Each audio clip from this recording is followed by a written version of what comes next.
Now on BBC Two, all the detail and reaction as Chancellor Rachel Reeves reveals the budget with Politics Live. This is the scene in Downing Street, where in the next few minutes we're expecting Rachel Reeves to leave for the short journey across to the Commons chamber to deliver her second budget as Chancellor.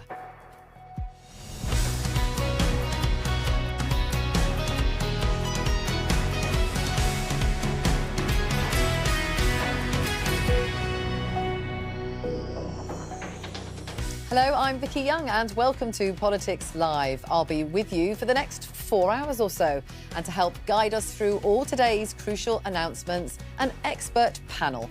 Our political editor, Chris Mason, economics editor, Faisal Islam, and from the Institute for Fiscal Studies, Helen Miller. The fair and necessary choices to deliver on our promise of change. That's how the Chancellor is describing this budget. Her aim, she says, is cutting the cost of living, cutting NHS waiting lists and cutting debt. We'll bring you her budget speech live and uninterrupted at 12:30. We'll hear from a Treasury Minister and get reaction from opposition parties and from the City of London. And Jim Connolly is in Darlington for us. Yes, I'm in County Durham getting reaction from local businesses and the community here about what they want from the Chancellor and getting reaction to the budget announcements. And we want to hear from you. If you have questions for our expert panel about the budget or for the politicians, we want to hear your voice. Do get in touch using the details on screen now. We look forward to hearing from you.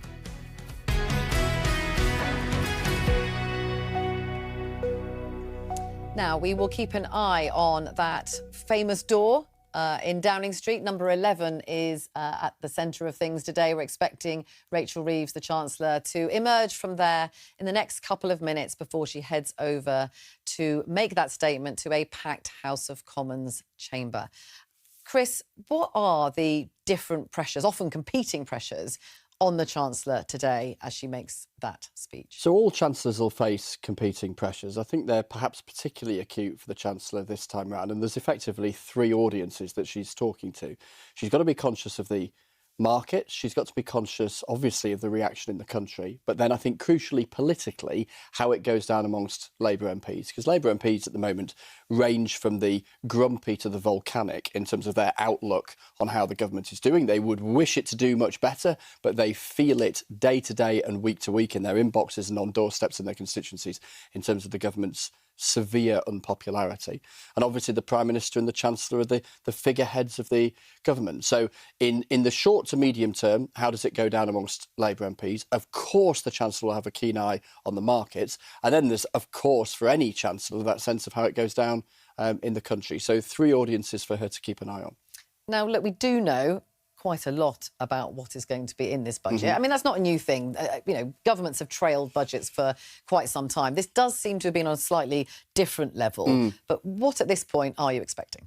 So we do know an awful lot. I mean, to such an extent that the Speaker of the House of Commons, who was talking to our colleagues on Radio Lancashire this morning as a Lancashire MP, they were doing their breakfast show from Speaker's House, was saying there's no point. It's all out there. It's all out there already. Don't tell the viewers that. There's lots to come. There's lots to come. Stick around. Stick around until 3:30. So there's a lot that has been out, and as you say, look, that has happened for years and years and years. Partly because there's a sense, particularly where a Chancellor might perceive what they see as bad news, that they want to roll the pitch, to use the Westminster vernacular. They want to prepare people for what is to come. We know there are going to be tax rises. We know that there's going to be a whole load of different tax rises because we know that they're not going to, as they were toying with, changing the rates of income tax.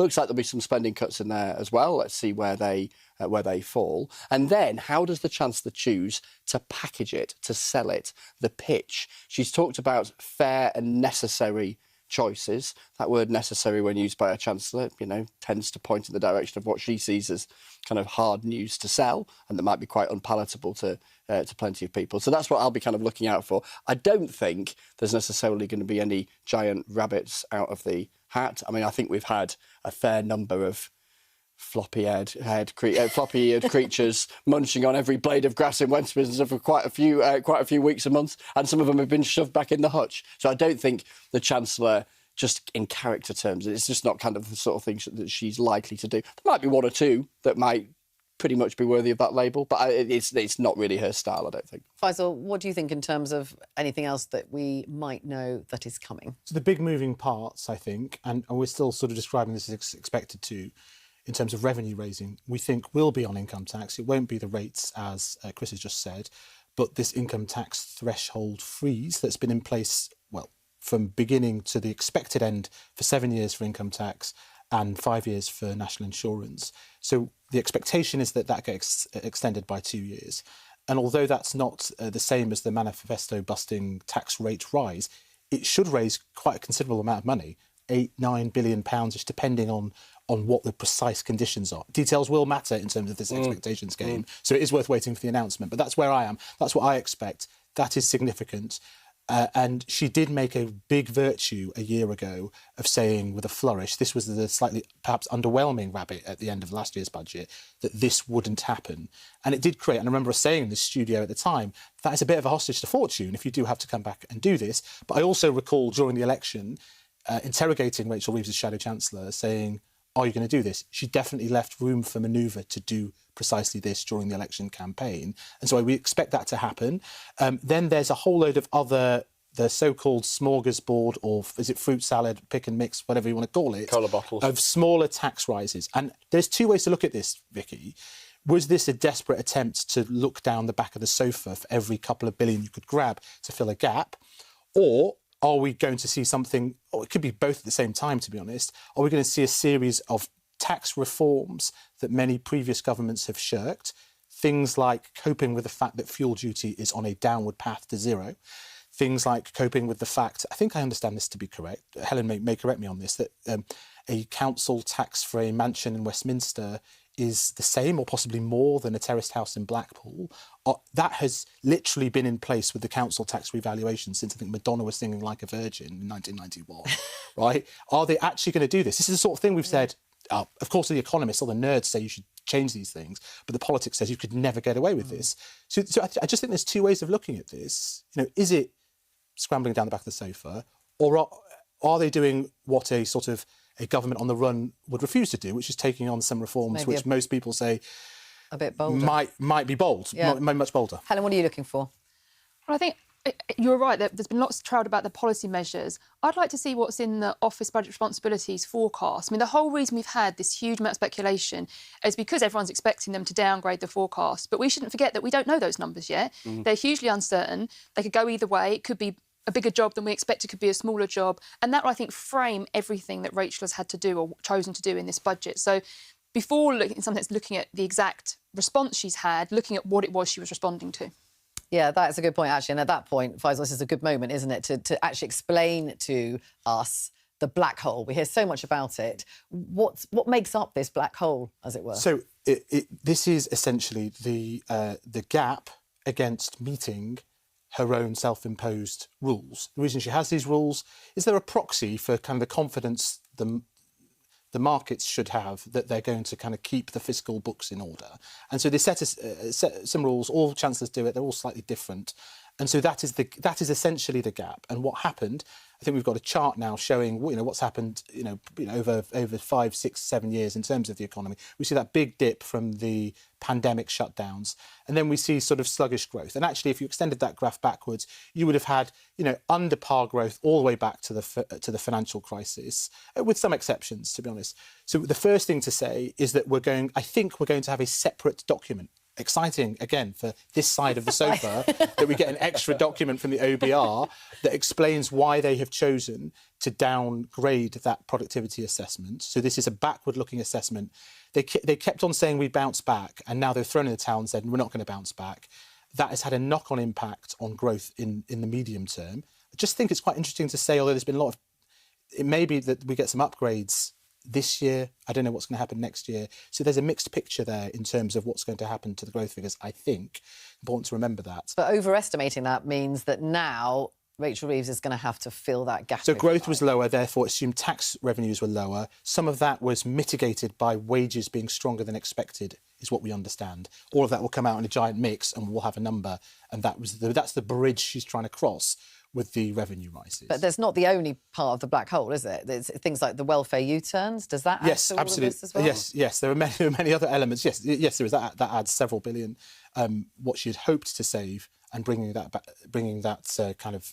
those things back in. But then, of course, we think that she's spent some of that as well on the two-child tax limit, lifting that. So we'll get confirmation on how that actually functions. Yeah, and what is her task in terms of Labour backbenchers, do you think, Chris? You've mentioned there about the two-child benefit cap, which, just to explain, it's families on universal credit at the moment can only claim for 2 of their children. Yeah. It looks like they're going to claim for all of them. Just going to alert viewers to what's happening in Downing Street. Here we go. This is her team, Rachel Reeves and her team, coming out to stand in front of number 11 Downing Street as Rachel Reeves prepares to go and deliver her second budget. I think last time she did it on her own. She's come out this time surrounded by her ministers, one of them, James Murray, there to her right. We will be speaking to later on in the programme about what is going to be announced. Torsten Bell, significantly, some would say, is there as well, who used to be on the other side of the fence, didn't he, Faisal? And He did. Now he's a minister. And we learnt some amazing history from Jeremy Hunt, who said that one of his, I didn't even know this, one of his relatives was Chancellor. I didn't know this, back in the 19th century. And that the reason why she holds this box, or Chancellor holds this box, is to communicate to the public that they haven't forgotten their speech and left it in number 11. Amazing. Because that had happened. That did happen. Because that had happened. Someone arrived in the House of Commons and they'd forgotten it. Turned up and realised that they didn't have it. I mean, that's an anxiety dream for a Chancellor, isn't it? Imagine that.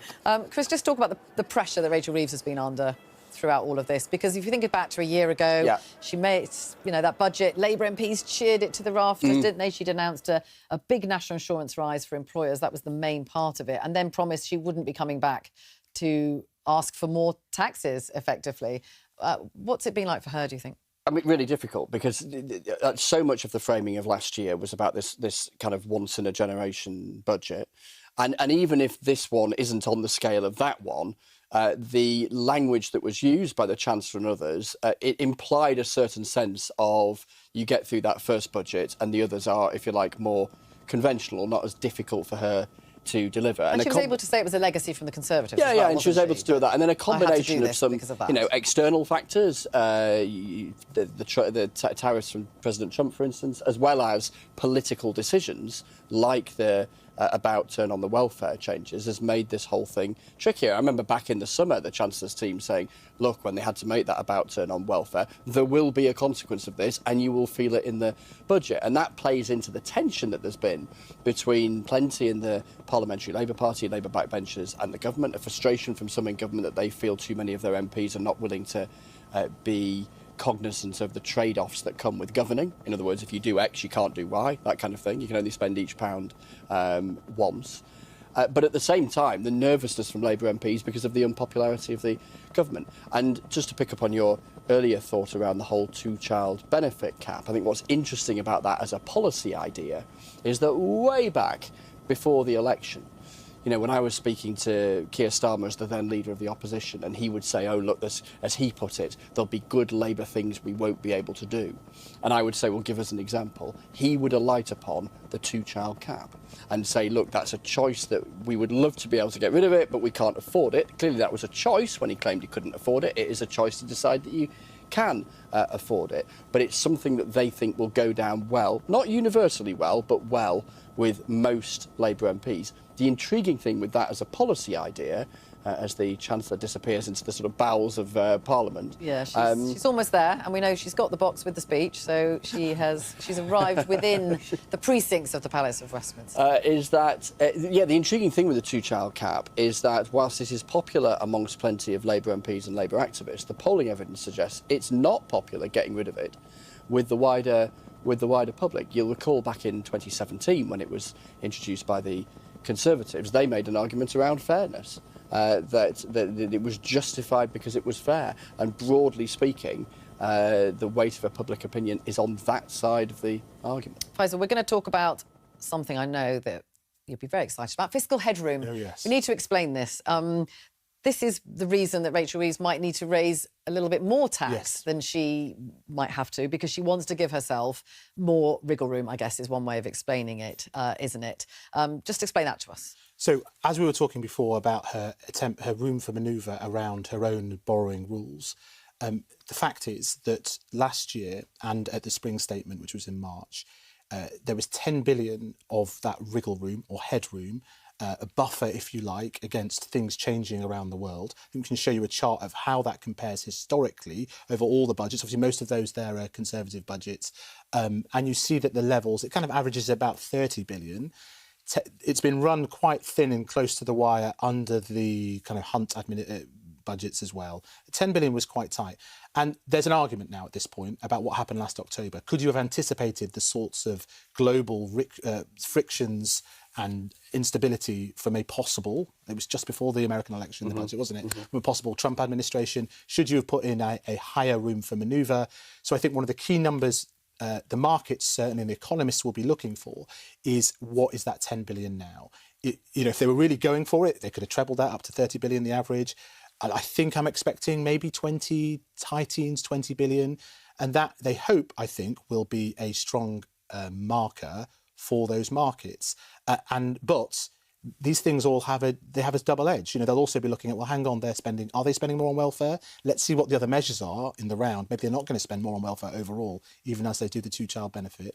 I have heard that there will be some spending cuts of a type. Let's see exactly what the flavour of those are. Are they back-ended at the end of the spending review? You'd assume so, or are a whole series of stories that Chris has been doing, frankly, on asylum and on the police and crime commissioners, on the size of our councils, are all these actually building up to a narrative that we can shrink the government in the way that a Labour government wants to do.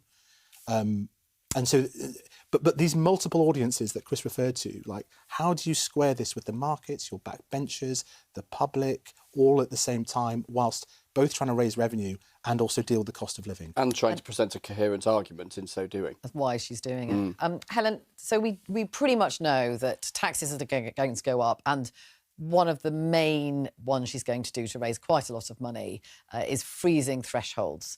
Now, of course, the manifesto said that she wouldn't raise the rate of income tax, so this doesn't do that. But it will mean a lot of people paying more tax, won't it? Absolutely. I mean, basically, you freeze the point at which people start paying tax and the point at which they pay higher rates.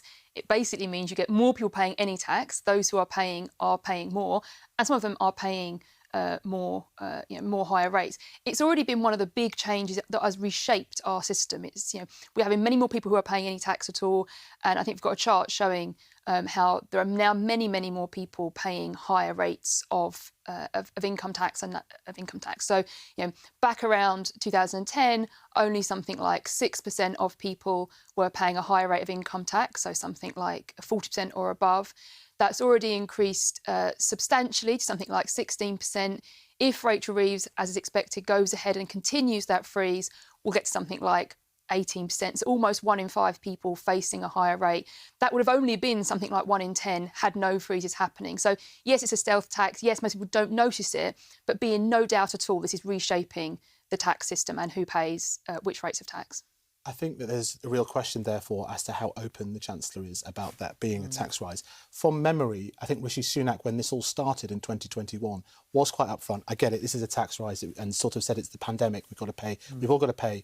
So it's important to say it started under the Conservatives. Yes, and what we've had from the Conservative decisions is, I think, 40 billion worth. It's one of the biggest tax rises ever, if you consider it as one tax rise. So that's an interesting backdrop to all of this. But yes, no, I do think that there is a history to this that's important. But that is a transformation of the tax system that has happened without it being announced fully as a policy. And Chris, there will be lots of people who think that is a tax rise. Yeah, because it is for lots of people. rise. And that's the thing, isn't it? So it's where the word rate really matters when we're talking about the whole conversation of the last couple of weeks and that news conference that the Chancellor did at 8:10 in the morning, which was laying the ground for one of the options that was on the table at the time, which was to change the rates, which would have smashed a coach and horses straight through the manifesto promise, and therefore they shied away from it. And then on top of that, you know, it's talked about, isn't it, as the 50-year taboo around income tax rates. So it would have been a big thing to do even without the manifesto commitment.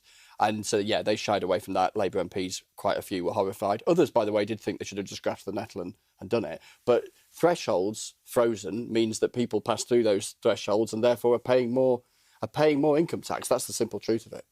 OK, let's get some reaction now from Darlington. And Jim Connolly is there for us and speaking to people about what they're expecting and maybe what they're fearing.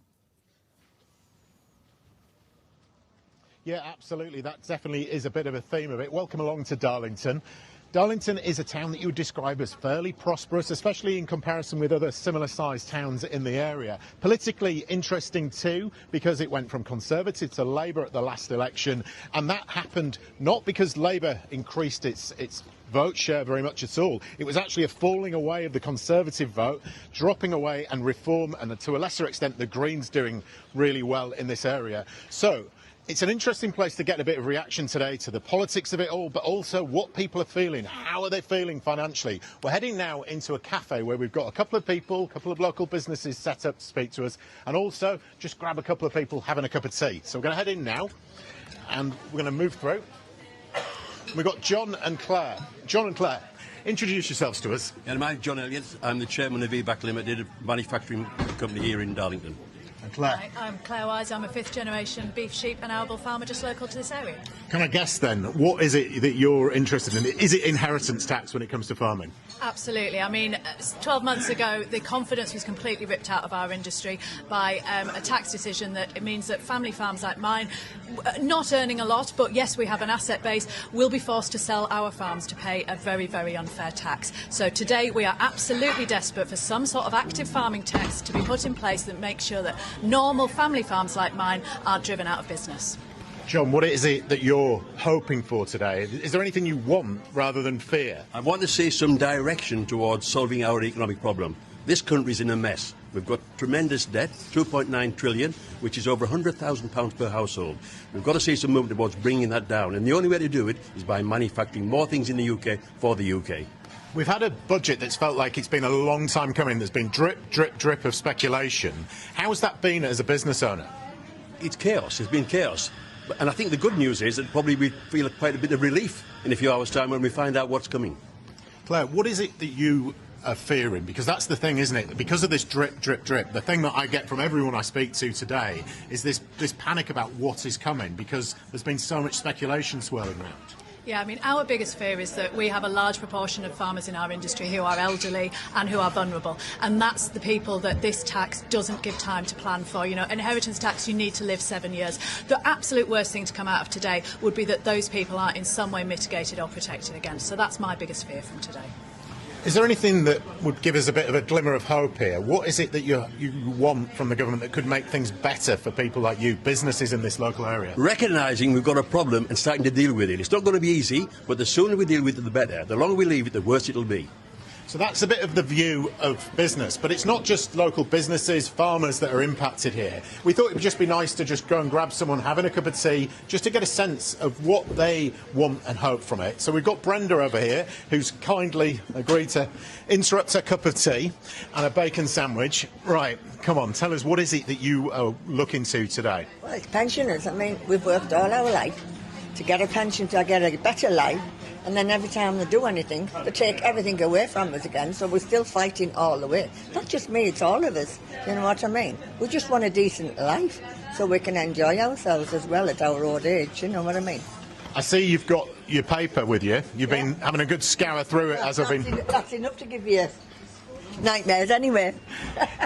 Is that part of the problem, that we've had so much speculation? I just mentioned it to the guys over there. That makes you feel more nervous than just a clean, warm hit? It's not just pensions, it's electric, trying to keep warm. I come down for a cup of tea and some warmth rather than sit in my house, it's cold, you know what I mean? There's a lot of people who can't even afford to heat their houses. So to me, yes, they need a little bit more help. We lost our heating allowance last year. We're not getting it all this year as far as we know, so, you know, that's another bit bonus that we used to have, but being taken off us. Brenda, it's been great chatting to you this morning.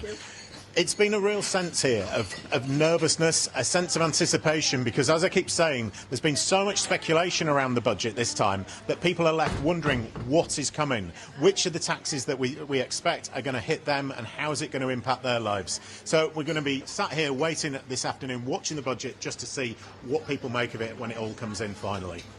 Thank you very much, Jim. The wait is almost over. Helen, on that idea there that it has felt a long time coming, the speculation, partly because it's a very late budget, isn't it? But do you think, how much of a factor do you think that's been? Huge. I mean, I've watched many, many budgets over the years. I don't think I can think of anyone that has this much speculation, and it really is damaging. It's damaging for the reasons that people are setting out, here, that people hold back from making decisions if they don't know what's coming. They worry about it. They worry about what could happen, what couldn't happen. And it's not just big speculation about a few tax measures. We've had almost every tax talked about. Taxes that usually are the preserve of people like me worry about them, actually are now mainstream part of the debate. So I think it has been really damaging. And it's taken up a huge amount of bandwidth. I mean, why aren't we talking about how to drive up growth, how to deal with special educational needs or disability or whatever else we could be talking about? Instead, it is all this speculation. So I think your guests are right to highlight that it has been unusual and it is a problem. Jim's big coat, that tells the story, doesn't it? In that here we are, with winter sort of knocking on the door, and this autumn budget happening, with December just around the corner, which has then extended the window into which all of this conversation has gone on. I think one of my tests of this is if this hamster wheel of constant speculation, which is both about individual measures, but in general, every time we get an ONS data point, I'm trying to assess whether it means tax rises, whether the buffers that they put in place and the confidence they put in place puts that argument to bed for the next year. Everyone will be relieved. It's a big test of the budget. OK, let's cross to the central lobby in the House of Commons, where we're joined by two MPs. We're joined by Sarah Owen, who is the Labour chair of the Women and Equalities Select Committee, and by Conservative MP David Reed. Sarah, you were a welfare rebel, as they became known. You didn't want to see those cuts to personal independence payments. And partly that £5 billion that would have been saved, the Chancellor's going to have to put up taxes now to make up for that, isn't she? I think what we want to see today is a proper Labour budget, one where those with genuinely the broadest shoulders pay the biggest burden, and those that have struggled at the sharp end of a broken economy for over a decade actually see some relief. And that's hopefully what we're going to see today. The thing is, though, that some of the people who are paying for this are going to be workers. They're going to be people who maybe don't earn an awful lot of money, but they are going to have to pay more taxes. Is that what you mean by a Labour budget? Absolutely not. I think what we're going to see here, and what I'll be looking at when the budget comes out and all the details are discussed and picked over, is the distribution analysis to see who is putting in and who is finally getting out. And what I expect to see here is some fairness in some very tough times. David, what do you say to that? Fairness? So look, what I want to start by saying is that I want the Chancellor to do well. I want Labour to do well, because if they do well, the country does well. And we should all be on Team UK. But there's been so much speculation, and I've heard your previous guests saying that. And I think the underlying point is that there was no plan coming in. So they're having to test ideas with the public now to see how they flow. And I think the message that's coming out from all of the leaks is essentially, you don't need to work hard in this country, and the state will provide. That's such a bad culture to create in the country. And I really hope that's not the case today when the Chancellor does unveil her budget. I absolutely think that is completely wrong. If you take the increase for the living wage, for the minimum wage, people that are barely making ends meet, seeing that a genuine increase so people can actually afford what they need to live on when they're going out and we are rewarding hard work. And I think that is a real key part that has been missing for a very long time. So, Sarah, that's fine. So I think the biggest thing for me is that you can have all the employment rights you want, you can prioritise those who are working, but if you put the pressures on business, if you put the pressure on those who actually create the wealth, you can have all those rights, but you're not going to have any businesses to allow people to go into. Sarah, just on that point, the fact is that the minimum wage going up, the living wage going up, it is businesses that have to pay for that, isn't it? This time last year, they were hit with a huge rise in national insurance, which they say has impacted them in a huge way. And actually, we've seen in some sectors like hospitality has meant that actually many, many jobs have been lost. I think the Chancellor really took those difficult decisions, and she was very clear that they were tough decisions and that they did fall on those shoulders. But what we are clear about is that businesses do not feel comfortable paying staff a wage that is below what they can live off. And what we need to see is fairness in the economy. And we know that when low-paid people and workers are paid a little bit extra, where do they spend it? They spend it in their local economy. They spend it in small businesses. And that's where we want to see the growth. David, would your party have given young people a pay rise? Look, so I think the Resolution Foundation, a foundation which one of the senior Treasury ministers now worked on for a long period of time, has come out and said that those plans just do not work.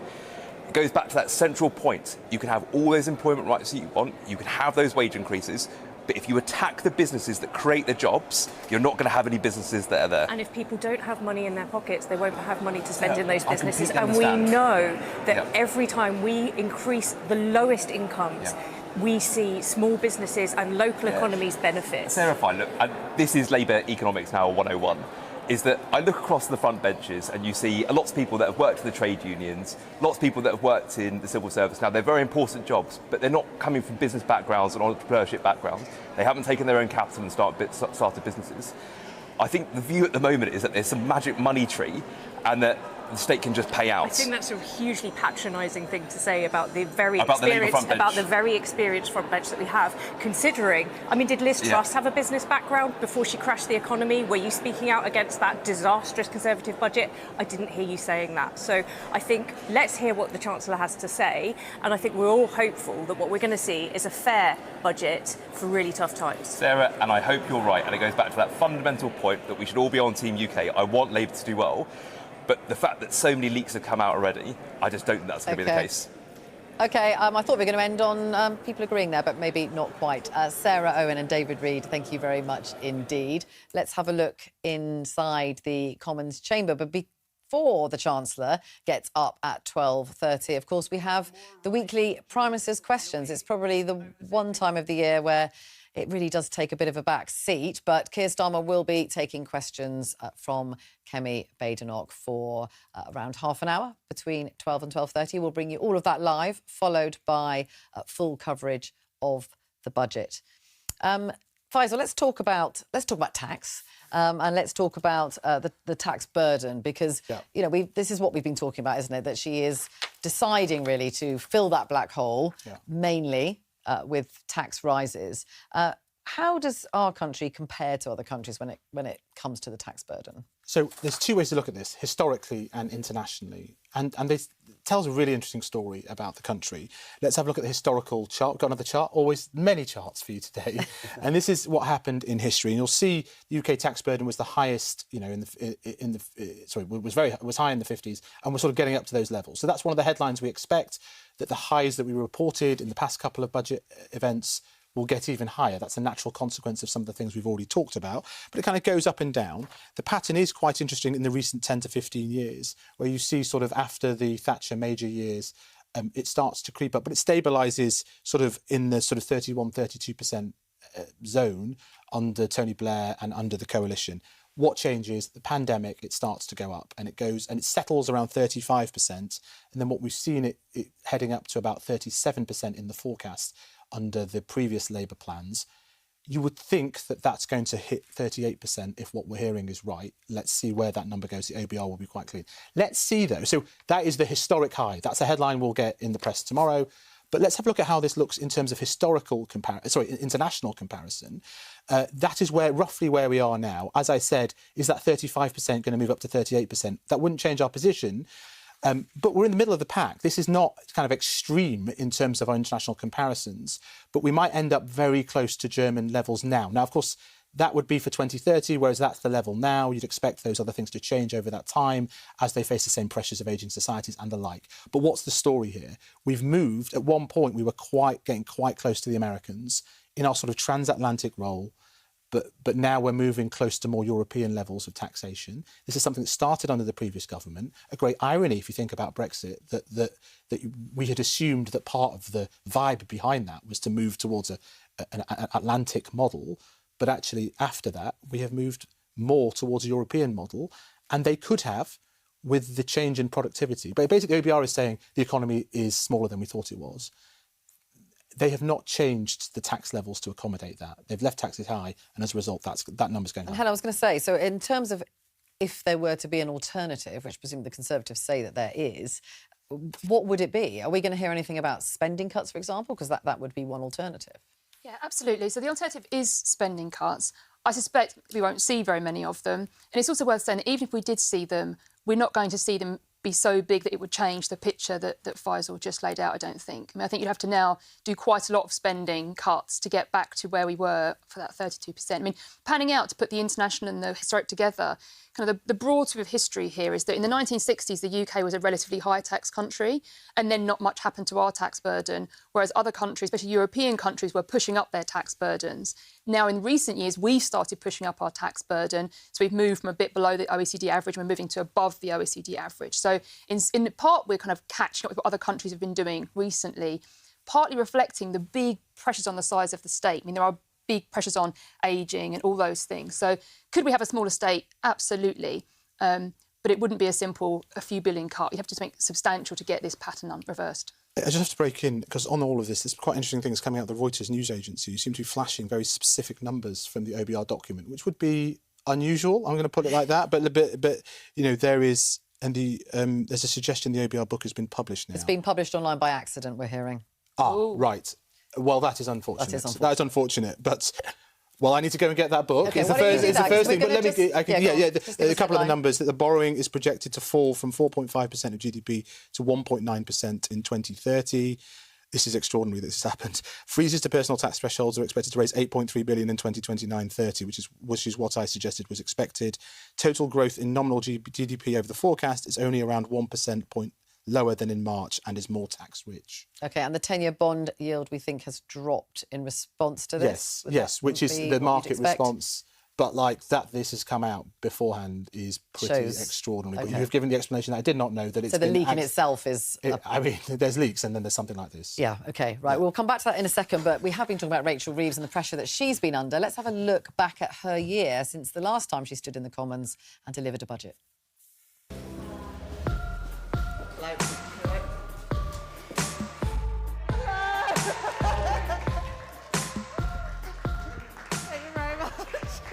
No, it was amazing to do the first budget, first woman to deliver a budget and then to set out our plans. I'm not coming back with more borrowing or more taxes. And the budget has spooked business. At 6, the tractors roll into Westminster as around 10,000 farmers turn out to protest against the government's inheritance tax plans. How bad could this be for farmers, Jeremy? It's the end. If you actually stop and pay attention, it's the end. Save the winter fuel! Save the winter fuel! From this winter, 9 million pensioners will now receive winter fuel payment. When will we feel better off, Chancellor? We are renewing Britain. The priorities of this spending review are the priorities of working people. I've made my choices. I will happily defend my choices. When they say cut back, we say...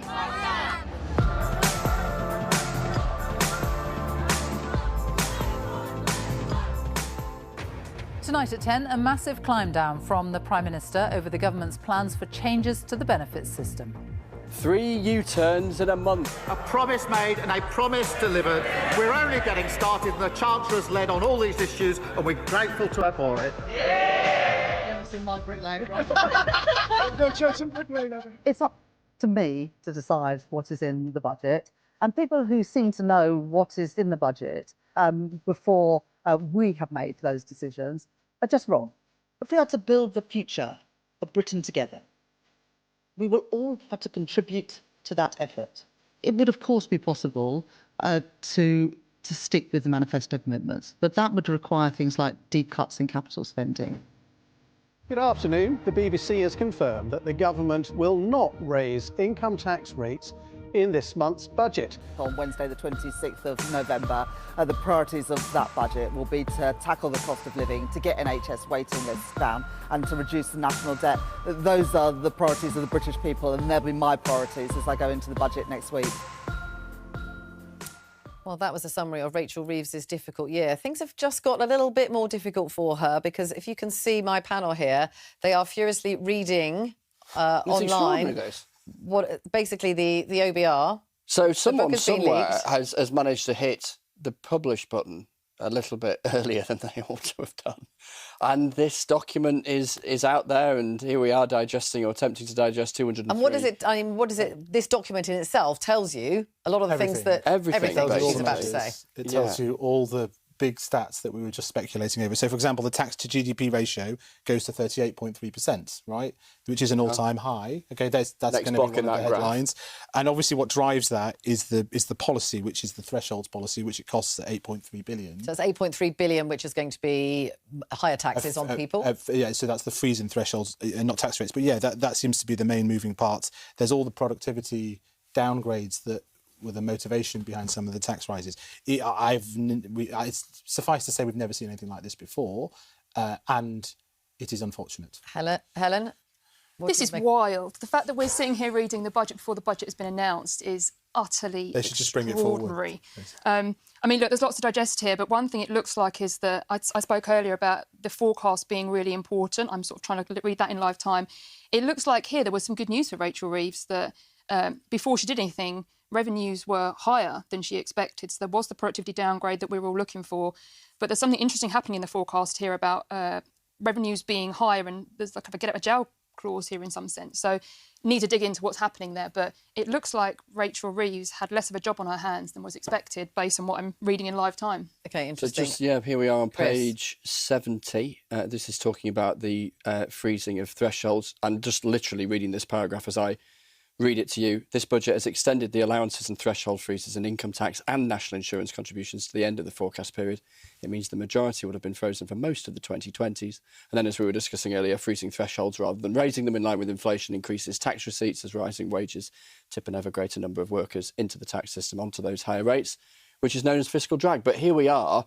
We were saying a few minutes ago, weren't we? We'll wait to see how the Chancellor the language that she uses to justify this. And here we are at 5 to 12, 35 minutes before she gets to her feet, and we're reading it out. And also worth saying that the Prime Minister is about to go into the House of Commons chamber in order to answer questions. Kemi Badenoch's about to ask him questions. And actually, she's got this as well. She will also be doing exactly that, presumably, in the little room behind the Speaker's chair. I mean, it is... And there's been a market reaction, which is exactly why you want to contain the timing of something like this. Remember, this document normally gets published after the end of the speech, OK? So it's gone, after. The Chancellor controls the delivery of it, is the point, isn't it? It's gone 2 hours early, which is quite something. And indeed, the market reaction takes in what the Chancellor has said and then waits to assess the detail.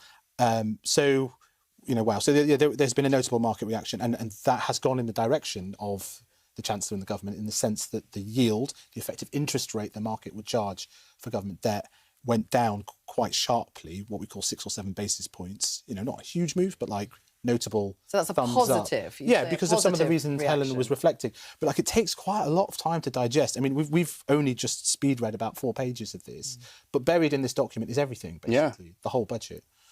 Here we are. What are we on now? Page 66, removal of the two-child limit. 26 billion of tax rises coming.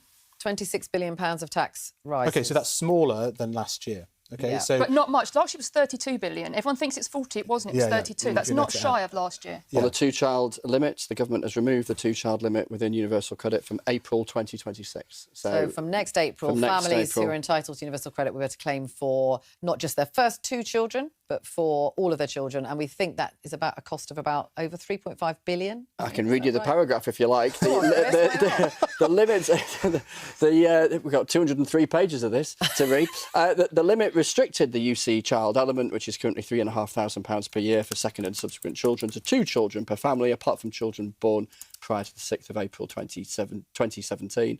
And that is something removal. just on the politics of this. This is something Labour MPs desperately wanted. They say it is the best and quickest way to take children out of poverty. Yeah, and there is independent evidence to suggest that as a single measure to take a lot of children out of poverty in one fell swoop, that this is a way of doing that. It comes with a bill. In fact, I can tell you the bill. According to the Office of Budget Responsibility, its removal costs £2.3 billion in 2026-27 and £3 billion in 2029-30. And then there's an additional paragraph that delves into a bit more detail. And this is something. The flip side of that, I mean, it does give the Conservatives something to attack the government over, doesn't it? Because they say this isn't fair to other taxpayers. Yeah, and they say that this in and of itself, and let's see what else we dredge through as we're reading this document, obviously puts up the welfare bill. The government had struggled and did that about turn in the summer about reducing the rate of welfare spending increases.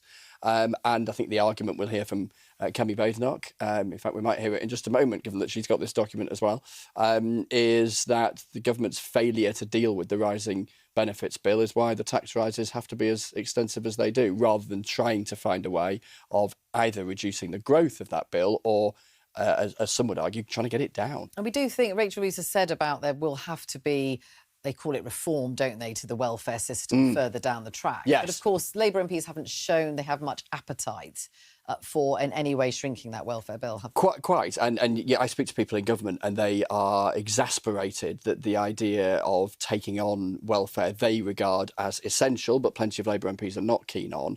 And what the government fears, of course, is that Labour MPs have got a taste for being able to make an argument and change the government's mind. That's happened on welfare. It happened beyond the Labour Party around the whole question of the winter fuel payment. And so, against a backdrop of noise, how resilient are the Prime Minister and the Chancellor in holding the line on the various things that they announced? What have you found, Faisal? Markets, anything? Yeah. I mean, as I said, there was initial significant drop in the 10-year yield. That's the benchmark, about 7 basis points, so just under 0.1% in terms of interest rate. We tend to say that if it goes double-digit, that is a marked move in what is normally quite stable. But some of that's come back again now. We are going to cross to the Commons for Prime Minister's questions, but it is worth saying we've had a pretty extraordinary leak of the budget. So we will bring you any more details that we glean from that. But for now, let's go and listen to Keir Starmer. He's been an incredible servant and a good friend to the United Kingdom, and we wish him well in everything he does in the future. Mr. Speaker, today's budget will be a Labour budget with Labour values to deliver for the British people's priorities. Mr. Speaker, I know what it feels like to sit around the kitchen table worried about bills that can't be paid.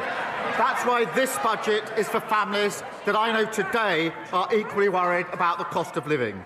That's why we're rolling out free breakfast clubs, free childcare and free school meals.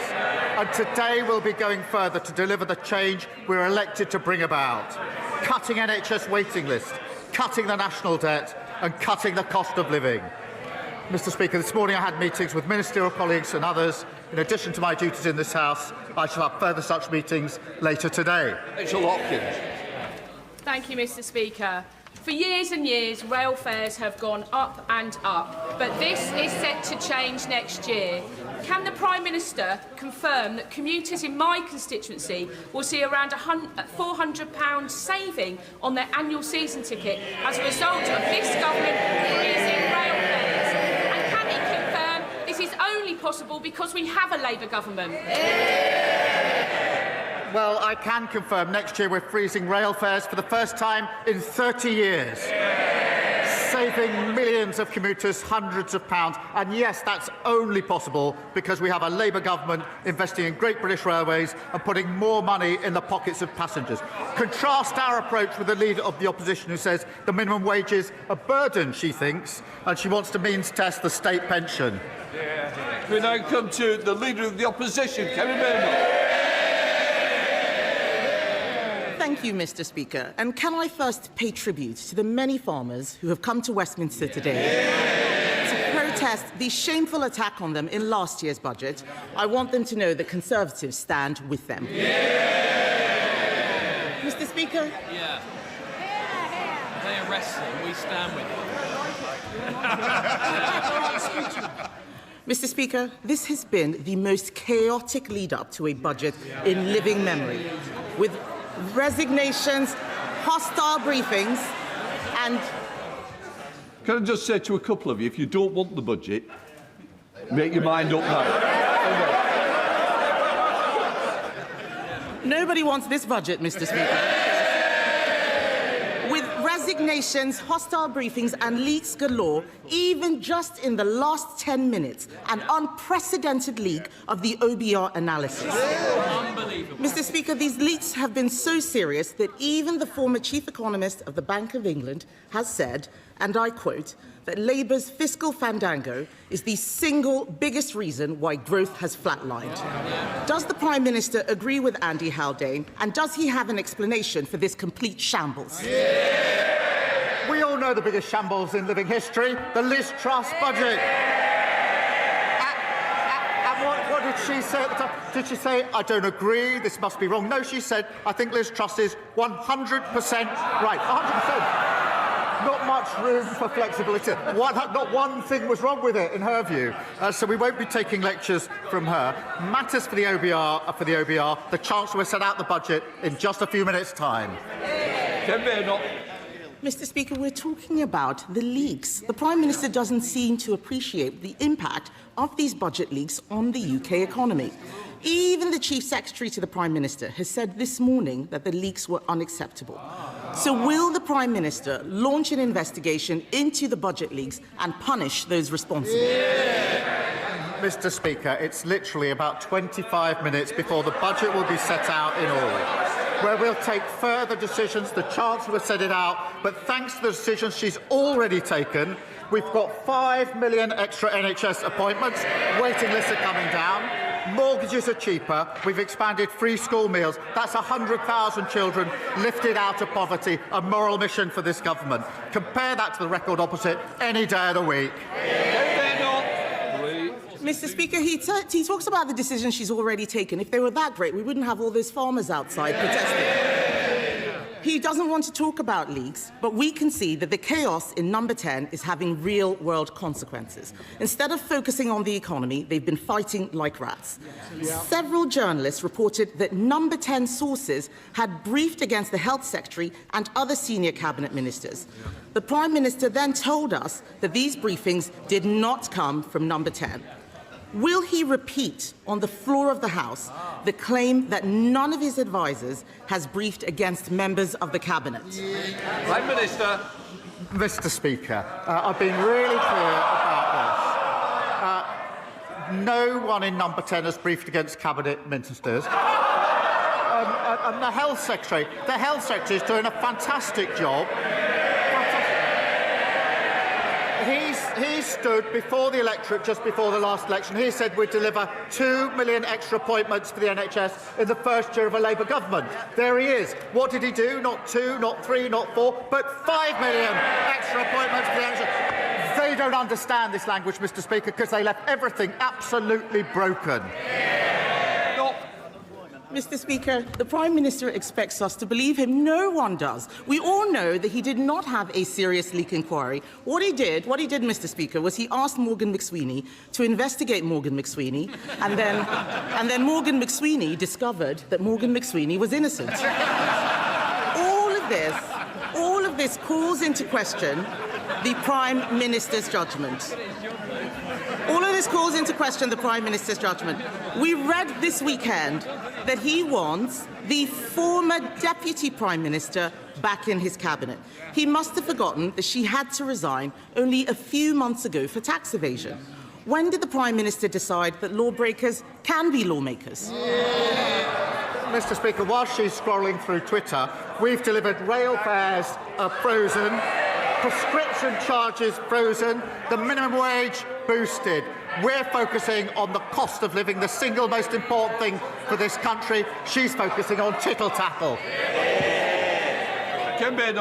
It's not tittle-tattle, Mr. Speaker. We all know that he's only talking about welcoming the Deputy Prime Minister back because he is desperate to shore up his crumbling leadership.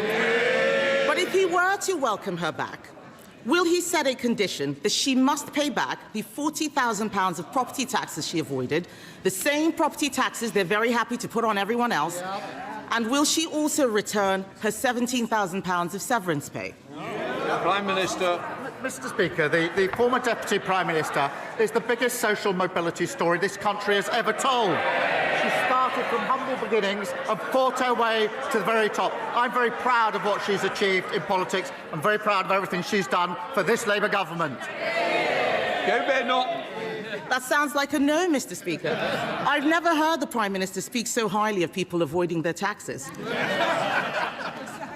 But in summary, this just looks like a government that is a slow-motion car crash. His cabinet are briefing against each other. His MPs are planning for life after him, and the most chaotic run-up to a budget in recent memory is happening on his watch. Even the chief whip is telling MPs that he wants out. The truth is simple, Mr. Speaker. His MPs don't trust him, the markets don't trust him, and the public certainly don't trust him. When will he finally accept that the chaos starts and ends with him? The most chaotic budget was the Liz Truss budget. It did huge damage to our country. We're still suffering from that damage. And what did she say about Liz Truss? She obviously does still think it. When asked, was Liz Truss right? 100% right, she said. The most chaotic, damaging budget there's ever been. And she sticks by it. I'm very interested to see her response to this budget if she thinks Liz Truss got it right. Mr. Speaker, what we're doing is focusing on cutting waiting lists, cutting the national debt, cutting the cost of living, renewing our country, a Labour budget with Labour values, delivering for the British people. Thank you, Mr. Speaker. At the moment, everyone is... So we are going to move away from Prime Minister's questions for now, and that is because ahead of Rachel Reeves' budget statement, which is due to start just after 12:30, there's actually been a pretty unprecedented published early, the budget published early. We think by mistake. We don't know the details of how this has happened. Normally, you would expect all those details to come out after the Chancellor has finished speaking, after she has explained to MPs and to the country why she's doing these measures. But in fact, it has been published early by mistake. So here in the studio, my expert panel have been, well, they've been going through it. They've been looking at it. Helen, first of all, what on earth has happened here, do you think? And also, what have you gleaned from what you've read? Yes, this is utterly extraordinary that we are sitting here reading the OBR's forecast before Rachel Reeves delivered her budget is unimaginable in some sense. Just emphasising how extraordinary it absolutely is. Look, what we've gleaned, I think, so far is that the big news here, from my mind, is that everyone's been talking about the OBR handing Rachel Reeves a fiscal repair job. Doesn't look like they did, actually. It looks like before any measures were taken, she would still have had a surplus. She would actually still have had some headroom to play with. She wasn't given a big task to do. She obviously had there was something to do, but it wasn't the big fiscal repair job everyone was expected. The two other big numbers everyone was looking for, the tax rises, looks like 26 billion of tax rises, but there's also an increase in taxes in the forecast. So revenues have gone up because wage growth has been higher, inflation has been higher, fiscal drag is in full force. So higher taxes, revenues and higher taxes on top, leaving us up with headroom of 22 billion. So higher headroom, higher taxes, but lots more to dig into the actual details here. It's worth underlining, isn't it? And you acknowledged it there. The sheer absurdity of this moment, that here we are 15 minutes before the budget starts and we're reading out its contents, courtesy of this ending up online a couple of hours early. So just to bring you another nugget dug out from page 77 here, this is about what some have called the mansion tax. So owners of properties valued at over £2 million will pay a recurring annual charge on top of their council tax bill from April 2028. Expected to raise £0.4 billion in 2029-30, and those revenues will go to the government and not to local government, as is standard with council tax. Even as I'm reading that out, the sheer absurdity of reading out something that the Chancellor has not yet announced in the House of Commons is mind-blowing. I mean, it's a terrible sort of end to all the speculation, if you like, that we've been going through and the build-up. I think I need a red box. I can deliver the budget now in the studio, right? In terms of the main measures, right? Okay, so the freezing of the threshold freeze raises £8 billion, and that is both for income tax and national insurance for 3 years from 28-29. They're going to charge national insurance on salary sacrifice pensions contribution, which raises nearly £5 billion. So that's a significant extra tax rise that is going to hit high earner pensions, I assume. I don't have the detail of that policy. Employers as well? So employers I don't know. I think this is pretty good information to be started. Don't get greedy now, Vicky. Come on, Rachel. Right? Okay. So in the next announcement of this budget, which should be made by the Chancellor, they're going to increase tax rates on dividends, property and savings income by 2 percentage points, raising £2 billion. They're going to a reduction in the writing down allowance on corporation tax, which raises £1.5 billion. That's a hit on business. The new mileage-based charge on electric vehicles from April 2028 raises £1.4 billion. Taxation on gambling raises 1.1 billion. This should be worth just doing this. This is the news that she should be announcing. Capital gains tax relief is released, raises just under 1 billion. As he mentioned, the mansion tax on properties over £2 million raises 400 million, relatively small amount for a big policy. And I'm just going to finish this. Tax administration, compliance and debt collection raises 2.3 billion. People will argue whether that's going to really happen. And these are offset by a freeze to fuel duty for a further 5 months, followed by staged increases by 2026. Oh, well, that's news. That's news. Yeah. Costing 2.4 billion. And then something on Sizewell C about the levy, which raises 4.4 billion, which I... So that's a range of other tax measures. I've just delivered the main headlines of the budget from the BBC And therefore studio. you need to say, and I commend this statement to the House. That's the only thing that's missing. A couple of other things that I can't... You may have brushed by these, but if not, we might as well just announce them again. Charging national insurance on salary sacrifice pensions, raising 4.7 billion. And did I spot something else? Oh, yeah, we talked about the removal of the two-child benefits limit, costing 3 billion by 29. 30. This is very strange because, as you say, we're almost reacting to the budget before it's been delivered. Yeah, so we are in uncharted territory in that sense. Is it possible, Chris? This is probably a bit unfair. Is it possible to work out what the attack is going to be on the government from the opposition parties? Do you think? I mean, as you say, there is more going on on the welfare bill, isn't there? So, I mean, I think they will garnish their critique about the sort of, as they see it, the shambolic nature of the build-up to this budget, because the icing on that cake, if you like, has just been layered on in the thickest veneer you can imagine in the last 25 minutes or so. I thought that Kemi Badenoch, the Conservative leader, actually went relatively easy on this early publication with the Prime Minister, because she could have chosen to do what we've just been doing, which is to say, who needs a Chancellor? I'll just read out the budget right now, which would have been utterly humiliating for Rachel Reeves. Where will the critique come from the opposition parties? So I think you'll have the Conservatives and Reform suggesting that it is anti-entrepreneurial, that there's been too much of a focus on benefits and not enough willingness to reform the benefit system, and that's why taxes have had to go up. The Liberal Democrats have even made an argument around that minimum wage increase, saying that as laudable as that might be, as they see it, if you are announcing something like that in an economy that isn't growing hugely, to what extent does it price people out of work? So I think that's where if you like, the political critique of the economic choices the Chancellor has taken will land. But I think you'll see an absolute garnishing of this sort of sense of a shambles, because this is extraordinary. So just in terms of the general flavour of what we achieve, and probably let's bring in Helen in a second, but it's 30 billion in 2030-31 of direct tax measures. That's a 30 billion tax rise, offset by spending measures of 12 billion. So the net impact, the size of the budget, is about 18 billion. Give some context to that in terms of what that feels like in terms of the size of the budget. Yeah, I mean, so we're still digesting this in live time, which is absolutely absurd. But it looks like here you've got a fairly chunky tax rise, albeit with some bits around fuel duty, partly paying at the end of the period for higher headroom, partly paying for increases in spending.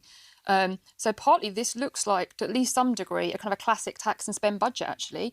The Chancellor has raised higher taxes in order to spend more, as well as raising higher taxes in order to build herself a bigger buffer. And just to remind people, because we did talk about the buffer, the wriggle room, the fiscal headroom that we talked about before, how much is that going to be? 22 is the number coming out of here. That's more than double what she left. So this is the aim, so that she doesn't have to come back in another year and put up taxes again. That is the idea behind it. Yeah, I mean, basically, she wants to be raising more revenue than she's spending, so that she meets her room with a bit more insurance. I mean, 22 billion is more than double she had at the last fiscal event. Still lower than the historical average. Doesn't guarantee she won't be back in this territory again. But that is, in some sense, one of the bolder moves of this budget, it looks like, finding the extra tax increases to have that bigger wiggle room. I just want to say to viewers who might be tuning in for Prime Minister's questions that the reason we're not following that at this moment is that the Office for Budget Responsibilities report into the budget has been published online by mistake ahead of the Chancellor herself getting up in the House of Commons at 12:30. We'll, of course, still bring you Rachel Reeves' speech, but the details have been published by mistake. So we are chewing over those before we hear from the Chancellor, which I understand and realise is quite strange, but... The entire thing is out in the wild. Yeah. That's the reality. So, Vicky, in terms of the shape of the spending over time, this is really important. It's important for the markets. Overall, what we have is what we call a fiscal tightening, a little bit, tiny bit.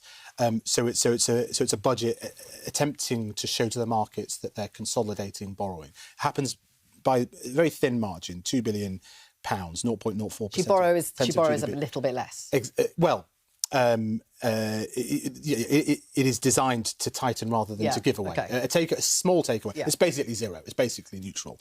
But that is achieved by a relatively large loosening this year and next, which is spending, some of the things we've heard about, some of the things that the Labour backbenchers want. And then the tightening comes at the end of the Parliament. Which is strange, because that's as we get towards the general election. Well, as we get to the general election, there will be questions about how realistic that is, because it involves some spending cuts that are pencilled in the future.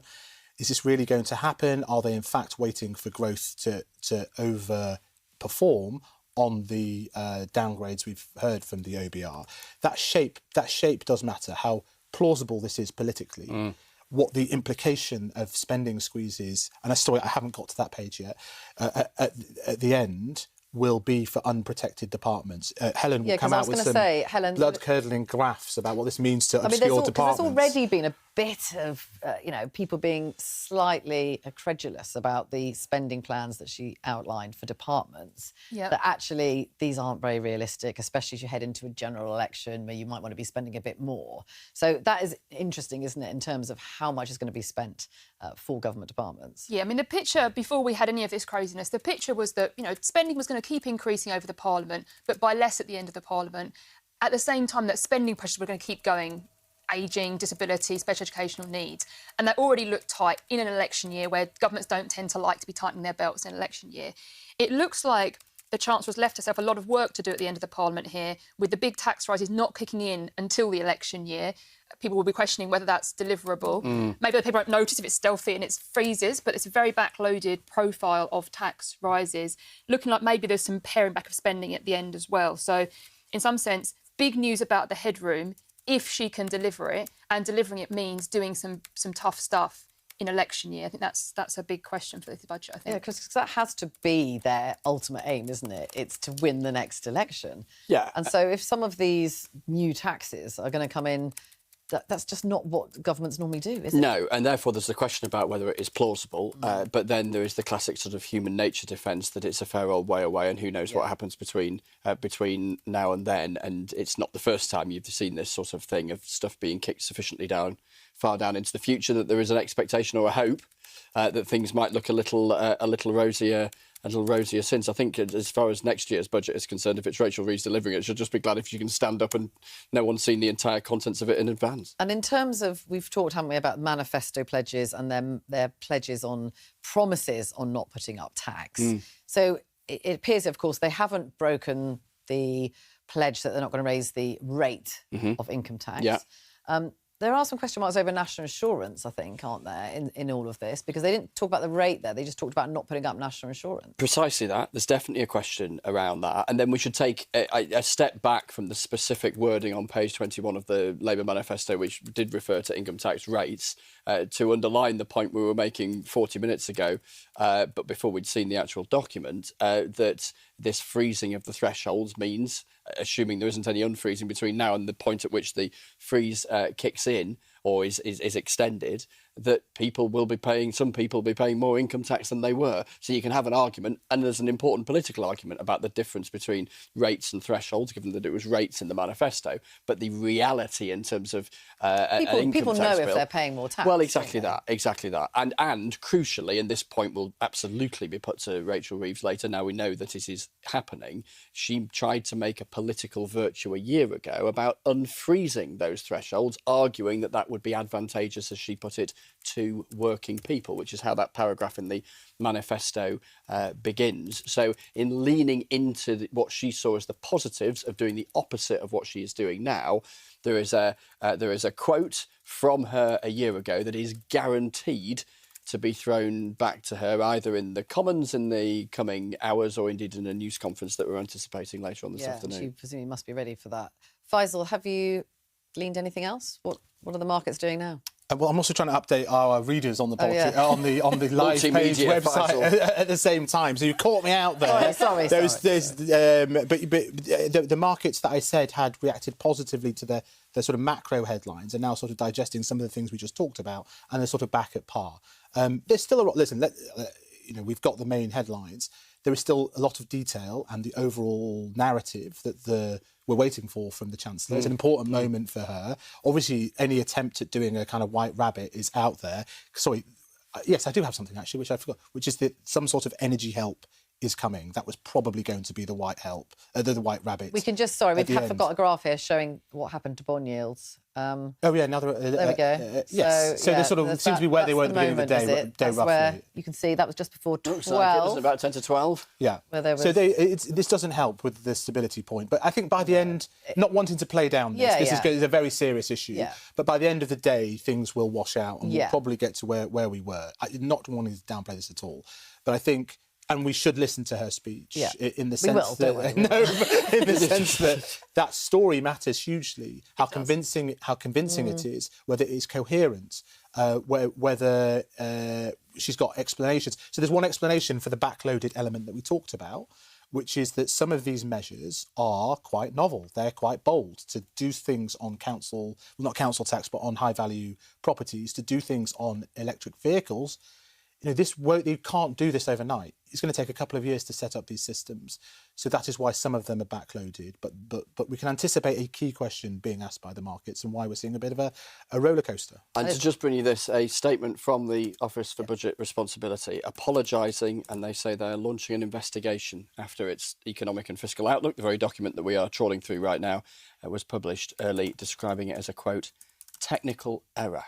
Yeah. So listen, let me give some explanation here. So these documents are prepared in advance. Yeah. They'd be printed, and they're waiting for the time someone presses upload or something like that. And what appears to have happened is that button, someone has pressed the button earlier, or it's there's a more technical explanation of how these things are done.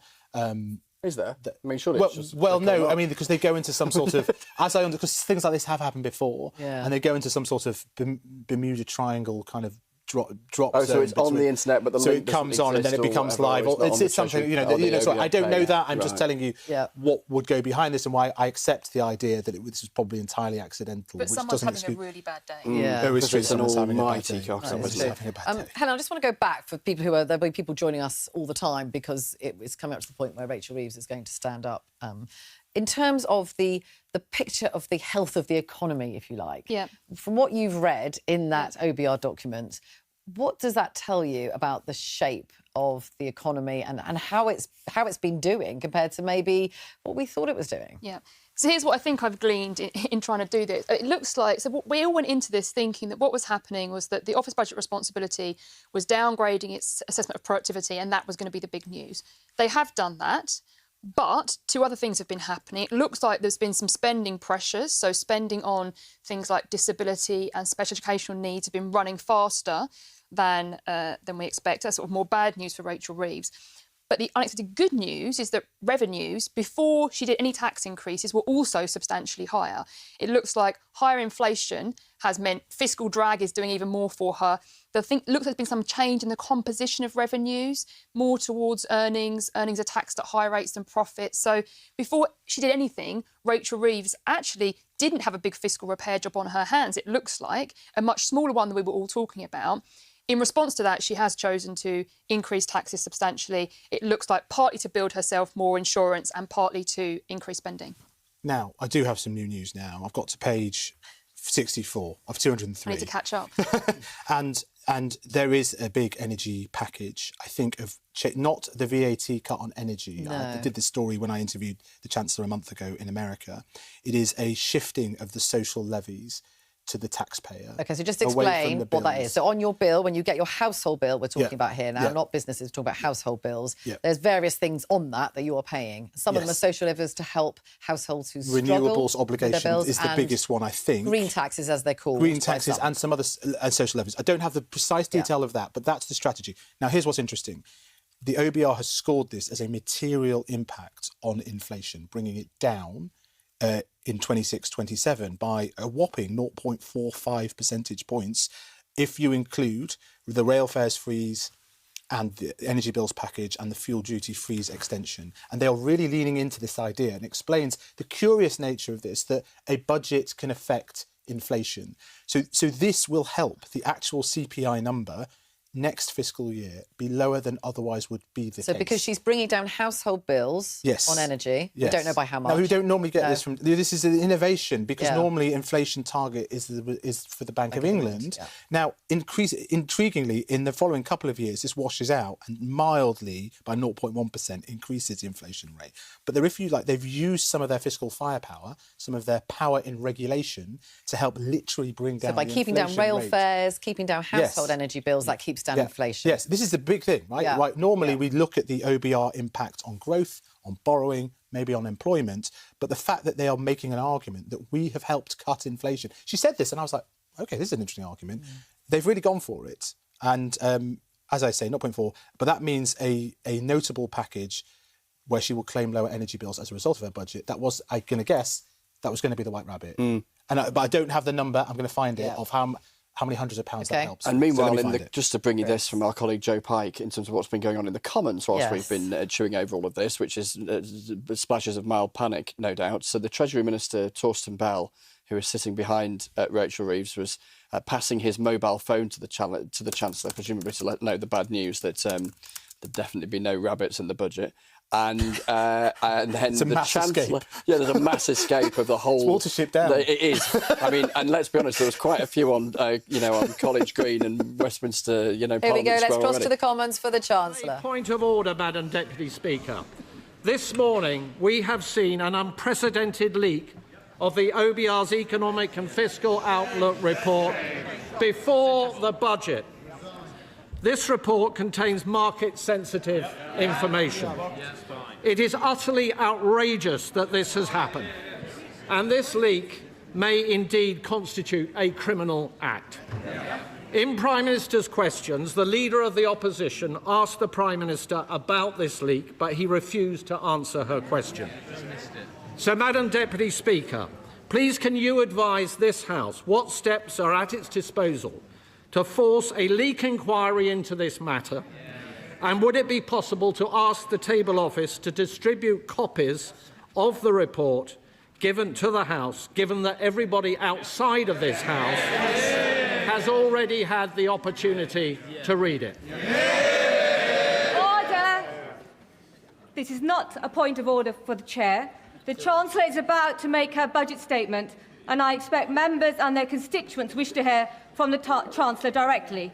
However, before I call the Chancellor to speak, I nonetheless wish to make a short statement. For a number of weeks, and yet again yesterday, there have been extensive briefings to the media on the government's fiscal policy and public finances. This disappointing trend in relation to budget briefings has been growing for a number of years under successive governments, but appears to have reached an unprecedented high. Weeks ago, we saw the Chancellor delivering a speech in Downing Street, setting the scene for the budget, as well as specific policy announcements being briefed out to the media in advance of today's financial statements. I don't need any help. And just a moment ago, it seems the OBR analysis has also appeared online. This all falls short of standards that the House expects. The premature disclosure of the contents of the budget has always been regarded as a supreme discourtesy to this House and to all the democratically elected members, not to mention to Mr. Speaker and to myself, the Chairman of Ways and Means. The government's own ministerial code cannot be clearer, as set out in paragraph 9.1. When Parliament is in session, the most important announcements of government policy should be made in the first instance to Parliament.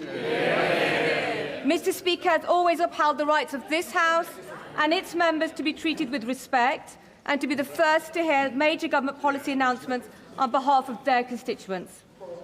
As Chairman of Ways and Means, I have responsibility to oversee the House's consideration of the budget statement and the ensuing resolutions, which are described in Erskine May paragraph 36-33 as the most important business of Ways and Means in this House. I want honourable members on all sides of the House to have adequate opportunity to hold the Chancellor to account, rather than hear and read about new policies on a daily basis in the media. And like many, I also expected better. Before I call the Chancellor of the Exchequer, I remind honourable members that copies of the budget resolutions will be available to them from the vote office in members' lobby at the end of the Chancellor's statement and online. Shh. I also remind honourable members that interventions are not taken during the Chancellor's statement, nor during replies to the Leader of the Opposition or the Leader of the Liberal Democrats. I call the Chancellor of the Exchequer.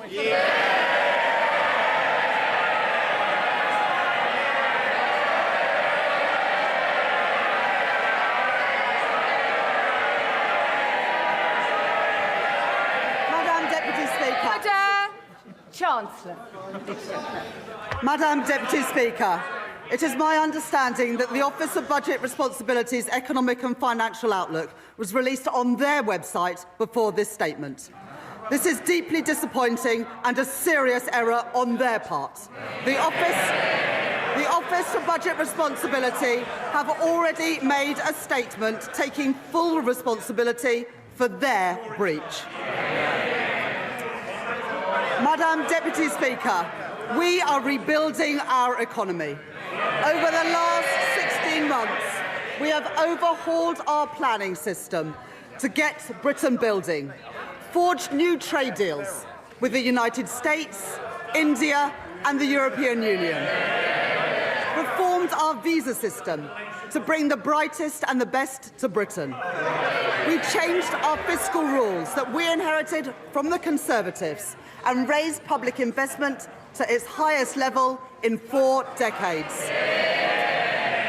And in last year's budget, I raised taxes on business and the wealthiest to close the £22 billion black hole in the public finances left by the party opposites. And we used that money to fund the biggest ever settlement for our National Health Service. They were the fair and necessary choices. And we faced opposition to them, from opponents to planning reform, who will always demand that the future is built somewhere else, not in their backyard. Opponents to trade, who want to take us down the path of isolation and division. Opponents to investment, who believe that the only good thing a government can do is get out of the way. Opponents who insist that the only way to balance the books is to cut public spending. And opponents who say that we don't need to balance the books at all. But we made these choices for a reason. Because after 14 years of Conservative government, working people demanded and deserved change. Investment, not cuts to our public services. Stability for our public finances. The single most important factor in getting the cost of living down. And economic growth, the best means to improve wages, create jobs and support public services. That is what our plan, that is what this government and our Prime Minister are all about. Today's budget builds on the choices that we have made since July last year. To cut NHS waiting lists, to cut the cost of living, and to cut debt and borrowing. No doubt we will face opposition again, but I have yet to see a credible or a fairer alternative plan for working people. These are my choices, the right choices for a fairer, a stronger and more secure Britain. Order.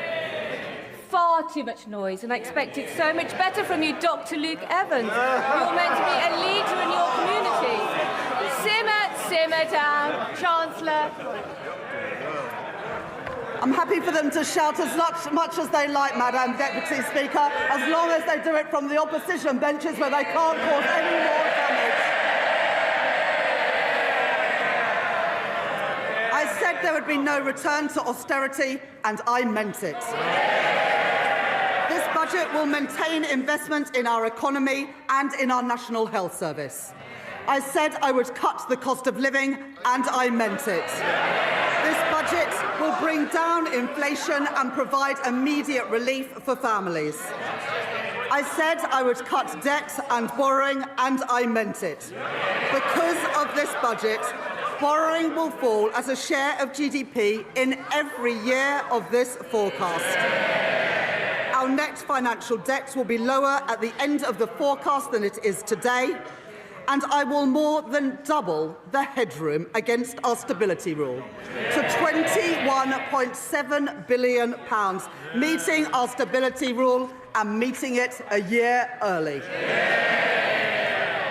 These are my choices, not austerity, not borrowing, not turning a blind eye to unfairness. My choices are a budget for fair taxes, strong public services and a stable economy. That is the Labour choice. Growth is the engine that carries every one of our ambitions forward, through stability, investment and reform. The platform from which British ambition can finally get moving again. Because growth doesn't just appear out of thin air.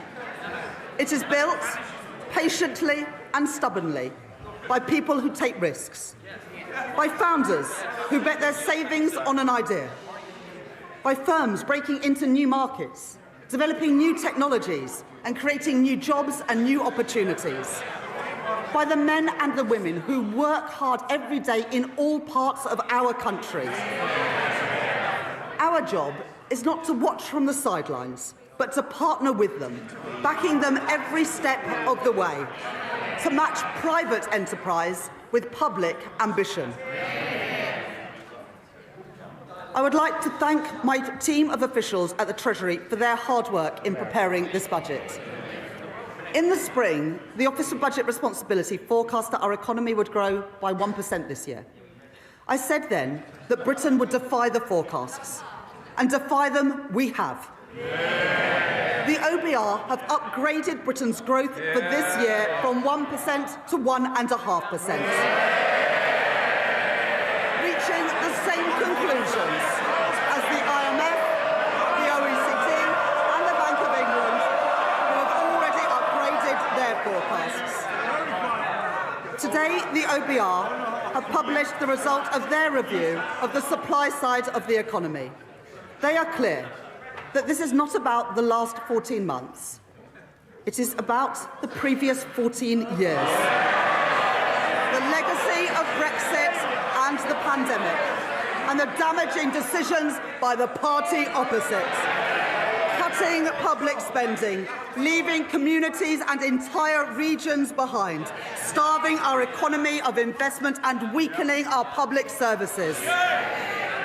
As a result of their review, the OBR are reducing their expectations for productivity growth by 0.3 percentage points to 1% by the end of the forecast.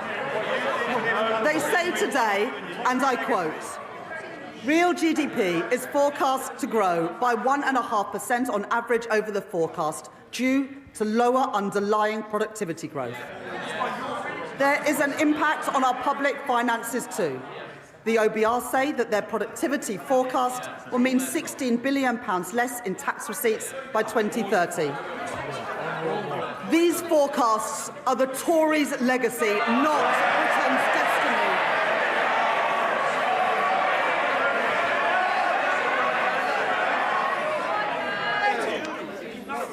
Order. It is very hard to hear the Chancellor over all the shouting. And Mr. Holmes, you promised me yesterday you were going to be on top behaviour in the first few minutes. Chancellor. We beat the forecasts this year and we will beat them again. By boosting trade, not blocking it. By increasing investment, not cutting it. By championing innovation, not stifling it. By backing working people, not making them poorer. Brick by brick, we've been building our economy. Building roads, building homes, getting spades in the ground and cranes in the sky. Growth begins with a spark of an entrepreneur. Half of new jobs in Britain are created by scale-up businesses. And we want those jobs created here, not somewhere else. Our job is to make Britain the best place in the world to start up, to scale up and to stay. So we're widening eligibility for our enterprise incentives, so scale-ups can attract the talent and the capital that they need. Expanding the enterprise management incentive so more companies can offer tax-relieved share options. Re-engineering our enterprise investment and venture capital trust schemes so they don't just back early-stage ideas, but stay with companies as they grow. Introducing UK listings relief, a 3-year exemption from stamp duty reserve tax for companies who choose to list here in Britain. And to continue this work, I am launching a call for evidence on how our tax system can better back entrepreneurs and a targeted review with founders and investors at the heart to make the UK an even more attractive place to grow your business. We are sending a simple message to the world. If you build here, Britain will back you. And our retail investment system should do the same. The UK has some of the lowest levels of retail investment in the G7. And that is not only bad for business, who need that investment to grow, it's bad for savers too.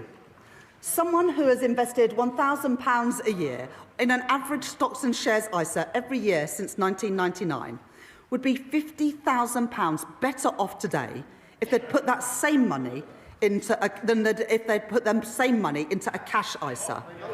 And so from April 2027, I will reform our ISA system, keeping the full £20,000 allowance while designating 8,000 of it exclusively for investment, with over 65s retaining the full cash allowance.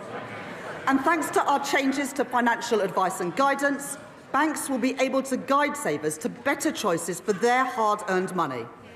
Over 50% of the ISA market, including Hargreaves Lansdown, HSBC, Lloyds, Vanguard and Barclays, have signed up to launch new online hubs to help people invest here in Britain.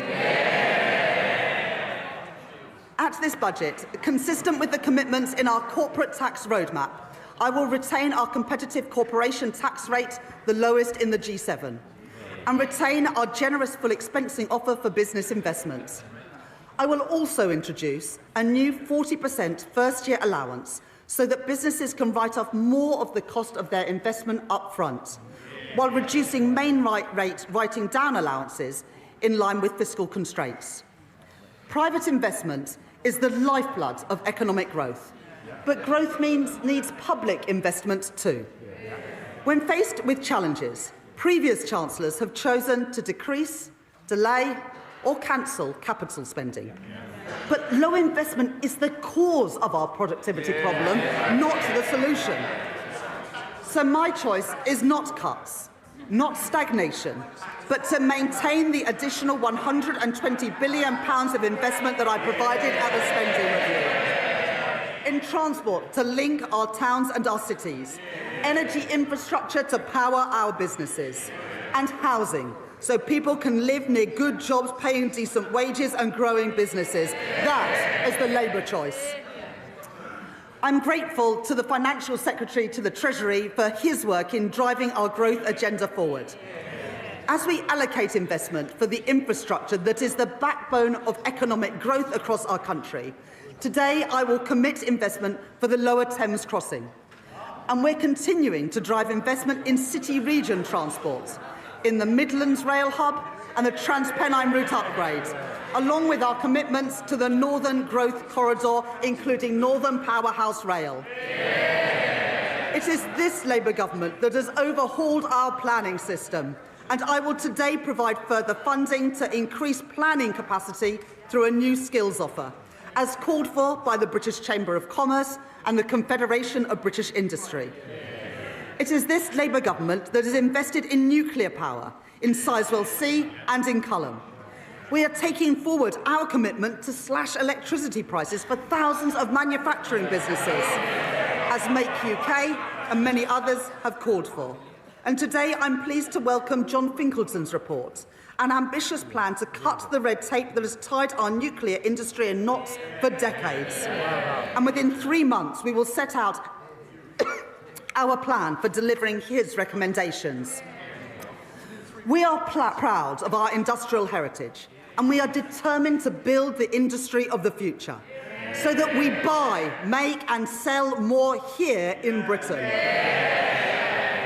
That's why, as we increase defence spending, we are investing in Portsmouth, in Barrow and in Plymouth. And I'm pleased to be supporting Team Derby, an initiative to drive growth in one of our defence industry hubs. It's why we stepped in to save British Steel in Scunthorpe and invested in Sheffield Forgemasters. And it's why we've changed government procurement so we can buy British when it is crucial to our national security. For steel, for shipbuilding, and today for AI, driving innovation and building that great industry here in Britain. But it's not just what we invest that matters, it's how we invest. Putting money and power back in the hands of local and regional leaders. Today, we are devolving £13 billion of flexible funding for 7 mayors to invest in skills, business support and infrastructure. I'm extending the business rates retention pilots in the West of England, Liverpool City region and Cornwall until 2029. I'm providing £30 million for the Kernow Industrial Growth Fund for sectors like critical minerals and marine innovation. I am establishing the Leeds City Fund, a long-term agreement to retain business rates to fund local regeneration projects like the development of Leeds South Bank, and I am allocating £20 million for the new Peterborough Sports Quarter and £16 million for a science centre in Darlington from the Growth Mission Fund. The benefits of investment, the benefits of investment and growth must be built and felt in every part of our United Kingdom. So we are providing an additional £370 million for the Northern Ireland Executive, £505 million for the Welsh Government, and £820 million for the Scottish Government over the spending review period through the Barnett formula. And I am making... Sorry, I didn't quite catch that from the SNP. Did they not hear Perhaps, Madam Deputy Speaker, they didn't hear. £820 million for the Scottish Government over the spending review period because Anna Sawar asked us to. And I'm making targeted investments in our industrial strategy sectors across the UK. In Northern Ireland, I am providing £17 million to support businesses and strengthen the UK internal market, and backing advanced manufacturing through the Northern Ireland Enhanced Investment Zone. Wales will be the host for 2 AI growth zones, creating more than 8,000 jobs, supported by a £10 million investment in the semiconductors critical for that industry. And we are building the UK's first small modular nuclear reactors with Rolls-Royce at Wilfer in Anglesey. 2 Labour governments working together in Wales to deliver for the people of Wales. And in Scotland, I'm committing over £14 million for low-carbon technologies in Grangemouth, £20 million to renew infrastructure at Inch Green in Inverclyde, and £20 million to redevelop Kirkcaldy Town Centre and Seafront, with construction starting next year. And that's on top of the UK's biggest ever warship export deal with the Norwegian government to build frigates in Glasgow, supporting 4,000 jobs. Investment opposed by the SNP, jobs opposed by the SNP, defence opposed by the SNP, but secured by this Labour government. A growing economy needs strong foundations of economic stability, with borrowing, inflation down and investment up. That is good for business, and it is good for working people, so they have more money in their pockets. Economic stability safeguarded by ironclad fiscal rules, is our best defence against rising prices and the best way to improve living standards. We've all seen the alternative. 3 years ago, in their clamour to cut taxes for the richest, the Tories under Liz Truss crashed the economy and sent mortgage rates spiralling and brought pensions to the brink.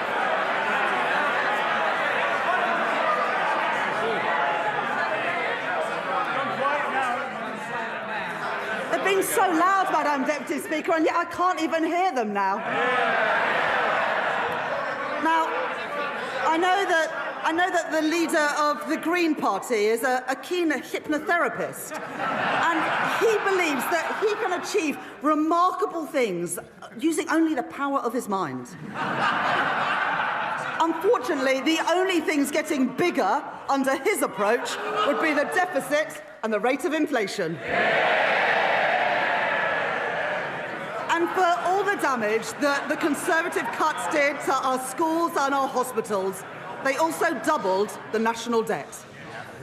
Our net financial debt this year will be £2.6 trillion, 83% of GDP, meaning that today, 1 in every £10 that government spends is on debt interest. Not on paying down that debt, but just on paying the interest on the debt that we inherited from the Conservatives. My fiscal rules will get borrowing down while supporting investment. The stability rule, that day-to-day expenditure must be met through tax receipts. And the investment rule, which allows me to increase investment whilst getting debt on a downward path. Those fiscal rules are non-negotiable. I met them at the budget last year, I met them in the spring, and I have met them today. While the current budget balance is in deficit by £28.8 billion in 26-27 and £4.6 billion in 27-28, it moves into a surplus of £3.9 billion in 28-29, £21.7 billion in 29-30, and £24.6 billion in 2030-31, more than doubling our headroom against the stability rule and meeting that rule a year early too. And our net financial debt is 83.3% in 26-27, 83.6% in 27-28, 83.7% in 28-29, falling to 83.0% in 29-30 and 82.2% in 2030-31. Madam Deputy Speaker, I said we would cut the debt, and we are, with debt down by the end of the forecast. And going forwards, to support our commitment to a single fiscal event and further strengthen our economic stability, I will follow the recommendations of the International Monetary Fund by assessing the fiscal rules just once a year at the budget. Despite the challenges we face on productivity, the path of our deficit reduction remains broadly the same as in spring. Public sector net borrowing is due to be £112.1 billion, or 3.5% of GDP in 26-27, 3% in 27-28, 2.6% in 28-29, 1.9% in 29-30, and 1.9% in 2030-31, ending at £67.2 billion, translating into an increase in the net cash requirement next year of £4.2 billion, taking the total to £133.3 billion. According to the IMF, we are due to reduce borrowing more over the rest of this Parliament than any other G7 economy. The Conservatives crashed the economy, we are protecting it. The Conservatives lost control of debt, we are getting debt down. The Conservatives let inflation and interest rates go through the roof. But, Madam Deputy Speaker, since Labour took office, the Bank of England have cut interest rates 5 times. I've made my choices. Not reckless borrowing, not dangerous cuts, but stability for our economy, security for our public finances, and security for family finances too. Those are the Labour choices. Madam Deputy Speaker, Tory austerity left classrooms crumbling and waiting lists sky high, weakened our productivity and choked our economic growth. And now they propose a further £47 billion of cuts to our public services. Well, that is equivalent to cutting every police officer in our country twice over. And then there is Reform, who promise more than £100 billion of cuts, with no details of where those cuts will come from or who will pay for them. A recipe for devastating damage to our public services. People voted for Labour because they wanted roads that aren't full of potholes. They want police on our streets and they want an NHS that is there when they need it. And we're delivering that. Waiting lists down by 230,000. And not just the 2 million additional appointments we promised, but an additional 5.2 million appointments already delivered since the general election. I joined the Labour Party almost 30 years ago because I could see that the Conservative government that I grew up under didn't care much about schools like mine. Textbooks were rationed. I know that many of you weren't at schools like mine. There is far too much noise, far too much excitement. People need to calm down a little. Chancellor. They don't want to hear what the Tories did to schools like mine, but I will tell them. Textbooks rationed, libraries closed, kids herded into porter cabins in the playground, and I came into politics to change that. The money that I allocated at the spending review will fix the crumbling classrooms that the Conservatives left behind and build the schools that they promised but never delivered. And today, thanks to representations from my honourable friends, the members for Wolverhampton North East and Leeds South West and Morley, I will provide £5 million for libraries in secondary schools, building on the £10 million commitment to ensure that every primary school has a school library within this Parliament. And thanks to representations from my honourable friends, the members for Bournemouth East and from Luton North, I am providing £18 million to improve and upgrade playgrounds across England. Madam Deputy Speaker, let there be no doubt that this is a government that is on the side of our kids and who will back their potential. I will not allow the legacies of Conservative neglect to stain our society. Last year, I made changes to the Mine Workers Pension Scheme to ensure that its members receive the fair pensions that they are owed. This year, with thanks to the Minister for Pensions for all his work in this subject, I can go further. I have heard representations from Labour Coalfield MPs, including my honourable friends, the members for Bassetlaw, Blythe and Ashington, Barnsley South, Mansfield and Llanelli. And today I can announce that I will transfer the Investment Reserve Fund of the British Coal Staff Superannuation Scheme to its members. The men and the women who worked in our coal industry get a fair deal in their retirement too. And more. Having heard representations from my honourable friends, the members for Banbury and the member for Edinburgh South West, I will index for inflation on pensions accrued before 1997 in the Pension Protection Fund and the Financial Assurance Scheme, so that people whose pension schemes became insolvent, no fault of their own, no longer lose out as the result of inflation. Last year, I also provided funding to compensate the victims of the infected blood scandal, after the previous government failed to budget for the costs of compensation. This year, I have listened to representations from my honourable friend, the member for Eltham and Chislehurst, and my honourable friend, the member for Edinburgh South West. And I'd like to thank the Minister for Employment for her representations over many years on this subject. As a result, I will exempt all payments from the infected blood scheme from inheritance tax, regardless of the circumstances in which those payments are passed down.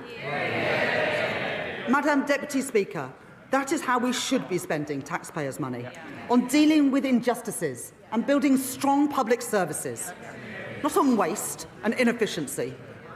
At the spending review, I set an ambitious target of £14 billion of efficiencies per year by 2029, and I am grateful to the Chief Secretary to the Treasury for driving that work forward, realising savings through AI and automation, and by scrapping NHS England and reducing back-office staff by 18,000.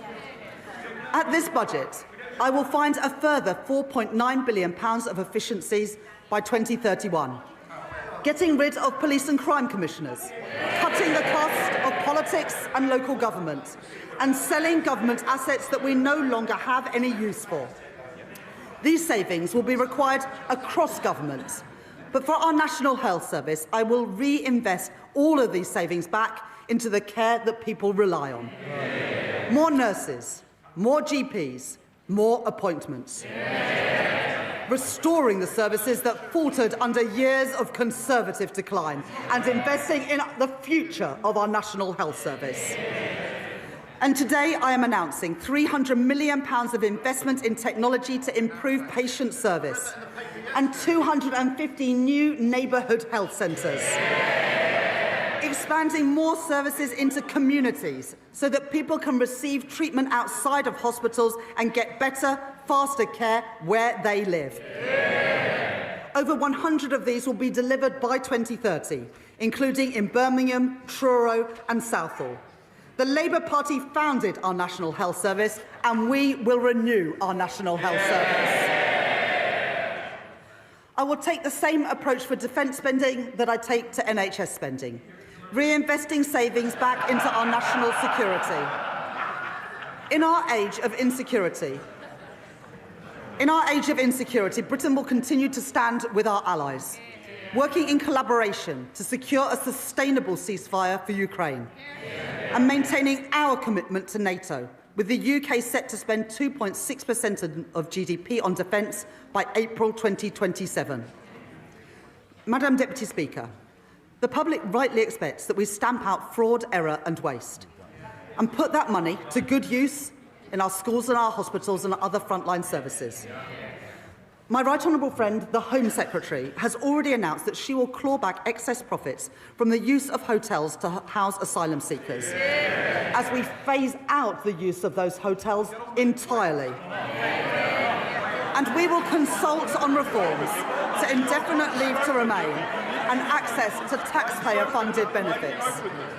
The introduction of digital ID will break the link between illegal migration and illegal working.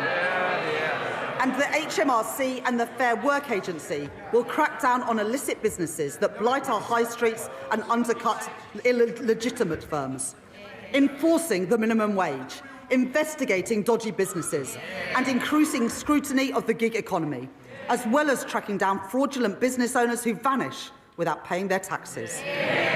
And I'd like to thank my honourable friends, the members for Great Grimsby and Cleethorpes, Lee and Atherton, and Kensington and Bayswater for their representations on this subject. And I'll take further steps to prevent and track down unpaid tax, which will together, these reforms will raise nearly £10 billion a year by 2030, including through new powers for HMRC to pursue the promoters of tax avoidance schemes. I am building on our successful use of targeted checks on welfare claims to root out fraud and error and prevent public money being paid to people who are not entitled to it. And I would like to thank Tom Hayhoe, the COVID Corruption Commissioner, for his work in helping to chase down nearly £400 million from dodgy pandemic spending and contracts. Tory contracts handed out by Tory ministers to Tory peers and Tory friends.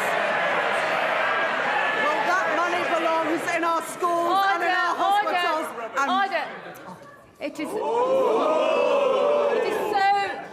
so noisy now, we can barely hear the Chancellor. Everybody needs to calm down. Chancellor.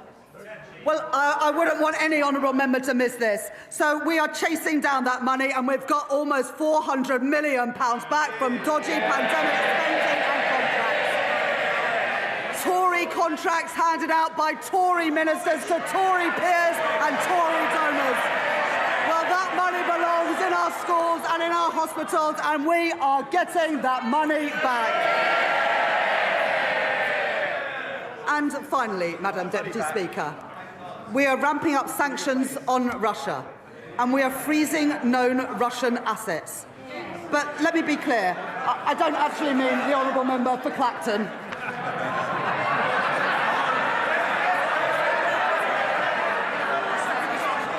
Under the Conservatives...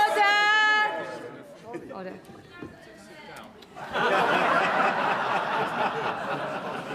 You don't need commentary from the backbenches, and Mr Dewhurst, you are so loud. It's remarkable how far your voice carries. Chancellor. Under the Conservatives, the cost of our welfare system increased by nearly 1 percentage point of GDP, equivalent to £88 billion in just 5 years. The broken welfare system that we inherited wrote off millions of people as too sick to work, and we will reform that system so that it is a system that does not count the cost of failure, but one that protects people who cannot work and empowers those who can. We have brought back face-to-face assessments for disability benefits. Those are the face-to-face assessments that the Shadow Chancellor got rid of when he was Work and Pension Secretary. And our changes to universal credit will get 15,000 people back into work, a figure confirmed today. The former Health Secretary, Alan Milburn, will review the causes of rising youth inactivity, and we are already taking action. I'm grateful to the Federation of Small Businesses and Small Business Britain for their representations on apprenticeships. And today I am announcing funding to make the training for under 25 apprenticeships completely free for small and medium-sized enterprises.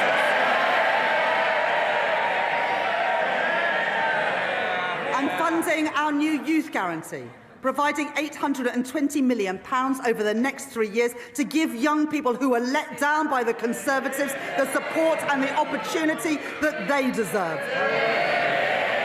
Guaranteeing every young person a place in college, an apprenticeship or personalised job support. And after 18 months, 18 to 21-year-olds will be offered paid work, not benefits. The Motability Scheme was set up to protect the most vulnerable, not to subsidise the lease on a Mercedes-Benz. And so I am making reforms that will reduce generous taxpayer subsidies, and Motability have confirmed that they will remove luxury vehicles from their scheme, getting the scheme back to its original purpose of offering cost-effective leases to disabled people. And taxpayers' money should not be spent on pensions for people abroad, who only lived here for a couple of years and may never even have paid a penny in tax.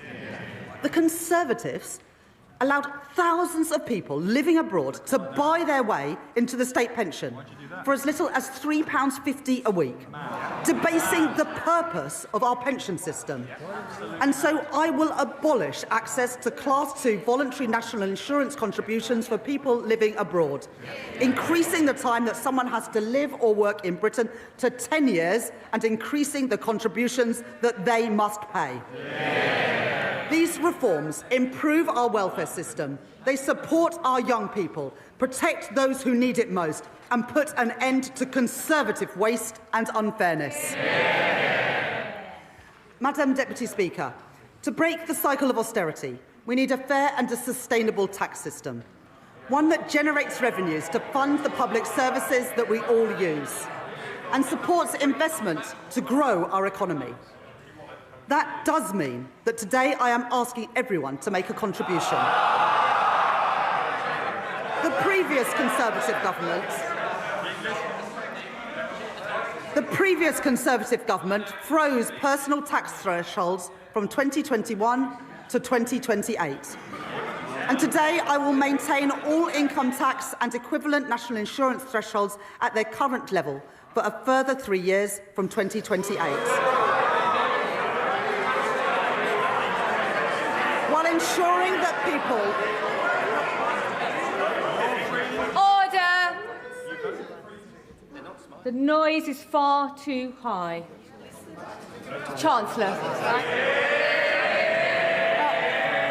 The Right Honourable Lady supported these freezes when her party made them. She might want to forget about it, but the British people never will.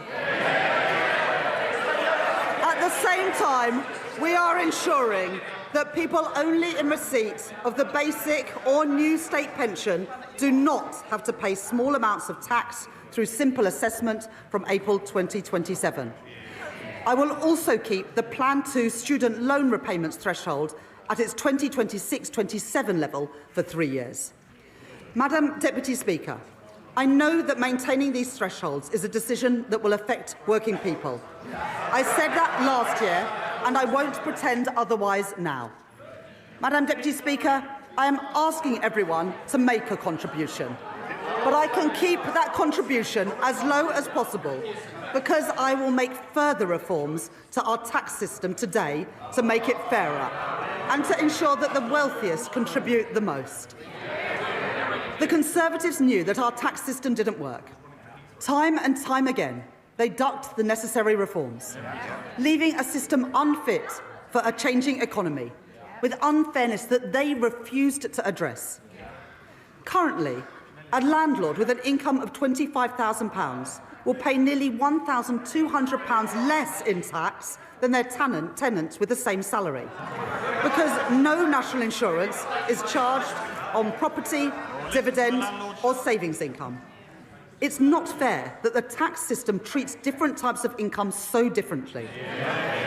And so I will increase the basic and higher rate of tax on property, savings and dividend income by 2 percentage points, and the additional rate of tax on property and savings income by 2 percentage points. Even after these reforms, 90% of taxpayers will still pay no tax at all on their savings. As well as narrowing the gap between the tax on income from assets and income from work, I also believe that a fair society is one where the wealthiest pay their fair share. The reforms I made last year will raise an additional £8 billion a year by 2020-30 from wealth. I increased taxes last year on private equity, private schools and private jets. I abolished the non-dom tax regime. And this year, I will make 2 changes to cap trust charges and prevent avoidance. I reformed inheritance tax on agricultural and business assets. And this year, I am aligning those reforms with wider inheritance tax rules by allowing the transfer of the 100% relief allowance between spouses, balancing the taxation of these valuable assets with the realities of family life. In this budget, I will take further steps to deal with a long-standing source of wealth inequality in our country. A Band D home in Darlington or Blackpool pays just under £2,400 in council tax, nearly £300 more than a £10 million mansion in Mayfair.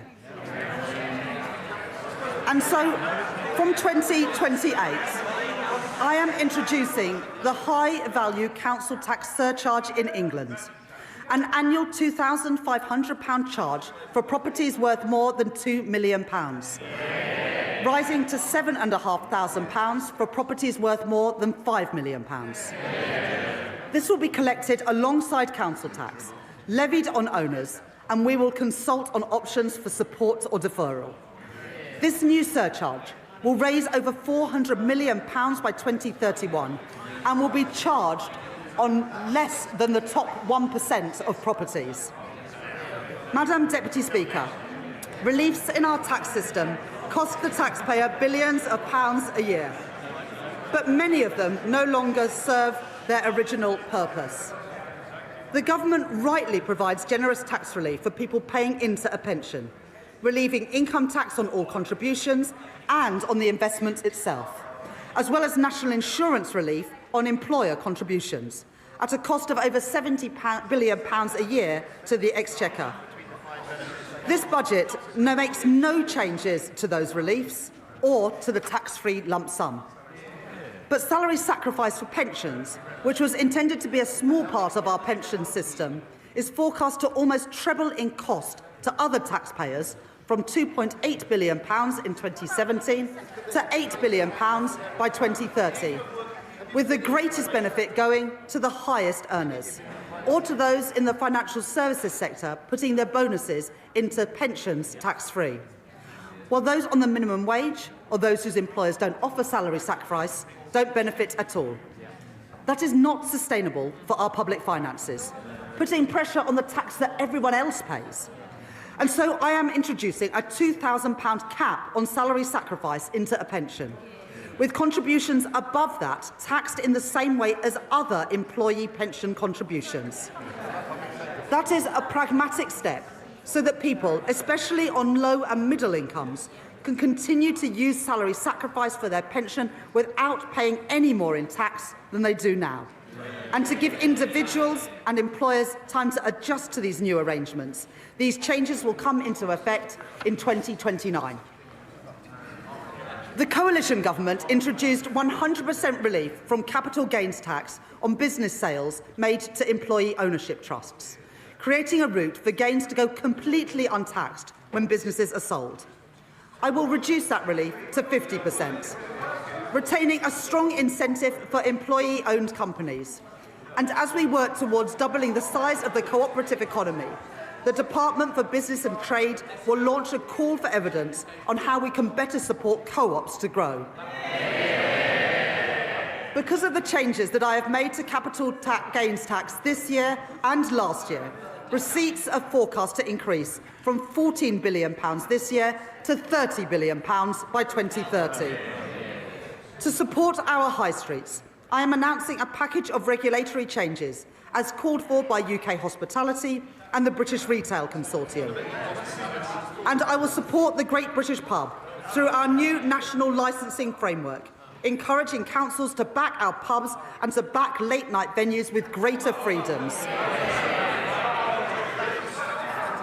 For business rates, I will introduce permanently lower tax rates for over 750,000 retail, hospitality and leisure properties, the lowest rates since 1991, paid for through higher rates on properties worth more than £500,000, like the warehouses used by online giants. Alongside this, I will introduce a package of support worth over £4.3 billion over the next 3 years for a property of any size seeing a large increase in their bill. And to support a level playing field in retail, I will stop online firms from undercutting our high street businesses by ensuring customs duty applies on parcels of any value. I will reform our motoring taxes, exempting search and rescue vehicles from vehicle excise duty as called for by my honourable friends, the member for the Western Isles and for Whitehaven and Workington. And because all cars contribute to the wear and tear on our roads, I will ensure that drivers are taxed according to how much they drive and not just by the type of car they own, by introducing the electric vehicle excise duty on electric cars. This will be payable each year alongside vehicle excise duty at 3p per mile for electric cars and 1.5p for plug-in hybrids, helping us to double road maintenance funding in England over the course of this Parliament. And alongside this, I am providing support to boost our British car industry, increasing the threshold for the expensive car supplement on electric vehicles to £50,000, saving over 1 million motorists £440 a year. Providing £1.3 billion additional funding for the electric car grant, extending it to 2030 and taking total funding to £2 billion, as well as delaying changes to the employee car ownership scheme. In addition, we're investing a further £200 million to accelerate the rollout of EV charging, as well as 100% business rates relief for EV charge points for the next decade, with thanks to my honourable friend, the member for Camborne and Redruth, for his representations on this policy. And I will improve competition in our taxi industry by ending ride-hailing companies' use of a discount scheme intended for coach tours, as called for by Steve McNamara, the General Secretary of the Licensed Taxi Drivers Association, legislating to restrict access so that everyone pays fairly and protecting £700 million of tax revenue each year. I am responding to our consultation on landfill tax, and listening to representations, particularly from our house building industry. I will not converge towards a single rate, but I will prevent the gap between the two rates from widening to balance the need to address tax avoidance in the current structure. I will today publish Ray McCann's report into the loan charge along with the government's response, setting out a new settlement opportunity that will finally allow people to finalise their position and draw a line under this long-standing issue. And I'd like to thank my honourable friend, the member for Milton Keynes Central, for her representations on this subject. I will continue with the planned uprating for tobacco duties that I set out last year and uprate alcohol duties by inflation, along with our plans to introduce a vaping products duty in 2026 and changes to the soft drinks industry levy announced by my right honourable friend, the Health Secretary, yesterday. And I'd like to thank the Exchequer Secretary to the Treasury for his work on all the tax measures in this budget. I will also reform gambling taxes in response to the rise in online gambling. Remote gaming is associated with the highest levels of harm. And so I am increasing remote gaming duty from 21% to 40%. With duty on online betting increasing from 15% to 25%. I am making no change to the taxes on in-person gambling or on horse racing.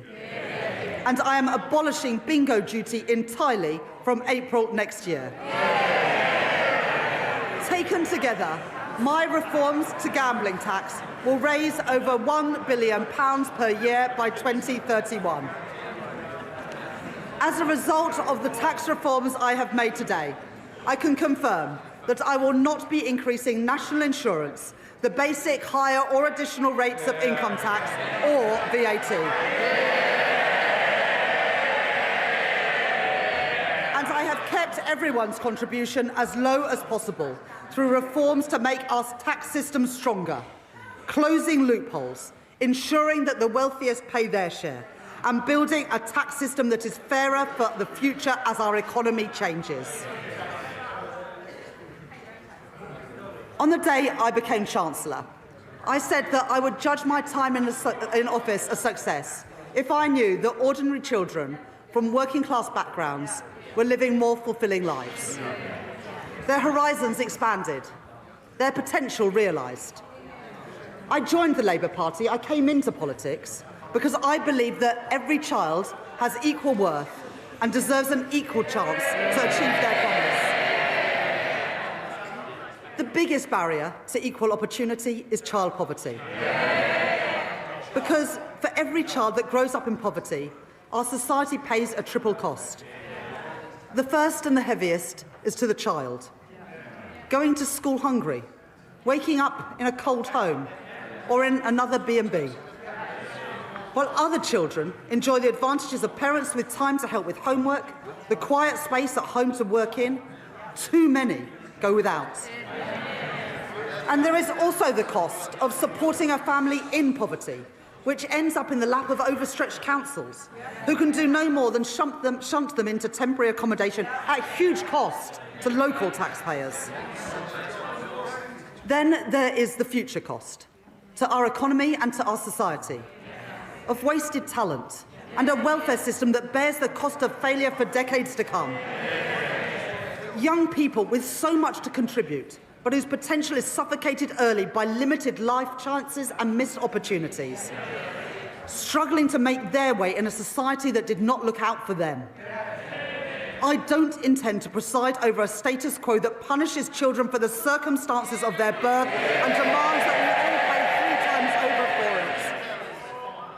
it. Since last July, we've rolled out free breakfast clubs in schools. We're expanding free school meals to 500,000 more kids, lifting 100,000 children out of poverty as we do it. We've passed the Renters' Rights Act and we've extended the childcare offer. And I'm proud of all of that. But it's not enough. Because there is one policy that pushes kids into poverty more than any other. It was introduced by the party opposite.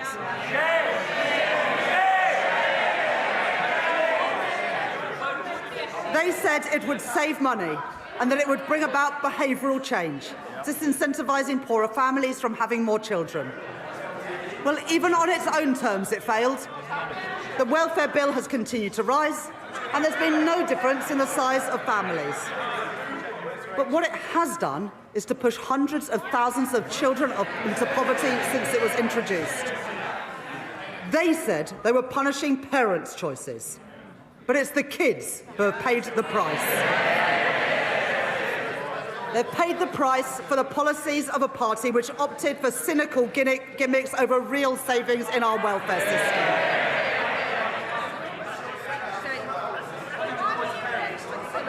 I understand that many families are finding times hard and that many kids have had to make difficult choices when it comes to having kids. And there are many reasons why people choose to have children and then find themselves in difficult times. The death of a partner, separation, ill health, a lost job. I don't believe that children should have to bear the brunt of that. And neither can I, in good conscience, leave in place the vile policy known as the rape clause, requiring women to prove if their child has been conceived non-consensually to receive support. I'm proud to be Britain's first female Chancellor of the Exchequer. I take the responsibilities that come with that seriously. I will not tolerate the grotesque indignity of women of the rape clause any longer. It is dehumanising, it is cruel, and I will remove it from the statute book. And so because I am tackling fraud and error in our welfare system, because I am cracking down on tax avoidance, because I am reforming gambling taxation, I can announce today, fully costed and fully funded, the removal of the two-child limit in full from April.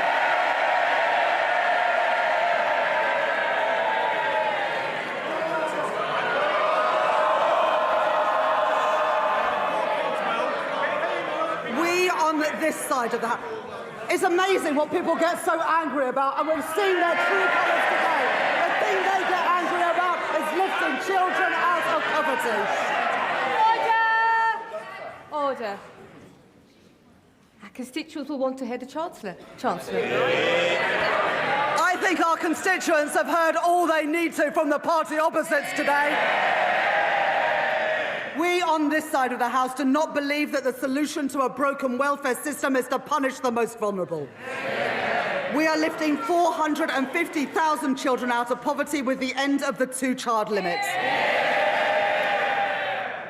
And, Madam Deputy Speaker, combined with other actions we are taking, this Labour government is achieving the biggest reduction in child poverty over a parliament since records began. That is the difference that this Labour government is making. Madam Deputy Speaker, I know how worried families are about the cost of everything. Worried that their money won't stretch to the end of the month. Worried that price... I think if you've got a house that's worth £5 million a year, you can probably afford it. But you get more exercise about reducing child poverty than you do about the richest paying more.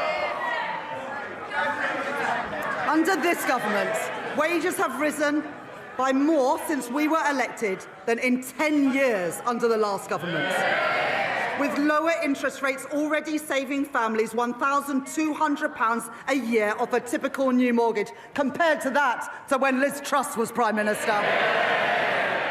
But I know that people still face pressure on their budgets day to day and week to week. And where there is more to do, where we can provide relief, we are doing it. Extending the bus fare cap, cracking down on rip-off price hikes, freezing prescription charges and freezing rail fares for the first time in 30 years.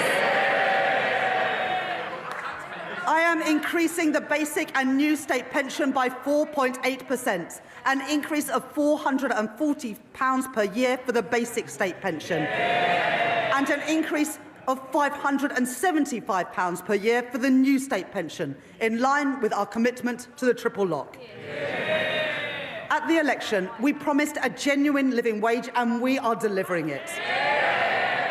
At the budget last year, I increased the national minimum wage and the national living wage, and I am doing the same this year too. Accepting the recommendations of the Low Pay Commission in full and increasing the minimum wage for 18 to 20-year-olds from £10 to £10.85 an hour, and increasing the living wage from £12.21 to £12.71 an hour.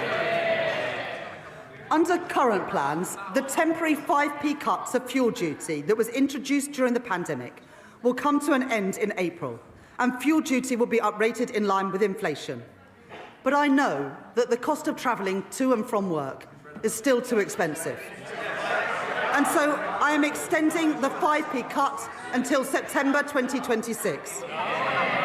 And because I know that changes in wholesale prices are not always passed on to motorists, I am bringing in new rules to mandate petrol forecourts to share real-time price rises through a new fuel finder, empowering drivers to find the cheapest fuel, calling out rip-offs and strengthening competition, saving the average household £40 a year.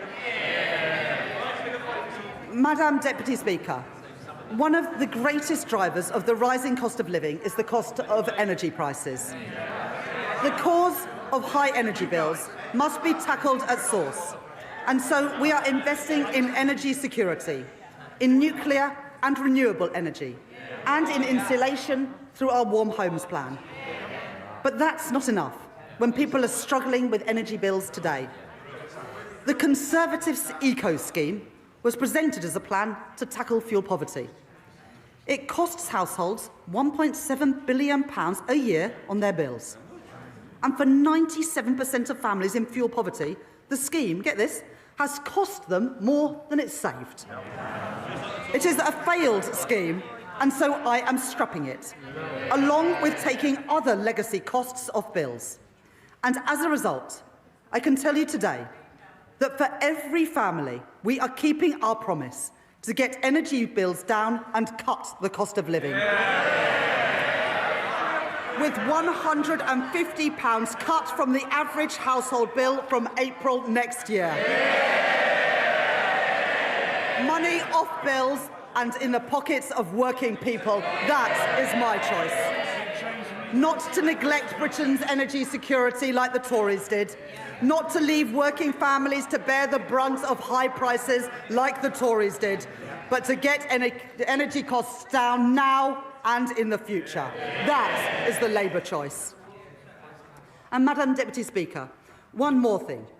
Because of our action on bills and on prices, as a direct result of this budget, the Office for Budget Responsibility confirmed today that inflation is coming down faster and will be a full 0.4 percentage points lower next year.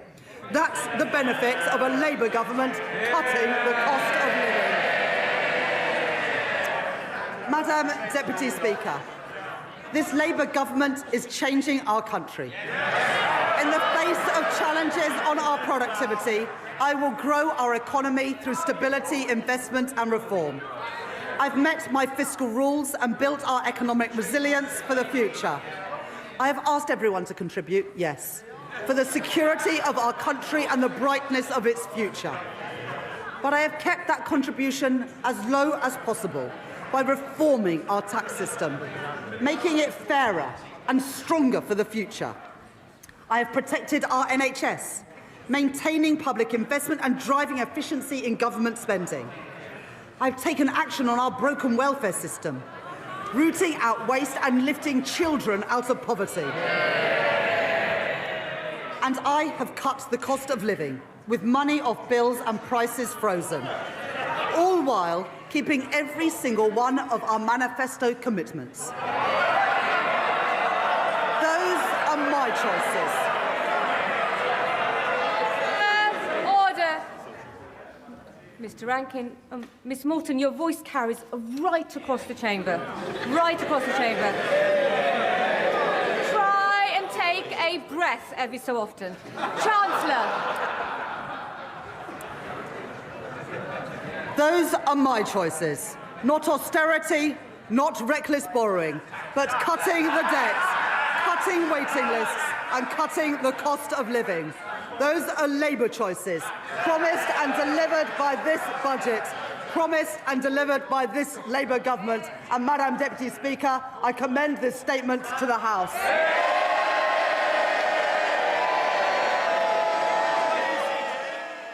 And that was Rachel Reeves, the Chancellor of the Exchequer, giving her second budget. You can see the reaction there from Labour MPs waving their order papers. They are very happy about what they heard, particularly, of course, that announcement about lifting the cap on two-child benefit. Let's get some reactions straight away. Helen, let's start with you. What's your big takeaway from what you've heard this afternoon? Well, I think one big piece of news is that it looks like actually things weren't as bad for Rachel Reeves as everyone expected. The downgrade that the OBR gave her wasn't as big as it was expected. She had less work to do.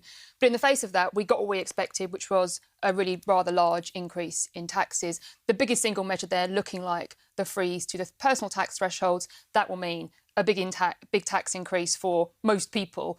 More people bringing into tax, people paying high tax when they're paying it. Faisal.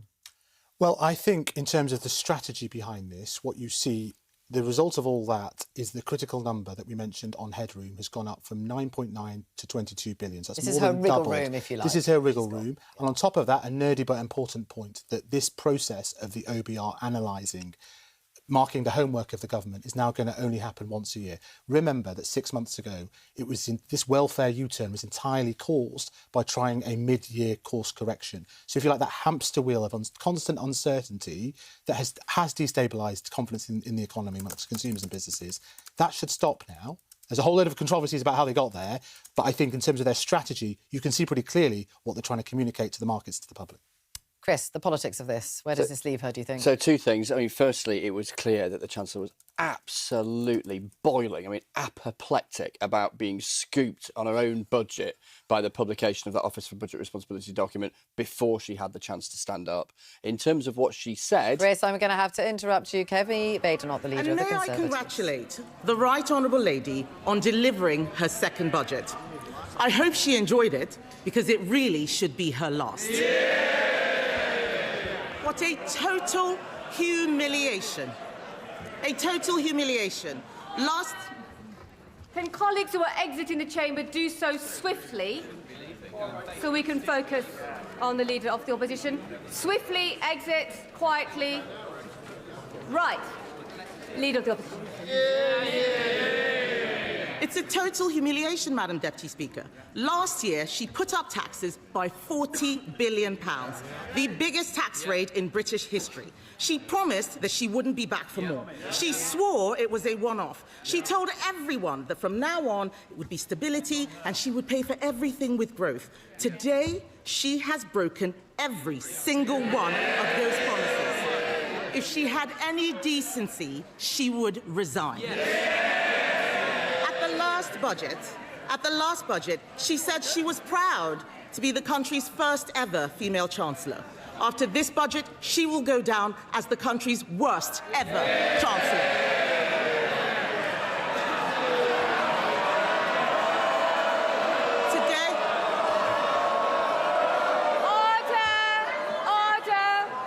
Order.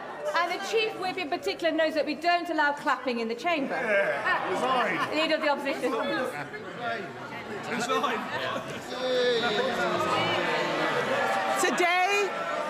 Today she has announced a new tax rate of £26 billion. They're all cheering. Household income is down. Spending policies in this budget increase borrowing in every year. That smorgasbord of misery we just heard from her can be summed up in one sentence. Labour are hiking taxes to pay for welfare. This is a budget for Benefit Street, Madam Deputy Speaker, paid for by working people. This budget increases benefits for 560,000 families by an average of £5,000. They are hiking taxes on workers, pensioners and savers to pay for handouts to keep their backbenchers quiet. These are the same, yes, they can chanter all they like. These are the same backbenchers, Madam Deputy Speaker, who cheered last year when she taxed jobs and left more than 100,000 people without an income. They cheered because they didn't understand the consequences of what they were doing, and they still don't. Madam Deputy Speaker, it's not been an easy time for the Chancellor. No one liked seeing her sitting on those benches as it dawned on her that her own backbenchers were going to do to her political career what she's done to our economy. But she could have chosen today to bring down welfare spending and get more people into work. Instead, she has chosen to put up tax after tax after tax, taxes on workers, taxes on savers, taxes on pensioners, taxes on investors, taxes on homes, holidays, cars, I think even milkshakes, taxes on anyone doing the right thing. She and this government have lost what little credibility they had left, and no one will ever trust her again. What's amazing, Madam Deputy Speaker, is that she has the nerve to come to this House and claim this is all someone else's fault. A laundry list of excuses. Yes. Madam Deputy Speaker, they blame the Conservatives as if we've been sneaking into the Treasury under the cover of darkness to give pay rises to the unions. She inherited an economy with inflation at 2% and record high employment. She has tanked it in just over a year. Endless excuses. She blames Brexit. She blames Donald Trump. She needs to blame herself. And I've got some news for her. The Chancellor didn't seem to understand what the OBR was saying. Inflation is up, not down, and that inflation was stoked by her tax and spend decisions.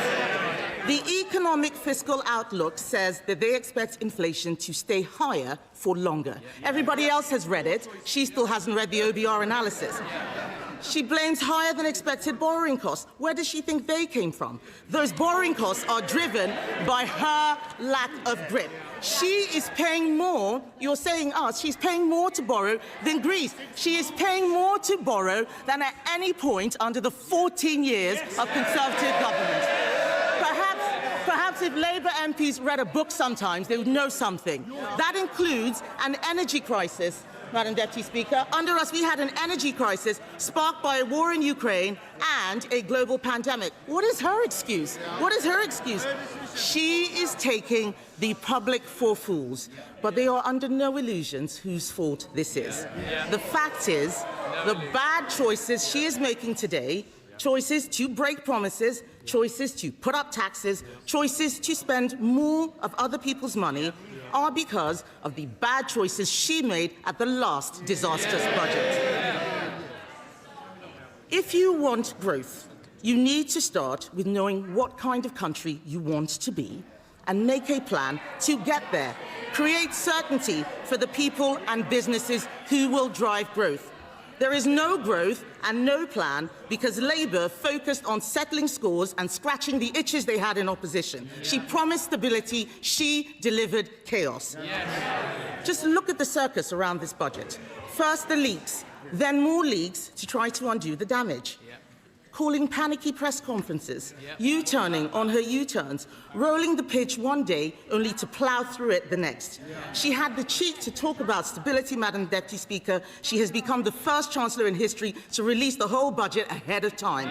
This is extraordinary. It tells you everything you need to know about her grip on the Treasury. She's making the UK a shambolic laughingstock to international investors, and if she doesn't resign for breaking her promises, she should sure as hell go for this.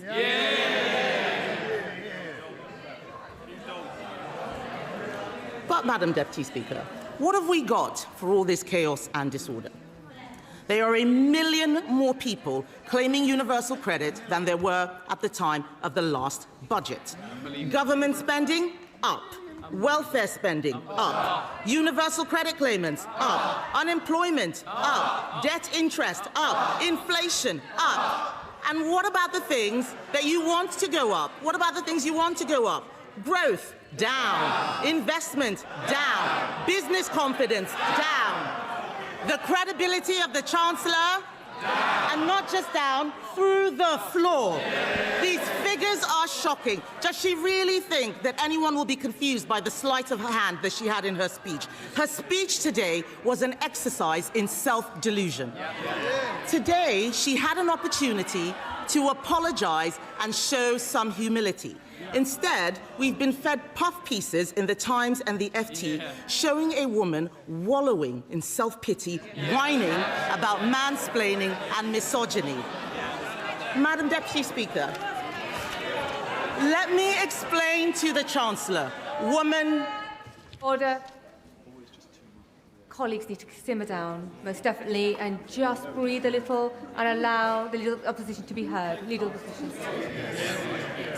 All we've had is wallowing in self-pity and whining about misogyny and mansplaining. So, Madam Deputy Speaker, let me explain to the Chancellor, woman to woman. People out there aren't complaining because she's female. They're complaining because she is utterly incompetent.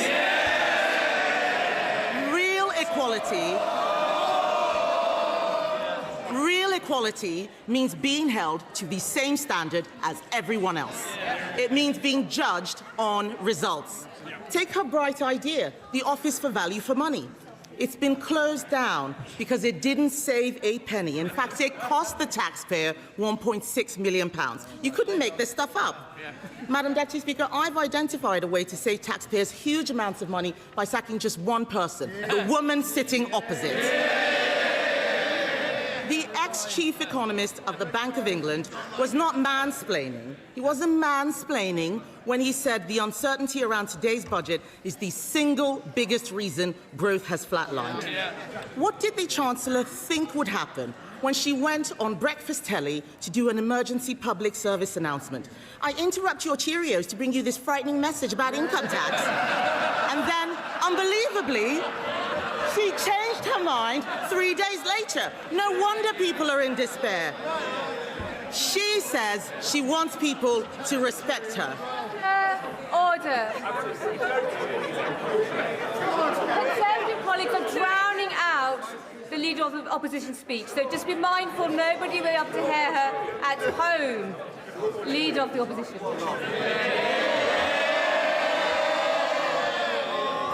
Madam Deputy Speaker, she says she wants people to respect her. Respect is earned. She apparently told Labour MPs this week, I'll show the media, I'll show the Tories, I will not let them beat me. Show us what? Making stuff up at the dispatch box, incompetence, chaos, and the highest tax burden in history.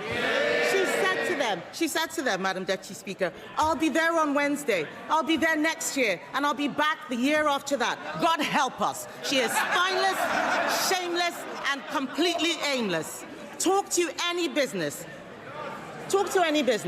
Talk to someone looking for a job. Unemployment is up every single month since Labour have been in office. They don't want to hear it, but it's true.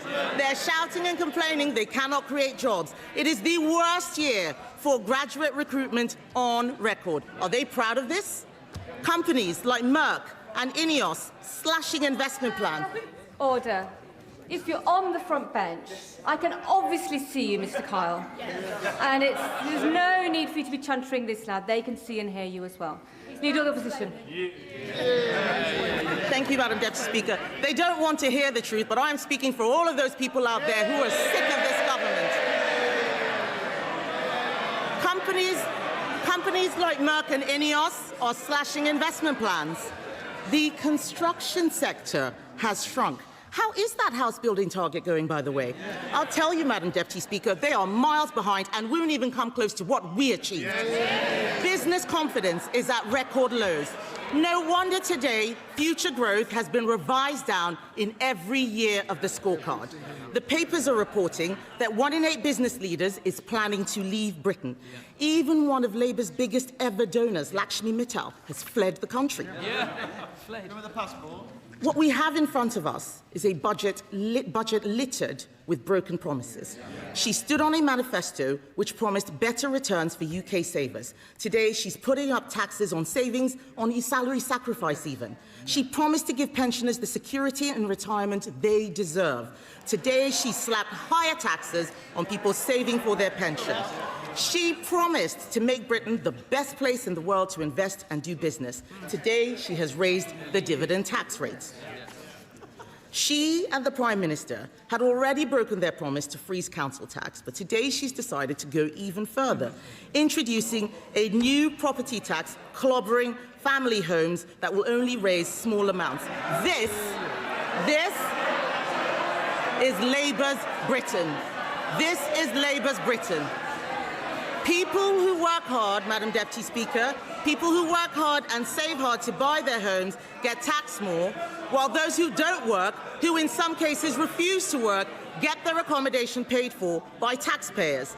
And then to top it all off, because taxing your home, your car, your savings and your pension wasn't enough, she has, by her own admission, broken her manifesto promise on income tax. Because in the last budget, she said, and I quote, "I am keeping every single promise on tax that I made in our manifesto, so there will be no extension of the freeze in income tax thresholds." She said in that budget that extending the threshold freeze would hurt working people and take money out of their payslips. But today, she has done exactly that. Why should anyone believe anything she's promised in this budget? And so where is the money going? Small changes to rail fares and prescriptions, these are distractions while she steals your wallet. The real story here, Madam Deputy Speaker, the real story is that Labour have lost control of welfare spending. Not only will working people have their tax thresholds frozen while benefits go up in line with inflation, not only have Labour abandoned reforms that would have saved the taxpayer £5 billion after pressure from these backbenchers, today they have added another £3 billion to the bill by scrapping the two-child benefit cap. We introduced that cap, Madam Deputy Speaker, because it means people on benefits have to make the same decisions about having children as everyone else. Even Labour voters know that it strikes the right balance between supporting people who are struggling and protecting taxpayers who are struggling themselves. Just this summer, the Chancellor admitted that lifting the two-child benefit cap was not affordable. But that was before the Prime Minister accidentally fired the starting gun on the race to replace him. So now he and the Chancellor are buying the votes of their own MPs with taxpayers' money. If she wants to reduce child poverty, she should stop taxing their parents and stop destroying their jobs. She congratulated herself on a new tax on landlords. Let me tell her this. Hiking tax on landlords will only push up rents. It will push landlords out of the market. The people who will suffer are the tenants. And then she talks about taxes on electric vehicles. These changes will hit rural drivers the hardest, but we know that Labour don't care about rural people. All this budget delivers is higher taxes and out-of-control spending. Nobody voted for this. The Chancellor must take responsibility. She chose to impose the jobs tax, driving unemployment higher month after month. She chose to abandon welfare reform, meaning the benefits bill is spiralling. She chose to spend more and more money she didn't have, leaving taxpayers to foot the bill. She is out of money, out of ideas, out of her depth, and she has run out of road. The country simply cannot afford a Chancellor who can't keep her own promises. Her position is untenable, and she knows it. She's talking to the Chancellor. Is he mansplaining to you, by the way? Is he mansplaining? Do you want some help? Would you like some help?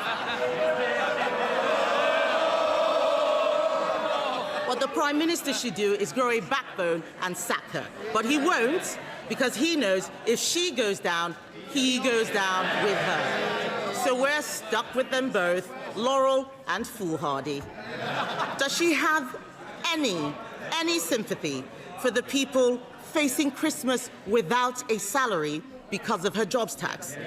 For the retailers who are suffering sleepless nights because of their plummeting Christmas sales? People out there are crying. Last year, we had the horrors of the Halloween budget. This year, it's the nightmare before Christmas. And as for her, she's the unwelcome Christmas guest, 10 minutes through the door, and she's eaten all the Quality Street, Madam Deputy Speaker.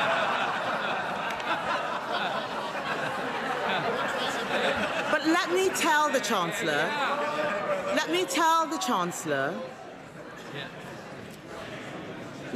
Chancellor, something she has forgotten. Behind every line in today's Red Book is a family, a home, a lifetime of work and sacrifice. People are frightened, and they have every reason to be. The Chancellor has spent the last year terrifying them. Every decision that she and the Prime Minister make puts more pressure on the people who keep this country going. If Labour are the party of working people, why is it that every day under them, thousands more people are signing off work and onto benefits? It's Conservatives who are the party of work. The Labour Party should be renamed the Welfare Party. And they are making a mistake. The British public don't want higher welfare spending. They want people in work providing for themselves. They want to live in a country where hard work pays, where what you put in reflects what you get out. And we agree with them. There is an alternative. We Conservatives have set it out. This budget could have saved £47 billion, including £23 billion from welfare. She could have applied our golden economic rule, allocating half of those savings to cutting the deficit and using the rest to cut taxes. Oh, they're all pretending they're not listening. It's the shame of the mess they've made. It's the shame of the mess they've made. Order. Mr. Vince. Mr. Thompson, you're so enthusiastic. I was worried you were going to knock Mr. War off his chair a moment ago, so we need to calm down and breathe, and we need to ensure that we can hear the Leader of the Opposition. Kemi Badenoch. Even the dog is laughing at the Chancellor, Madam Deputy Speaker. She could have applied our golden economic rule, allocating half of those savings to cutting the deficit, using the rest to cut taxes. She could have abolished stamp duty on homes to get the housing market moving, abolished business rates on shops to breathe life into our high streets. She could have introduced our cheap power plan. It saves a lot more money than what she announced would bring down energy costs for homes and businesses. That's what she should have done. She should be on the side of people who get up and go to work, people who take a risk to start a company, people working all hours to keep their business afloat. She should be on the side of the farmer, trying to hand something over to the next generation. The investor, deciding whether to spend their money in the UK or elsewhere. She should be on the side of the young person, looking for their first job.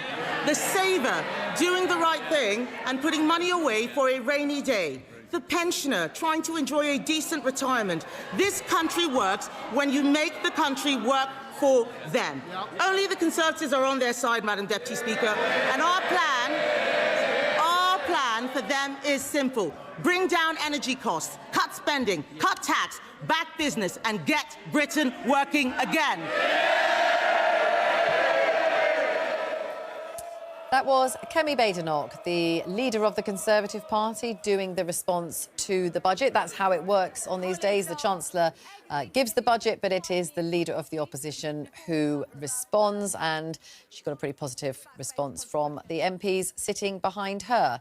Now, let's have a recap of the main measures that have been announced in the budget. The OBR is predicting that inflation will be 3.5% this year, higher than predicted in March. Income tax and national insurance thresholds will be frozen until 2031. The two-child benefit limit will be lifted next April, which allows families who qualify for universal credit to claim for more than 2 children. The cash ISA allowance will be reduced to £12,000 a year for the under 65s.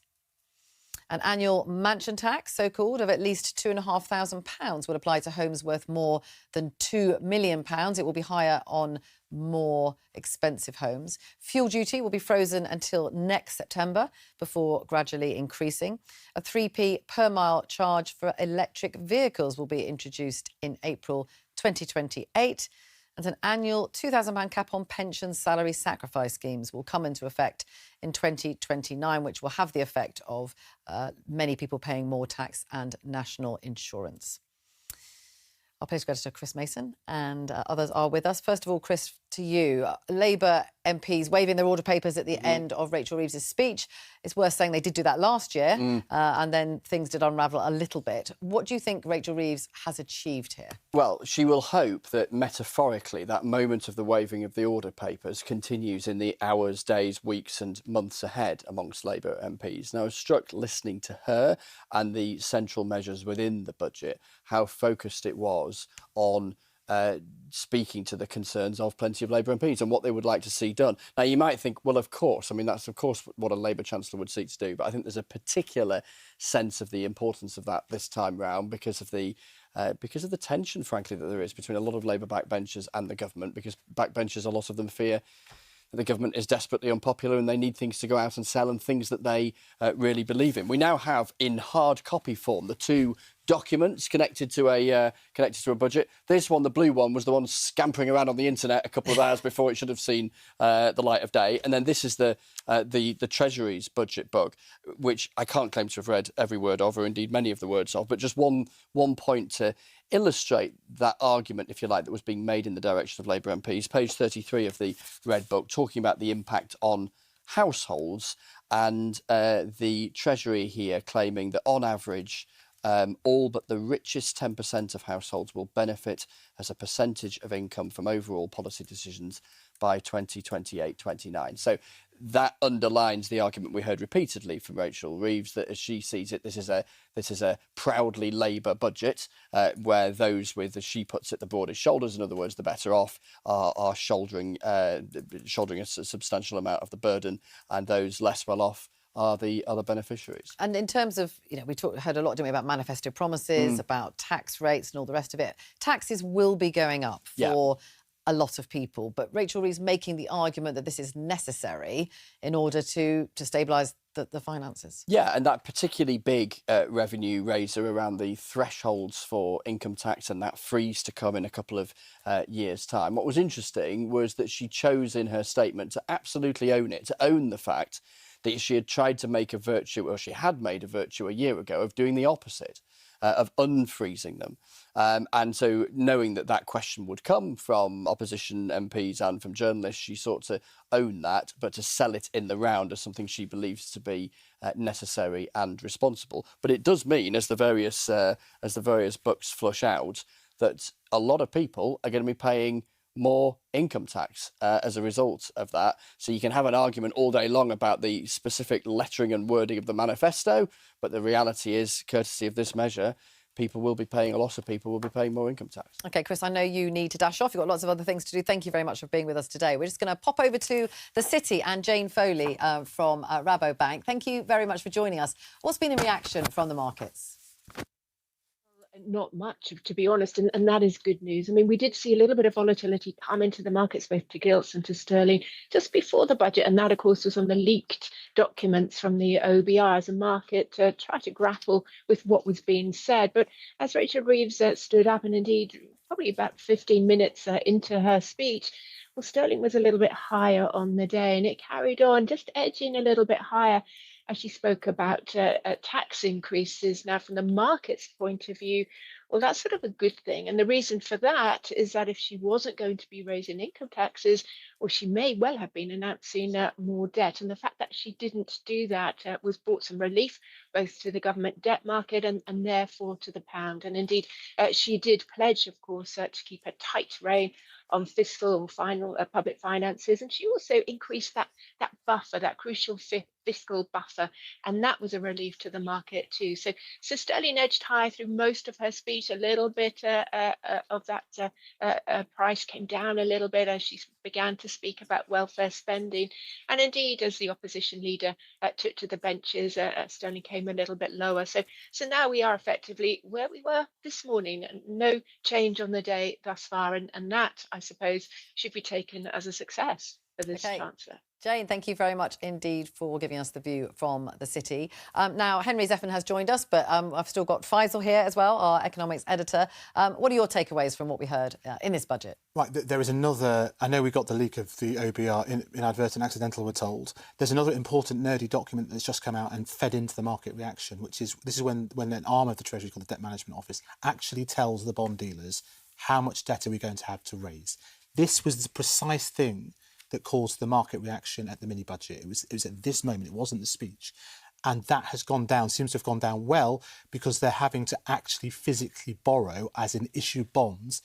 Although it has gone up a bit, it's less than expectations. So that is very important. And it's why on the day, the yield, the effective interest rate, is just down a little. There's no big move, it's not like...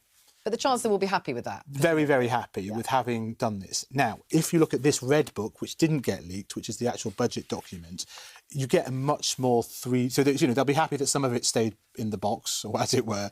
You get a sense of the pattern of the over time, which I think is really important. Because what you see is that there's a giveaway, as in consumers, there's less tax and there's more spending, essentially, up front over the next year or so, as you'd expect, to kind of deal with some of the concerns about cost of living, but also from backbenchers. But then over time, really, the big tax rise comes in really in the last couple of years.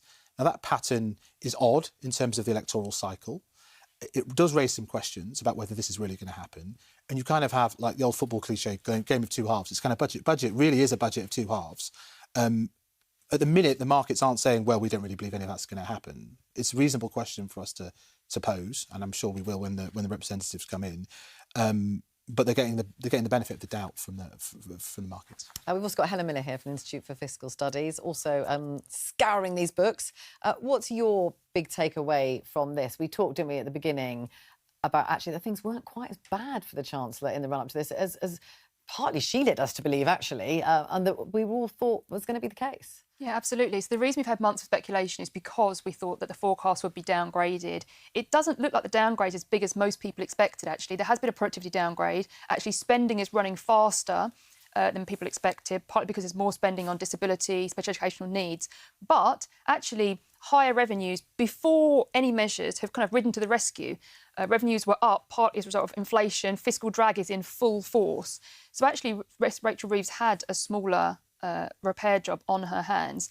But interestingly, she did do what we all thought she would do. She froze tax thresholds, recognising herself that is obviously a tax rise on working people. And now we have the numbers. As a result of that choice, something like another 800,000 people will be paying income tax, over another 900,000 people paying higher rates of income tax. These ongoing freezes really have, and are continuing to, reshape our tax system. And of course, we're continuing to leave actually tax revenues to the vagaries of inflation. How much we actually get from these measures, how much tax increase they actually represent, will depend on how inflation turns out. OK. Is it possible yet to say how Labour MPs feel about this? They seemed pretty happy, didn't they, in the chamber? Yeah, I think we can say they are pretty happy. And I think there's a simple reason for that, which is that Rachel Reeves has spent money on things that Labour MPs like, in particular, but not exclusively, the abolition of the two-child benefit cap, which I think it's worth stressing was not a call merely from the left of the Labour Party, as sometimes things like this are. It's much broader. It was Gordon Brown, the former Prime Minister and Chancellor, famously from the right of the Labour Party, who was leading much of the public campaigning on that. I think where the political debate is going to go, though, and I think Helen just hit upon it there, is as it soaks into people that, contrary to some of the speculation in advance, the forecasts weren't quite as bad as we were led to believe. I think that is going to actually crystallise a clear political divide. Rachel Reeves has decided to tax more, principally to spend more, though also to give herself a bigger buffer against future economic changes and future shocks and so on. And the Conservatives will say, well, she shouldn't be spending that money, therefore the tax shouldn't be going up. And I think that's going to be the big sort of political economic divide over the coming months. And in terms of Rachel Reeves herself, it's been a really difficult year for her. She was under a lot of pressure. Do you think now, of course, there was the leak as she stood up, which was not the best start for her. But do you think for her now, does this calm all the chat about her future, about Keir Starmer's future? No, is the short answer to that, because I think the chat about her political future is inseparable from the chat about Keir Starmer's political future. And his political future is in large part dictated by what Labour MPs see when they look at the opinion polls and what they hear when they campaign on doorsteps in their constituencies and others every week. But I was saying all morning that the immediate question for Rachel Reeves is how Labour MPs respond and how the markets respond. And from the sounds of the markets and from what I know of Labour MPs, she'll be pleased so far. And these things are linked. OK, what it did for the Kwarteng Truss brief era was not just the market response, but it was because she couldn't pass that spending cuts budget. She's shown today that she's got, I think, command of the Labour masses again after that wobble. And that's important for the markets as well, because they're looking at her, can you pass this budget? And I think the answer to that at this moment is yes. Yeah. OK, we're going to pop over to Darlington because Jim Connolly is there to get reaction.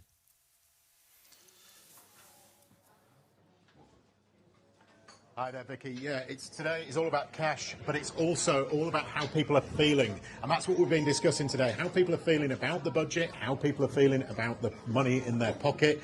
And what we've got here is a couple of businesses and a couple of charity workers to discuss it. But we've also got some members of the public too, so we'll get a real sense of what people are feeling today.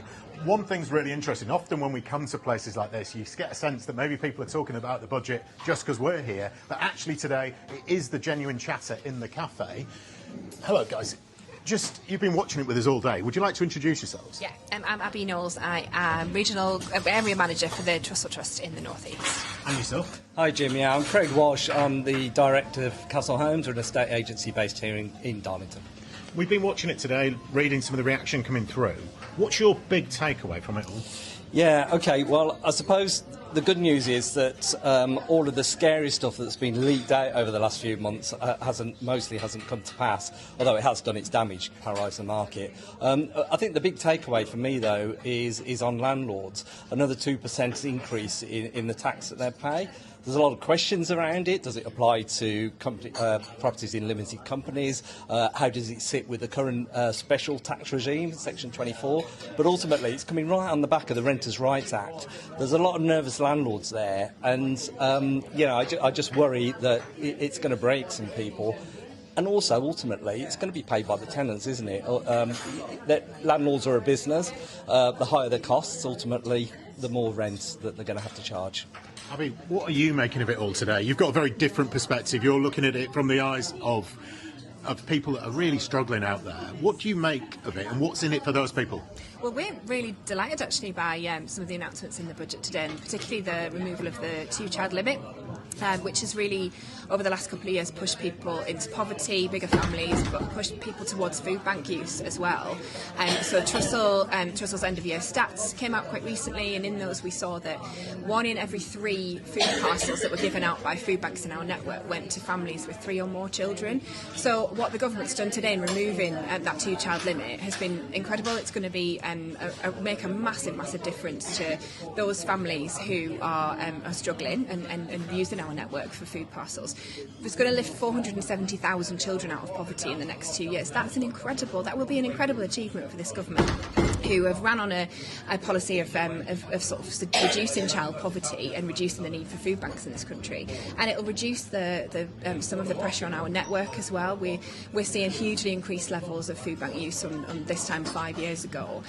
We gave out 2.9 million food parcels throughout our network in the last 12 months, which is really vastly increased. So we're really looking forward to seeing how this plays out. Craig, you mentioned it a minute ago, that sense of uncertainty, because this has been quite a sort of leaked, trailed budget. It's been horrendous, Jim, to be honest. I counted, I think, 12 different leaks from the end of August until very recently. The housing market has an annual cycle. August's always very quiet. Christmas, of course, December is very quiet. So we get a pick up at the beginning of September. It gets busy. People are putting their houses on the market. People are buying. And we have a big surge in January. What Rachel Reeves has effectively done is kill that busy period between August and now, really. So maybe we'll have a short period of people being able to sell their houses for a week or so before we're talking about Christmas. It's not good, though. It's cost a lot of people. It's cost a lot of people a lot of money. I'm sure it's cost the economy. And of course, there's a human factor as well. People have not been able to move. Well, it's been great chatting to you guys as the budget's been happening, but we thought it'd be nice just to get a few people just having a brew, having a chat over it all. And it's really interesting, I was saying before, that often when we come to places, I feel that the only reason people are talking about the budget is because we're here. But actually, you guys were having a bit of a natter about it when we came over. What do you make of it? It's not very good at the moment, I'm afraid. They're working, they're getting nothing in return for it. Everything's gone up. Housing, bills, everything. It's shocking. So you're feeling the pinch? Oh, definitely. definitely. And what about yourself? You were pretty frustrated, but you were frustrated not just with the money side of it, but the politics of it all as well. The government's absolutely ridiculous. They need it all thrown out the whole lot of it. But it's not just this government. You're frustrated with year after year of... Year after year. False promises. All the time, false promises. Do this, they'll do that. People vote for them on the hope that things are going to get better. They don't. They don't. They're just getting worse. And this country is just abominable at the minute. Because we've got people that are homeless and living on the streets, and we've got people coming in and living in the lap of luxury, more or less. You know, and old people and all. And the veteran on the telly the other week, when it was Poppy Day, when he said about he didn't think the war was worth it. I mean, that's really, really sad, because a lot of family members have died in that war. Thank you ever so much, and thanks for your time today. Thanks for chatting to us. As you can see today, the budget has really got people talking here. Some positive, some pretty negative too. Jim, thank you very much indeed for bringing us all of that. Now, I'm delighted to say that we're joined in the studio by the Chief Secretary to the Treasury, James Murray. Thank you for coming to speak to us straight from the Chamber of the House of Commons. Can we just start very briefly? Rachel Reeves, at the beginning of her speech, blaming squarely the Office for Budget Responsibility for releasing by mistake the details of the budget. Do you think that the head of the OBR should resign? Well, look, it's a very serious matter, what happened. Really disappointing for that to happen. The OBR put out a statement, and I think they're doing an internal investigation into it. So let's let that investigation play out. OK, in terms of what she announced, the biggest revenue raiser, if you like, was a freeze on income tax thresholds. It's a huge tax rise. It's another one following on from last year's budget, and the Chancellor had promised not to come back for more. Are you worried about trust with voters? Well, what I think was really important was that the Chancellor was upfront about why she's taking the decisions that she took today. And there were a lot of decisions in the budget which were fair decisions, necessary choices we had to take. And the reason why the Chancellor has made those decisions is to cut the cost of living, to cut NHS waiting lists and to cut government borrowing. And that's what was driving her decisions today in the budget. But she did say last year very clearly that extending the threshold freeze would hurt working people. That's why she said she didn't do it last year. She has done it this year. So she has just introduced something that she has previously admitted will hurt working people. Well, look, she was upfront in her speech today saying that everyone has to make a contribution in this budget. And we recognise that is the implication of the decision, that everyone will have to make a contribution. But what she also made clear is that we've kept that contribution from everyone as low as possible, the contribution from working people as low as possible, because of all the other reforms that we're doing to the tax system, asking people who get their income from property or savings or dividends to pay a bit more, people with high-value properties to pay more through their council tax, reforming the taxation of electric vehicles and gambling to modernise the taxation of those. And all of that means that we are fulfilling our manifesto commitment to keep taxes on working people as low as possible. I just want to bring Helen in here on the freezing of income tax thresholds, because there are different ways you can raise money when it comes to income tax. In terms of doing it this way, what does it mean in terms of how progressive it is, how fair it is to people on different incomes? Yeah, so freezing thresholds is progressive in the sense that it will take more from people with higher earnings than lower earnings. But if you were comparing a threshold freeze to, say, an increase in rates, that the rate increase would have been more progressive. So increasing rates would have skewed more to the top of the distribution.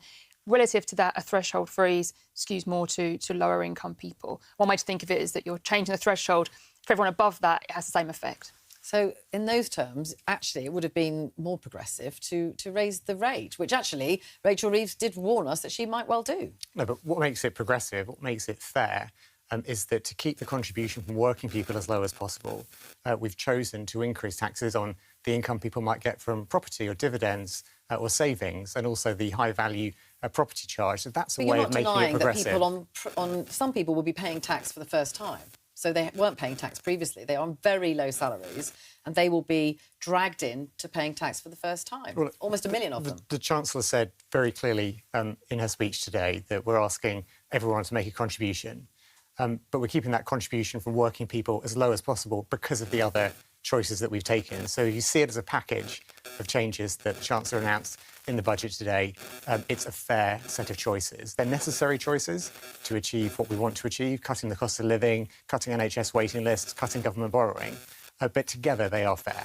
Can I just ask you about one of it's the second highest revenue raiser, which is salary sacrifice. Now, it's not something that everyone will know about. There are very many people who are in salary sacrifice schemes. Now, they tend to be in the private sector rather than the public sector. We have had some comments about this from people. Some are not happy about all of that, saying that why are you penalising people who are trying to save? Well, the principle behind salary sacrifice for pension contributions was introduced with good reasons, but the truth is the cost of it has gone up a lot, and it's now becoming unaffordable when we have other choices to take. And that's why we've put a cap in the way that it can be used. So it'll still be available to people, particularly on low and middle incomes, but we're capping it to make sure that it can make a contribution to the overall tax package. So it's Charlie who said he's disappointed to see a cap on salary sacrifice. Doing my best to save now and plan for the future, instead restricted by the government. Those in the middle lose again. Well, as I said, people on low and middle incomes will still be able to use it because of the £2,000 cap that we've introduced, but we're making sure that we control the cost of it. But they won't benefit as much, will they? Well, they'll be paying more national insurance and more tax. Well, we're making sure that we control the costs of this because, that alongside some of the other measures in the budget are reforms that we have taken through this budget, reforms that, to be honest, previous governments have ducked and haven't taken for many years, and that's the way that we can keep the contribution from working people as low as possible. You said about choices, and one of the choices is to lift the two-child benefit cap, which allows families who qualify for universal credit to claim for more of their children. At the moment, they can only claim for 2. So you are increasing welfare spending. You're putting up taxes on some people, some of whom will not be earning very much, in order to fund an increase in welfare spending, aren't you? Well, let's be clear that this budget includes ways in which we can cut the cost of welfare, whether that's the changes to Motability, meaning that you can no longer get luxury cars, the extra work to crack down on fraud and error within the welfare system, some of the changes around getting young people who are on benefits, guaranteed jobs to get them off welfare and into work. All of that means that we can raise extra money, and some of that money we're using to scrap the two-child limit. And the reason why we're doing that is because this is about the children. When I talk to people in my constituency about the two-child limit, people have reasonable questions about the parents involved and about the situation. But actually, when you think it through, this is about the young people, this is about the children. And there are hundreds of thousands of children who will now not grow up in poverty because of what we're doing. And that means their lives will be better and our country will be better in the future. Well, look, Christine from Sheffield, she says, if you cannot afford to have a larger family, then don't have more than 2 children. The state is not a never-ending source of cash handouts. It's about fairness for some people, they would say. Absolutely. Look, I've had conversations with people in my constituency where they raise reasonable concerns, but this is about the children. And do we want to say to the 450,000 children who will now be taken out of poverty as a result of this measure, we're not going to do that. We're going to let you live in poverty, and all the impact that will have on your life, on our society, on the future of our country, that's a decision we've taken on that today. OK, Faisal? Do you accept that you've tried to address in this budget a structural misjudgment from last year's budget, which was to fly too close to the wind with a small amount of headroom, to have the finances assessed sort of regularly, and there's this constant hamster wheel of speculation, which was caused by the structure that you set up. So the rollercoaster of instability that's affected the economy is down to how you set up the budget last year. And I acknowledge that you've tried to address that, but that is a reflection on the judgments of this government. Well, I think a lot of the instability is a reflection of what's going on around the world. We know that the world is a more Trump was unstable. always possibly going to be president. We know this that time last year. Global instability has increased. We know that global borrowing prices have gone up. We know that obviously the OBR have done their evaluation of productivity, which has had an impact. It's shown some of the deep scars on our economy. But those are the points that we need to address, and that's why the changes that we've made today, the speech that the Chancellor set out, is to make sure we have that extra headroom, that £21.7 billion headroom, so that we are better insulated in the future. And so are you saying now, as a result of this system, we won't be coming back again next year? Now, this was said last year as well. Are you not going to come back for further tax rises next year? Can you make the same promise that the Chancellor made a year ago? Well, look, I think the budget finished about an hour ago, and you're already asking me about next year's budget. No, so I am. You'll forgive me if I'd like to focus on what's just been announced by the Chancellor. I see you're not denying that. You're not making the same promise. Can I ask you, you've chosen not to raise the rate of income tax, which many saw as a sort of easier way of doing it. Why did the Chancellor call that press conference a few weeks ago and very much hint to my colleague Matt Chorley on 5 Live that was exactly what she was going to do. She would already have known the figures that we have seen today from the OBR, which suggested that she was never going to have to do that. Well, no, because what the Chancellor set out of that speech a short while ago was around the challenges that we face. And so she spoke But there were at that massive conference. hints, and No, she did it to Matt Chorley. If I can just set out what the purpose behind that press conference was, it was to make sure people were aware that we were facing some real challenges. And you've seen that laid bare today in terms of the impact of the badly handled Brexit, in terms of austerity, all of the impact of that on the productivity downgrade that the OBR have confirmed today. But the Chancellor wanted to be upfront with people that these are challenges that we're facing.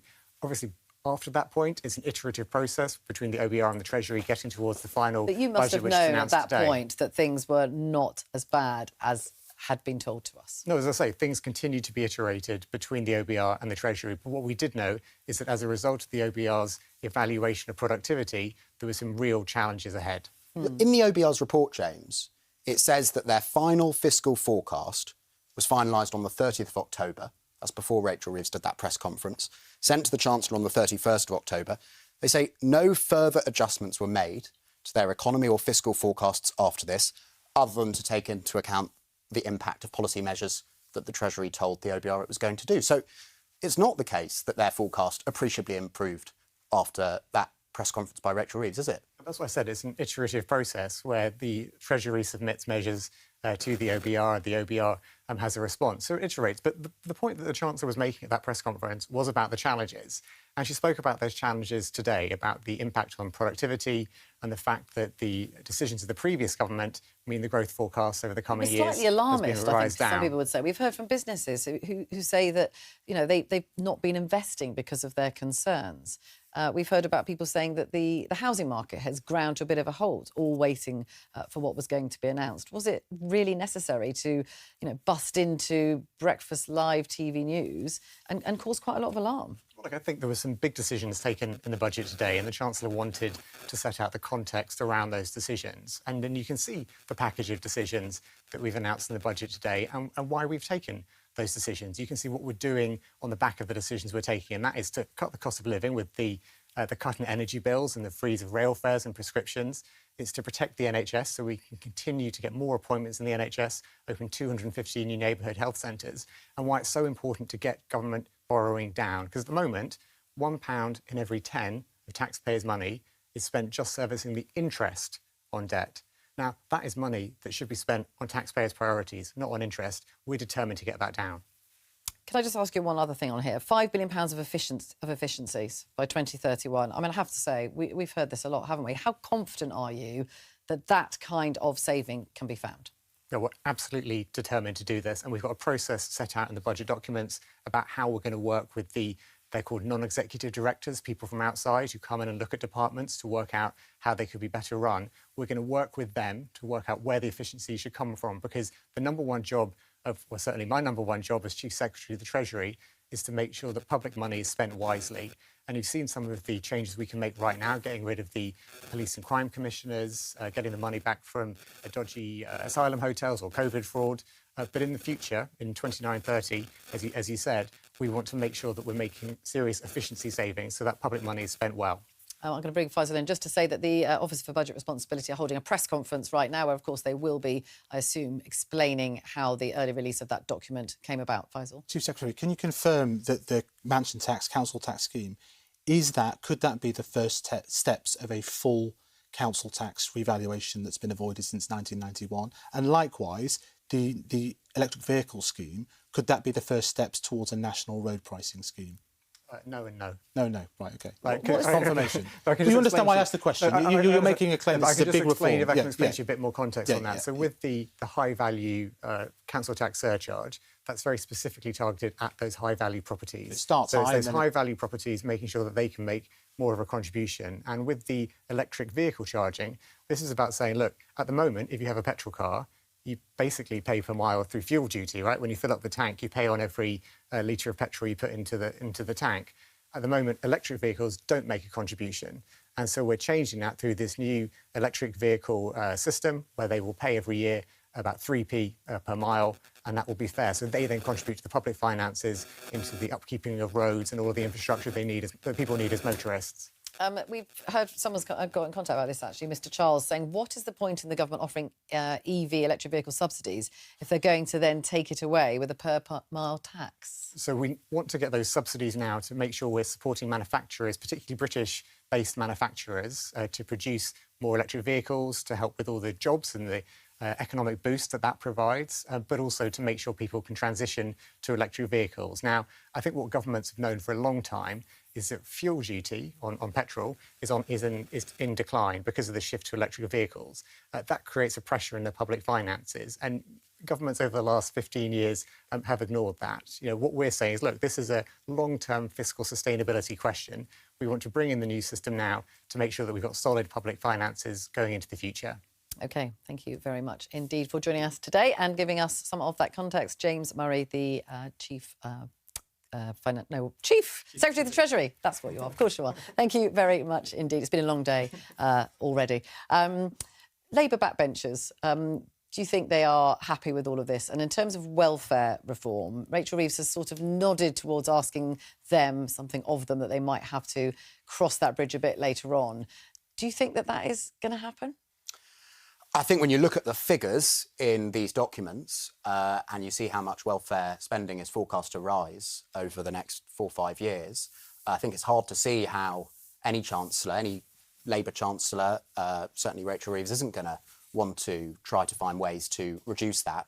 Not a cut, just slow the rate of increase, which was, of course, true of the package that was rejected by Labour MPs earlier this year. But it's going to be very hard. I mean, the Chancellor said behind closed doors, she had quite a vivid analogy for Labour MPs on Monday. She said, this is a package, not a pick and mix. You can't just say you like the cola bottles and reject the fruit salad.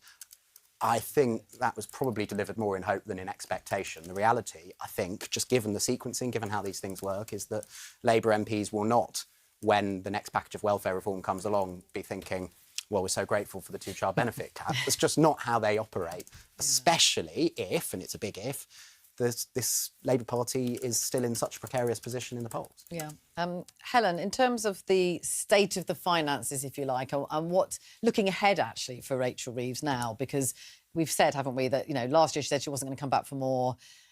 Obviously, James Murray wasn't answering that question now. It's a difficult thing to answer, I guess. But in terms of where we are there any signs that things are picking up for the Chancellor?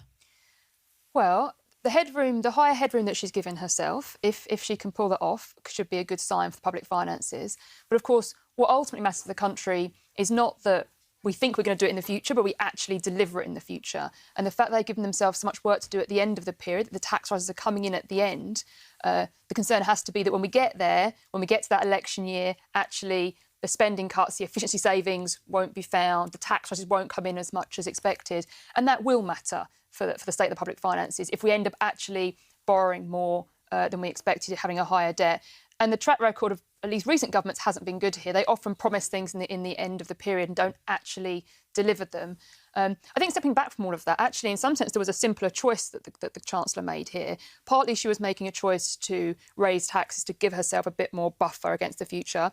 Partly she was just raising taxes to spend more, and that's just a political choice. She raised higher taxes from everyone, basically, a bit skewed to the top, but very broad-based tax rise in order to spend some more money on welfare and public services. I mean, that's a straightforward political choice, but that is the choice she looks like having made today. I think that this is a bet that actually growth will return. I mean, obviously people will disagree, including your next guest, but they're hoping they don't have to... I think they would hope not to have to go through, actually, I'd go as far as that, with the income tax threshold freeze and to mysteriously cancel it in a budget of 2028. That's what I see. The other taxes aimed at wealth and capital, I think they do want to go through with and spend it on their spending priorities. But it really is a budget of two halves, and you sort of see it through that lens to some degree. OK, we are going to now just focus very quickly on the Office for Budget Responsibility. Of course, that's unfortunate, not leaking, but by mistake, they published the budget details before the Chancellor had even got to her feet. Now, Rachel Reeves clearly blamed them, but she says she does have confidence in the chair of that organisation, Richard Hughes. Let's have a listen to what he had to say about it. A link to our Economic and Fiscal Outlook document went live on our website too early this morning and was subsequently removed. We apologise to the Chancellor, members of Parliament, for this technical error, and have initiated an investigation into how this happened. It'll be reporting to our Oversight Board, the Treasury and the Commons Treasury Committee on how this happened and how to make sure it doesn't happen again. Henry, it was very unfortunate, wasn't it, what happened? I mean, in the long term, does it matter? Well, it was completely surreal. I mean, it's like beyond a sort of occasional, all these things happen. I mean, it's completely unprecedented and I think until the second before it happened, completely unimaginable. So I do think it's a very big deal. According to the Shadow Chancellor, Mel Stride, in the House of Commons, it's potentially a criminal offence. I mean, I confess I'm not that across the particular piece of law there, but that is quite a serious claim. I mean, I can tell you, and this was kind of the same thing that James Murray said to us here, that speaking to journalists afterwards, the Chancellor's spokesman has said that she retains full confidence in Richard Hughes. I'm actually a bit surprised by that, to be honest. I mean, not that it's presumably his personal fault, but I would not have been at all surprised, given the seriousness of this, given that it's market sensitive, if she had called for him to resign. OK. We're joined now by the Shadow Financial Secretary to the Treasury, Gareth Davis. Thank you very much for speaking to us. Can I just start with some of the measures that are in this budget? In terms of lifting the cap on two-child benefit claimants, Rachel Reeves made the point very clearly there. This is about taking children out of poverty. Why would you not want to do that? Yeah, it's a very good question. And I think anybody entering Parliament wants to see poverty reduced and people brought out of poverty. There is a question about how you measure poverty and whether that's absolute or relative, but I won't get into that. The principle is right, that we want to bring people, and especially children, out of poverty.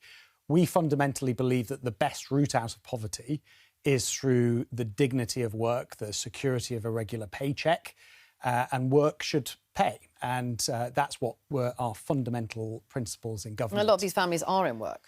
So a lot of them are, and that's why it's important that you don't execute measures that would risk their employment, which I would argue this government has.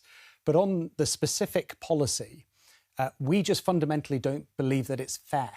We don't believe that parents who have to make a decision whether to have children or not for financial reasons should rely on the taxpayer, the state, to pay for additional children. I think that's a decision that all parents make, whether they want to have more children, and one of the considerations is whether you can afford to have them. And so... But circumstances can change, can't they? I mean, there's a Conservative peer, you know, David Willits, Lord Willits, who is at the Resolution Foundation. He's in favour of this, and he says it would reduce child poverty by nearly 500,000 by 2030. And it's cost effective. I'm afraid I disagree with him. And I think actually the vast majority of the British public disagree with him and the Labour Party because of what I said. There has to be an element of fairness. You have to draw the line somewhere with benefits. And we have drawn that at two-child. The government has announced that it is freezing thresholds for the way that people pay tax. It will drag some more people back into tax, some will pay more. Would you have preferred an income tax rise, or do you think this is the right way to do it? No, we don't think that this is acceptable on lots of different levels. We've been consistently clear that we believe that welfare spending should be going down, not up. This budget is increasing welfare spending by £9.3 billion. But presumably you would have wanted to raise more than that, because we've talked a lot about the headroom, the wriggle room. She has now given herself quite a generous buffer. You presumably would have wanted to do the same. Well, that's a different matter altogether as to how you manage the overall budget. But let's be clear, she's increasing taxes by £26 billion as a result of this budget. That's £66 billion extra a year. And by the way, during the general election campaign, we heard none of this. We heard that taxes would go up to the tune of about £8 billion. That's a big difference between 8 Well, there are plenty of economists saying billion. none of you are being honest about taxes having to go up after the election. Well, you'll always find a variety of views, but what I can tell you for a fact is that they went into the general election saying that they wouldn't increase taxes, and they have, right? They have. She is literally on record at the last budget saying, I'm not going to change the thresholds I'm not going to extend the threshold freeze because that would hurt working people and that would go against what we've said before the election. And now she's gone and done it. And the question everybody's asking is why? Why? We did it. right? One of your questions may be coming up. You did it many times. You started all this. Right? You did it in 2021, Gareth, and you did it in 2022. Why did we do that? We did it because we paid a lot of money during the pandemic for things like furlough, and we had to pay down that debt. And we did it in 2022 because, again, nobody could foresee the massive spike in wholesale gas prices and energy crisis that we endured, and we provided £90 billion of support. Now, we can debate whether that was the right thing to do or not, but we believed in paying that down. The difference now is, what is this for? The answer is to increase welfare spending. Just the numbers on that. So you accept that the threshold freeze as an overall policy, both what you did and what this government has done, is a £66 billion tax rise, of which £54 billion is your tax rise from the Conservatives. That's what the threshold freeze has achieved. It's a mainly Conservative policy that has been slightly extended. And they said they wouldn't do. You remember going to the election? I have to be very clear, I asked the Shadow Chancellor this very clearly ahead of the Shadow, and she left space for it, OK? She wouldn't rule it out completely, and that video is on our website. So, I mean, I kind of have some receipts there. Now, the other thing is if this was such the disaster that you say it was, the markets, the gilt yields are now down by 5 basis points as a reaction. I didn't say the word disaster.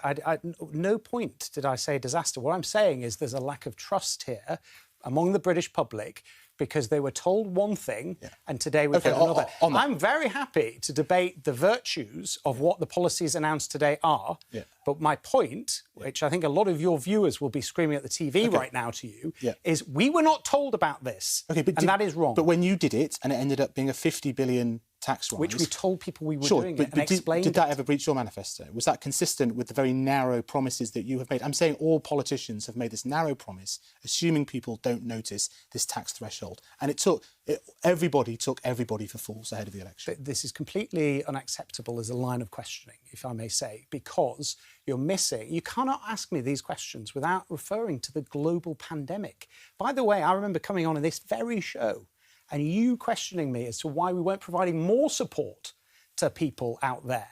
We provided £400 billion of support and we believed in paying that down, and therefore we had to make very difficult decisions.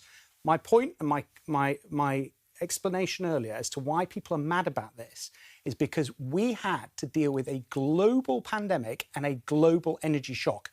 What is Rachel Reeves dealing with now that justifies going completely against what she told people in the run-up to the election? That's why, Faisal, people are so mad. They're so cross about this. It ended up being a £50 billion rise. They're so cross about this because she lied. But there is a trust issue, and it's not just to do with the government. It is also to do with your party, because there's been a big row about the black hole that she inherited. There's no doubt there was stuff there that you had not provided the money for, like asylum hotels. Well, look, there's a budgetary process. If we'd have had a budget, we would have found the money. It's because of the timing of the election. Well, we would have set that out at the budget. We probably would have extended the freeze on income tax. We don't know because we lost the election, and that's why we've got to move on. What people at home care about is not the past and battles of the past. We lost that election. We're rebuilding. What they care about right now is the fact that they're being hit with billions of more tax that they did not expect because they were told it wasn't going to come. Can I ask you about the so-called mansion tax? Would you reverse that if you came back into... We're going to have to look... You'll forgive me, I'm coming out of the chamber, so there's a lot of tax rises that we're going to have to look at the detail of. That's one of them. It's a new council tax surcharge, and it will be on homes worth more than £2 million.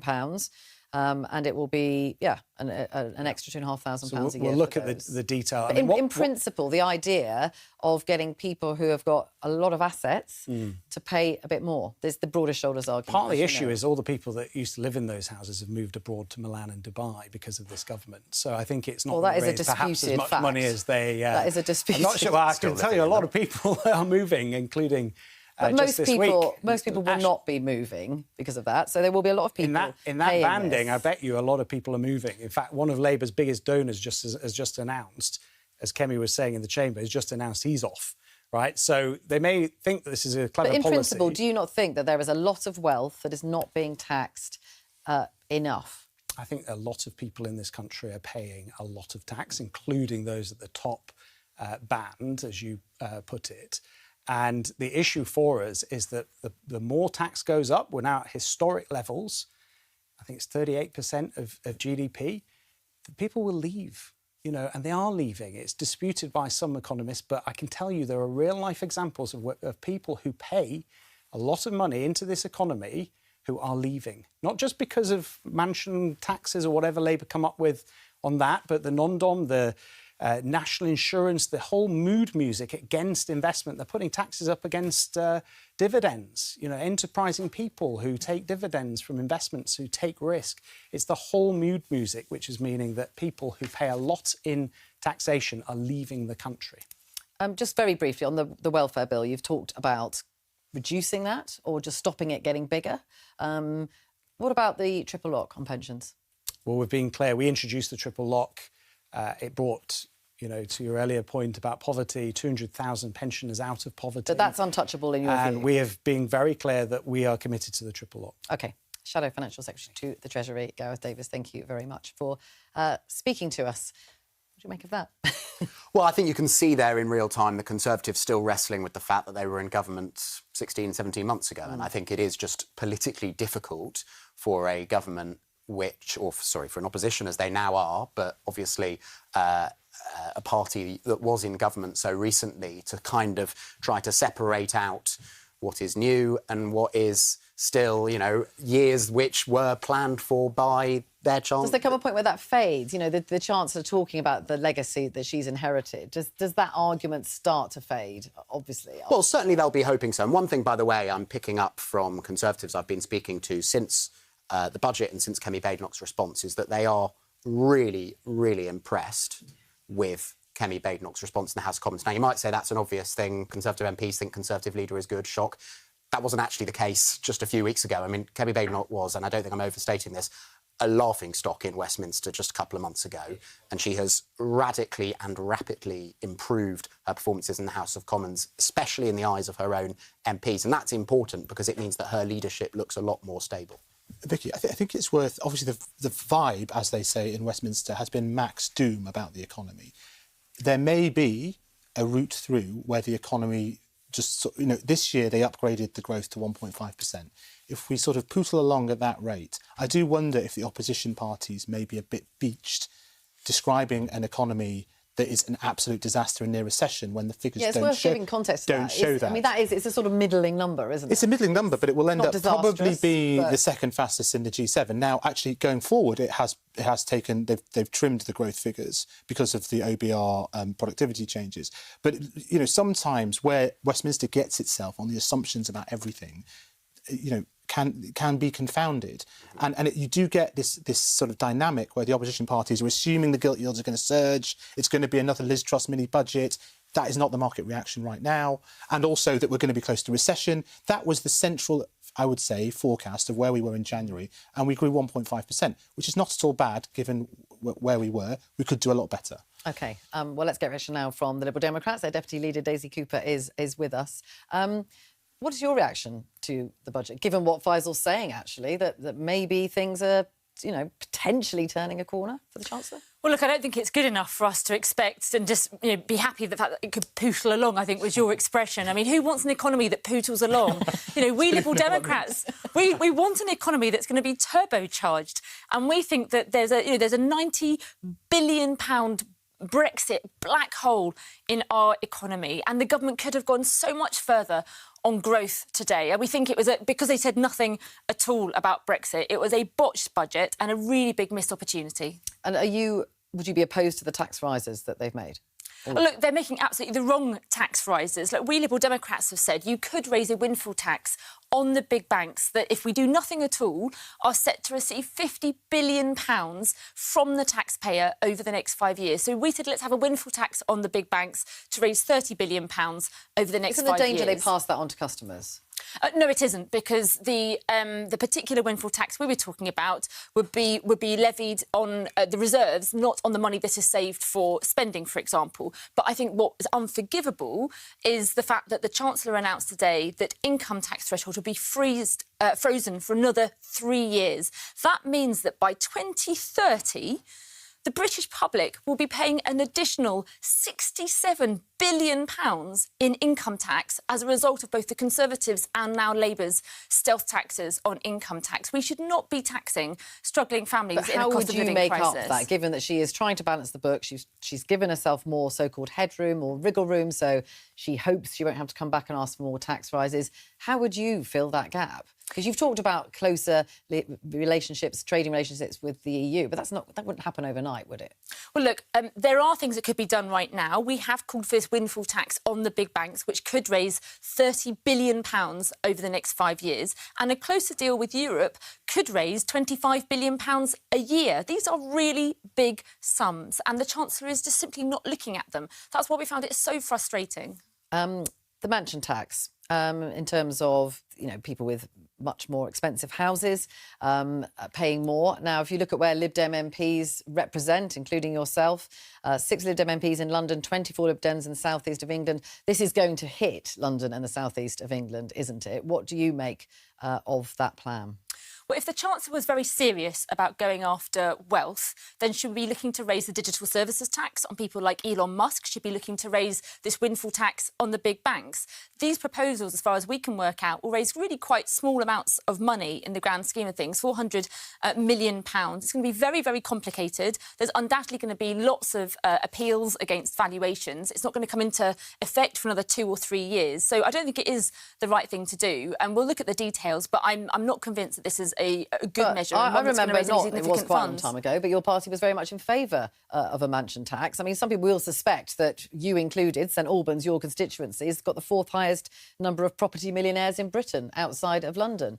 Are you just against it because you don't want to threat your seat? No, we think that there is a really serious case for reforming property taxes in this country. We as a party have been advocating an absolute overhaul of business rates, for example, and there is a case for looking at council tax and stamp duty and all of those issues in the round. But council tax is a broken system, and simply adding extra layers and complications onto an already broken system doesn't make it fairer. But should it be revalued? It goes back to 1991, the council tax, which is not what they're proposing here. But do you think that there is an argument for doing that? Look, I think council tax as a system is broken, and you can fiddle around with it, you can tweak it at one end of the market. It's going to be very complicated, so we're going to have knock-on impacts for the rest of the housing market, and it's not actually going to raise very much money. If the Chancellor was serious about going after people with serious wealth, why not raise the digital services tax on Elon Musk and Mark Zuckerberg and other people who can afford to pay a lot more? Because a lot of people would say that there is some serious wealth sitting in houses across the country, including in your own constituency. Well, the numbers from the OBR suggest that with these changes, they would raise £400 million, which is not a lot of money compared to what you could raise in billions and billions and billions from people like Elon Musk, who are making money out of people here. So we think that she's going in the wrong direction, looking to raise money from the wrong people. But, as I say, I just think there are people who are saying that the council tax, you've just said it, the council tax system is broken. So why not actually come up and say, yeah, we should have a revaluation? The example the Chancellor gave, that someone living in Mayfair is paying less than someone living in Blackpool, and that's just a fundamental unfairness, isn't it? But the council tax is an unfair system for sure, and then you can get examples of two families that are living on either side of a border between local authorities, and there are disparities there as well. But you don't fix that broken system by simply making it more complicated. OK. Isn't it time for a bit more honesty about where we are kind of structurally? So what's happened in this budget is that the tax burden's gone to a historic high, 38.3%. Now, some people will argue the state has to be smaller, so the tax burden has to be smaller, and that'd be better for the economy. Others will say, actually, it gets us up to German levels, and that is what the public expect after the pandemic, after the energy crisis. They want a bigger state. Can you tell me which side of the argument the Lib Dems are on, and be honest about whether 38.3% is too high because of history, or about right because we're a European country? What I find so frustrating about even the framing of that question is it's rooted in the idea that we keep the size of the pie the same size. It's simply taxing or cutting. We want to grow our way to prosperity. Well, everyone just says tax this, it. but it never, people want some honesty about choices. Oh, we want to be honest about it. We never get this ahead of elections, and this is why everyone has to sneak around and say, 3's the thresholds. Why can't you just, what's the choice? Why don't Let's you be clear about the honest. choice? Let's be honest about the damage that Brexit has done. There is a £90 billion hit to Treasury income as a result of the Brexit deal. In the OBR's papers today, they say that disposable income for families is going to go down and that the effects of Brexit outweigh and wipe out any of the benefits of all of the government's new trade deals combined. Brexit has been a disaster for our country. It has been a disaster for our economy. And if we want to be honest about that, then I would like to see the Chancellor. So you're advocating rejoining then, are you? We're advocating getting a better deal with Europe in the first instance. Policy as the government. No, it isn't. Within the government's own red lines, if they went further within their own red lines, we could raise an extra £25 billion per year. We Liberal Democrats want to go further than that and have a bespoke EU customs union, which would raise even more. So we're looking at raising billions of pounds for the Exchequer through growth rather than just this conversation about taxing or cutting. OK, Daisy Cooper, the Deputy Leader of the Liberal Democrats. Thank you very much for coming in and speaking to us today on Budget Day. Interesting hearing, obviously, the argument there about closer ties to the EU or regional and customs union. I mean, it is what Keir Starmer once thought, isn't it? But there's no way he's articulating going that far. But they are really trying to push, aren't they, closer trading relations, and there is a whole so-called reset going on. Well, they would see one of the big achievements of their time in government so far as the reset in relations with the EU. There was a summit, 4 or 5 months ago, in which they unveiled closer cooperation in various different areas. I think in the eyes of certainly some Labour MPs, and I think from the polling evidence, quite a lot of Labour voters, that doesn't go far enough. They'd be much more inclined in the sort of direction that the Liberal Democrats are talking about. One other thought I was having while listening to Daisy Cooper there is, of course, as we've been discussing, these forecasts, these two books take us beyond the next general election, and it's not impossible that after the next general election, Keir Starmer, or whoever is Labour leader, has to go to the Liberal Democrats and say, let's do a deal. I want to stay in government, you guys support us. And I think it then rather matters what the Liberal Democrats, in economic policy terms, would make a condition of such a deal. Indeed. Now, someone who probably won't agree with that is the Reform UK MP, Danny Kruger, who joins us now. Thank you for coming in. Your party has talked a lot about the two-child benefit cap, which the government has now lifted. They've scrapped it. Are you pleased that she's done that? Listen, I think we have to recognise there is a real problem with the public finances, and this budget has done nothing to alleviate this crisis. So, no, I think it's wrong to lift the cap overall. As a Reform Party, what we would like to do is to lift it just for families that are working. We think it's right that people who are dependent on benefits should not be supported unconditionally, and that if they're having an extra child, they should do what other families do, which is think whether they can afford that. So the cap on households that are dependent on benefits the cap should be retained for them. But for working couples, for working people, then we think it should be lifted. I mean, I had Anne Widdecombe on the programme a few weeks ago, who's in your party, of course, and she said actually she thought that was your policy is a bit too narrow. Actually, why insist that both parents need to be working? It might work for them that one is at home looking after a child, and the other one is working. Yes, I mean the fact is this is a slightly crude way of trying to retain some fiscal sort of continence in the system. The fact is, many years ago there was, and remains to a certain degree, very significant numbers of quite large families dependent on benefits. That had to be constrained, and I think it was right to introduce the cap. But there's a broader concern, and maybe this is what Anne was getting at, which is that we need to support families and we need to support people having more children in this country. There is a real problem with the birth rate. We have a demographic crisis. So it is important to get behind families and to support them fiscally, but that is not the same as saying that people who are not earning their own income, who are not paying their own way, should be supported unconditionally, no matter how many children they have. How would your party have approached this budget? Do you think that the welfare bill should have been cut, or do you think that actually freezing those thresholds and actually getting really everyone to contribute something is actually, given the state of the finances, the best way to do this? Well, everybody does have to contribute something, and we have a very progressive tax system at the moment. So I think in due course, it is important to unfreeze these thresholds. We've got nearly 1 million people now, as of today, being dragged into higher rate taxation because of the decision to retain the freeze on the threshold. So there is a real injustice there, and it's the way for the Chancellor to get around her commitment not to raise income tax. She has effectively raised income tax for 1 million working people in that way. But the way, to answer your question, how we would have approached this budget is from completely the other side, which is to look at the spending side of the balance. There is a total crisis in expenditure. We just mentioned benefits. That is the big one. this government, having tried in an ineffectual way to reduce benefit spending earlier in the year, getting beaten back by their own backbenchers, they're now proposing to increase it by another 5 billion next year, rising to 10 billion by the end of this Parliament. So our already out of control spending trajectory on welfare is going. Do you include the even triple the wrong lock in that, direction. the spending on pensions? Well, listen, that's something that we are looking at, but our commitment to pensioners is very strong. It is important that they. But has it gone too far, that commitment, do you think? Well, we have to look at that in the round, but the fact is that it is important to retain a rising income for pensioners, and I think the triple lock is a very good principle that ensures that it rises in line with earnings or with inflation. So that is a decent principle to try and stick to. But you think it could be something that you could look at? Well, I mean, the political parties won't go near this, to be honest. They're very reluctant to say because they know that people don't like having things taken away from them. Yeah. But actually, there are lots of people who talk about intergenerational unfairness. That's right. So I think there's a legitimate they have been debate. protected. That's right. So there is a legitimate debate to be had about the kind of fiscal balance between the generations. And, 10, 15 years ago when the triple lock was introduced, there was a real problem with pensioner poverty. We are now all very conscious of the fact that young people do not get a fair deal in the tax system.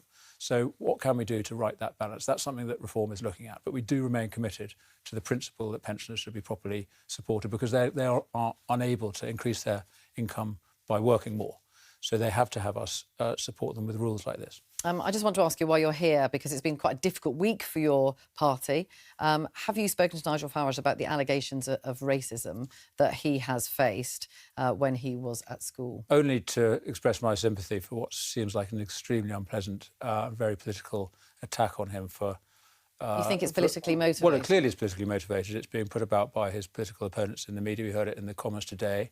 The BBC has heard from people who were at school with him who suffered, they say, abuse from him. Indeed. So some of whom, by the way, are actual political opponents of Nigel. But the fact is this is events that took place at school 50 years ago.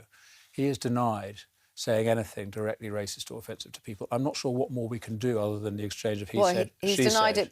He's denied it was directly...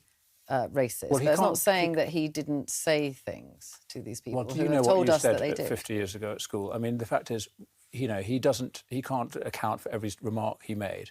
He's admitted there may have been some offensive banter passed. But listen, he is not a racist. He is actually the Reform Party, and Nigel Farage over the years is the best inoculation against the far right that this country has had. It's because we have a robust centre-right party standing up for ordinary people, raising legitimate concerns about immigration, that we are keeping the far right at bay.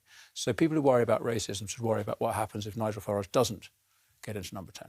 OK, Danny Kruger from Reform UK, thank you very much for joining us. And let's go to Darlington now, where Jim Connolly is there to get reaction to the budget measures.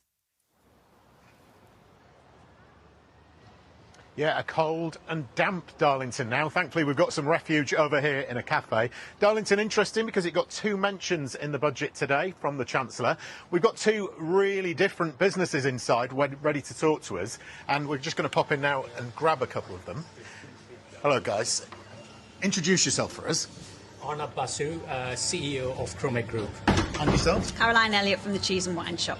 2 brilliantly different businesses. Have you got different takes on the budget? What did you make of it? Yeah, for me, it's about, we're a very small business in the heart of Darlington, thinking about the local economy, thinking about, as the directors, about dividends there, but also, how we can employ staff. The apprenticeship side of things sounds interesting, so it's kind of like give and take on both sides, really. Arnab, your business is bigger, very different in business. Can you explain to me what you make of it? What was your takeaway? Because I don't think I recall any mentions of defence during it. Yes, that is probably one of the disappointments of the budget, that there was no mention of defence at all, given where the world is today, and particularly in Europe. We would have expected to hear a little bit more. Look, the defence strategic review was done very well, so the recommendations, industry acceptance was very good. What we really now need to see is that real commitment of the spending that we have done to come through into action, and also the procurement reforms. I think that was mentioned in the budget. Those needs to be implemented, because if we can implement those procurement reforms and SMEs can really contribute to the defence needs of today, we can be much more prepared for what could happen in the future. Just as a very big employer, Was there anything in it for you, or is there anything to worry about in there as someone that employs, over 170 people? Yes, look, this budget is probably a budget which I class as more of a stability budget. So in terms of employment, there is some increase in cost in terms of the pension sort of salary sacrifice on the pension contribution, because we employ people on a slightly higher salary grades than the low salary grades. So our contribution is quite high in the pension. So that's one. But in general, for an innovation and R&D focused business, it's actually quite positive, because the environment is much more stable, and that's what businesses need, really. And also investments in capital, there's some real incentives coming through. We're also a listed business, and in that context, really, the ISA changes may bring a little bit more liquidity into the market, which would be really great for the AIM market. We can't really get away from the fact, looking in the background, plenty of Christmas decorations. We're running up to Christmas. This is a budget that's fallen quite late in the year. Does that put people off when you think of the type of products that you sell? Do you think it'll reduce people's spending this year? I think the timing of the budget does make people quite nervous. They will hear things from different sides. For us, we hope that people will support small local businesses, which also in turn support small local producers as well, and that's really important.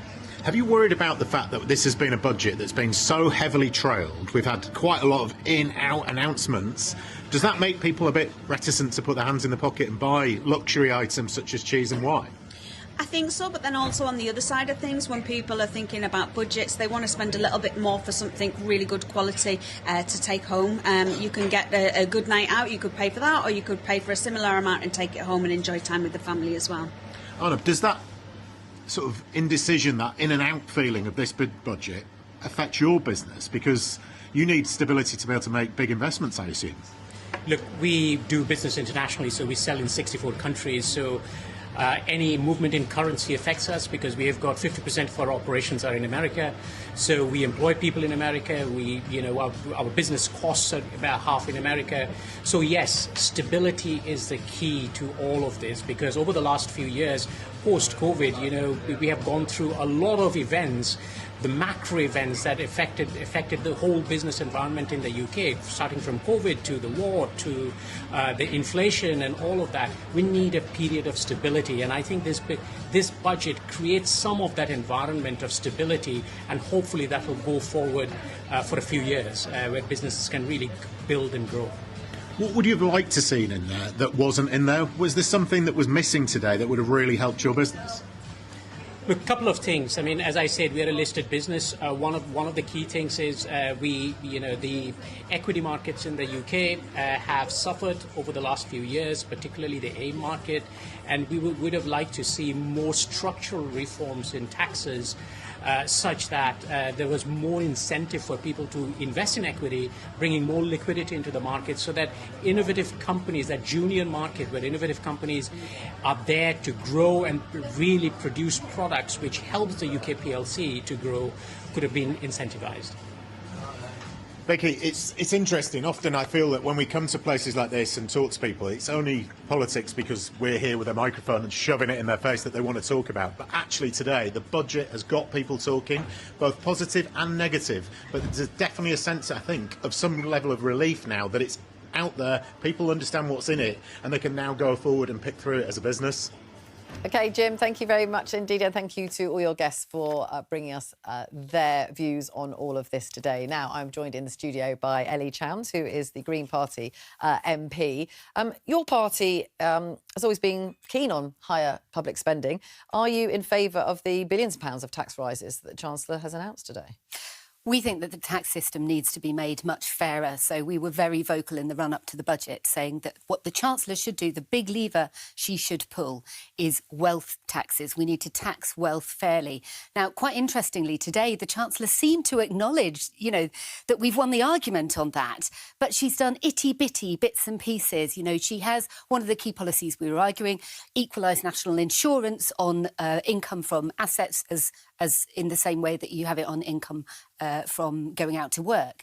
She's done a bit of that, but not made it equal. She's narrowed the gap, as she put it. So she's kind of acknowledged the rightness of the point that we're making, but she hasn't had the courage of her conviction. She hasn't gone for a wealth tax on assets over £10 million. 1% tax on that could generate about 14 billion per year. She hasn't gone for equalising capital gains tax properly with tax on income as well. That could raise another roughly £12 billion per year if you shut all of the loopholes. A lot of Labour MPs agree with you that there should be a wealth tax. The problem is that in many countries it hasn't worked. I mean, a lot of them brought it in and then they've abandoned it. At one stage, 12 countries in the OECD did have a wealth tax, but only 4 now have that because they say that it just doesn't raise the revenue that you think it's going to. Why do you think it would be different here? So there are many different variants of wealth tax, to be perfectly honest. One example that's often given is France, which had a completely different style of wealth tax, and they did abandon that. The type that we are proposing would hit only a tiny proportion, 0.02% of the population, really, really small numbers of multimillionaires and billionaires. And what would we want to use that money for? Cutting bills for ordinary people. This is what the Chancellor really needs to do. She needs to bite the bullet on this. She's recognised the kind of the rightfulness of the argument, but she's not had the courage of her convictions to really go for that. But you know the counter-argument to this, which is a lot of these people can just up and leave. And we've seen it happening. Lakshmi Mittal, you know, who's been here for years, the Indian steel mogul. He's paid a lot of money in tax. He's donated a lot of money to charities. He has left. I had someone on the programme, Herman Narula. He's also decided to leave. They are mobile and they can leave. I mean, let's be honest, the uber wealthy are more mobile than the rest of the population, kind of by definition. So always in any year, there are more people of that kind of level of wealth who are moving into and out of the country. But, you know, there was a report that was produced on this a couple of years ago, which has since been cited 10,000 times or something by media outlets and been thoroughly debunked. Who produced that report? A wealth management consultancy. You know, people who've got a real vested interest in the government not taking this step forward. Now, of course, taxing wealth isn't going to fix all of the issues in the budget, and I would like to see a much broader conversation about how we really can make the nation's finances work better for everybody. But clearly, taxing wealth fairly has to be part of that. But the trouble is, it's not a set revenue, isn't it? You can't be sure how much it would raise. I think you said at the last election you could raise £24 billion. No, the £24 billion comes from Tax Justice Network and Patriotic Millionaires, who suggest a 2% tax on assets over 10 million. We're suggesting 1% on assets over 10 million and 2% on assets over 1 billion. That's where we get our 14.6 billion figure. And that includes a kind of 20% allocation for a bit of flexibility around that. Okay. It's not unrealistic. I mean, no prediction is kind of absolutely certain. If you look back at the OBR's predictions over multiple quarters and years, they're always having to kind of readjust them. The point is, you know, there's a fundamental point here. It's not fair only to tax those who make their income from going out to work 9 to 5 every day. And what we've had today is a Chancellor who has effectively squeezed everybody by freezing the income tax thresholds, and she hasn't taken that decision to tax wealth fairly. Zach Polanski has suggested that we shouldn't be in hock to the bond markets. You know, as a result of everything we've announced, some of the chaos beforehand and all the policies, the 10-year gilt, so that's 10-year borrowing, is down 0.6 basis points, which is, you know, they take that at the Treasury. Does your party care about any of this stuff? Would it be fine if it traded at 5 or 6 or 7 or even 10% because we shouldn't care about the bond markets? We absolutely care about it. We can't ignore the bond markets, obviously. Yeah. We have to recognise the reality that, you know, these forces shape the decisions and the options that are open to chancellors. Our point is there are multiple choices open to Rachel Reeves. She keeps on talking about hard choices, but currently she's making hard choices for ordinary people who earn ordinary incomes, and she's not making hard choices that really hit those multimillionaires and billionaires. Like I said, a wealth tax is not going to fix every issue, but it's kind of symbolic, really, of the fact that the government is not prepared to really tax wealth fairly. And that is one of the biggest low-hanging fruit. They've started with the mansions, they've started with some of the pensions. Actually, that's also gone down to lower levels of income.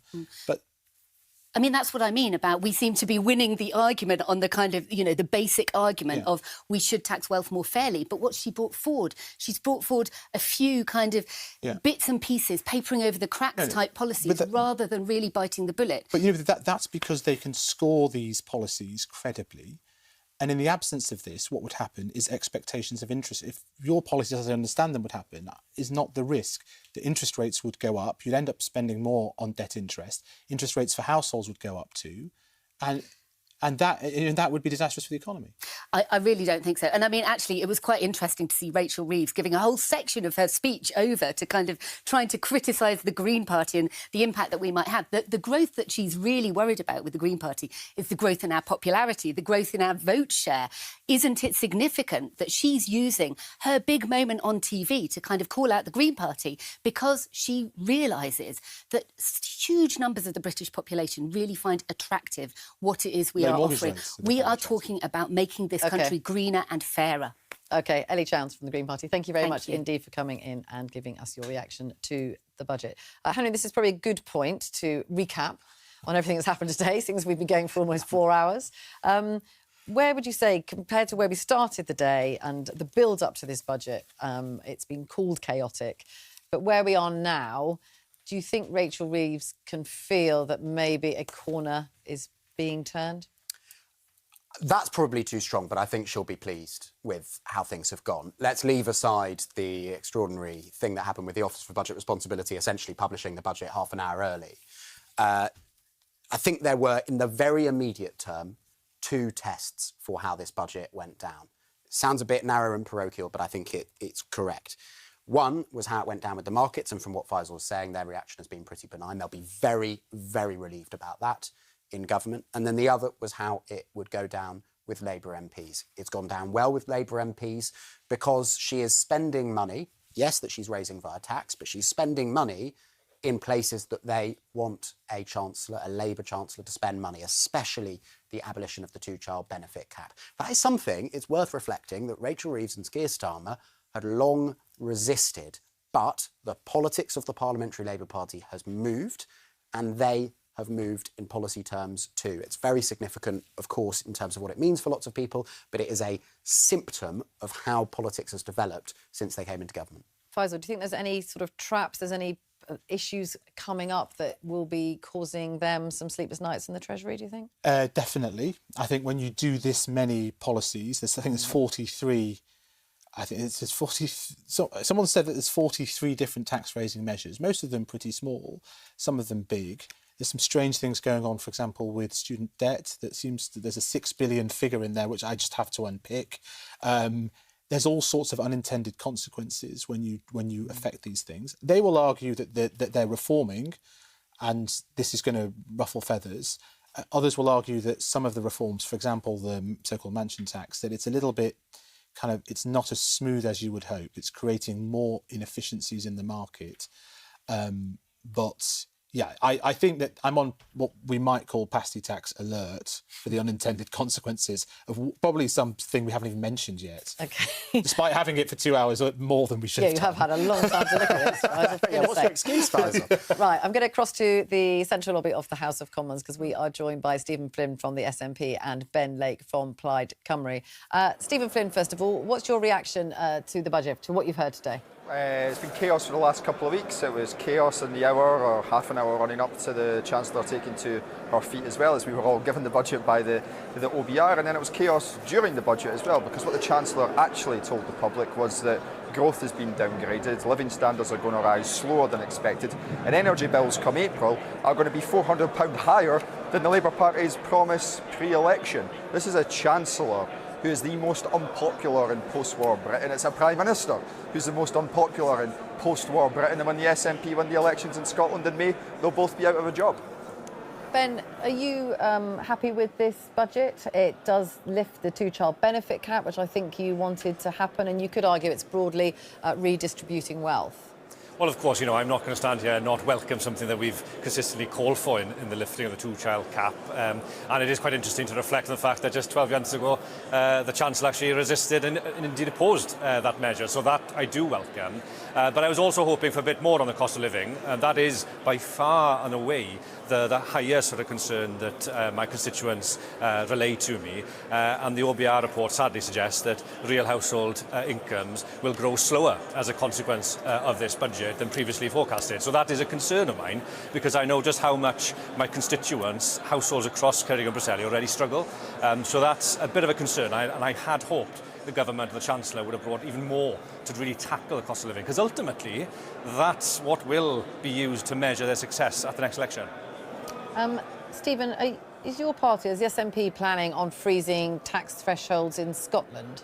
You'll forgive me, I'm not in the SNP government back home in Scotland, so it'd be remiss of me to try and preempt what my colleagues John Swinney and Shona Robinson are going to do in the coming weeks and months. But in theory, do you think that's the right approach in terms of putting up taxes? Do you want taxes to go up? Would you rather have seen income tax go up? Well, of course, it's for my colleagues back home in Scotland to make those decisions, and they'll be looking at this in great detail. Of course, our budget was put into the mix as well when the Labour government decided to put theirs back to the end of November. Now ours is having to happen in the new year, just a few short months before the election. But when we look at the impact on Scotland, one of the biggest decisions the Chancellor could have made today was ending the energy profits levy. We know from charities, from trade unions, from industry, and indeed from others in Aberdeen and right across the North East, that 1,000 jobs per month are being lost in Scotland as a result of the decisions of this Labour government. The refinery at Grangemouth has closed despite promises to the contrary. Mossmoran is away to close, and the North Sea oil and gas sector is being pushed off a cliff,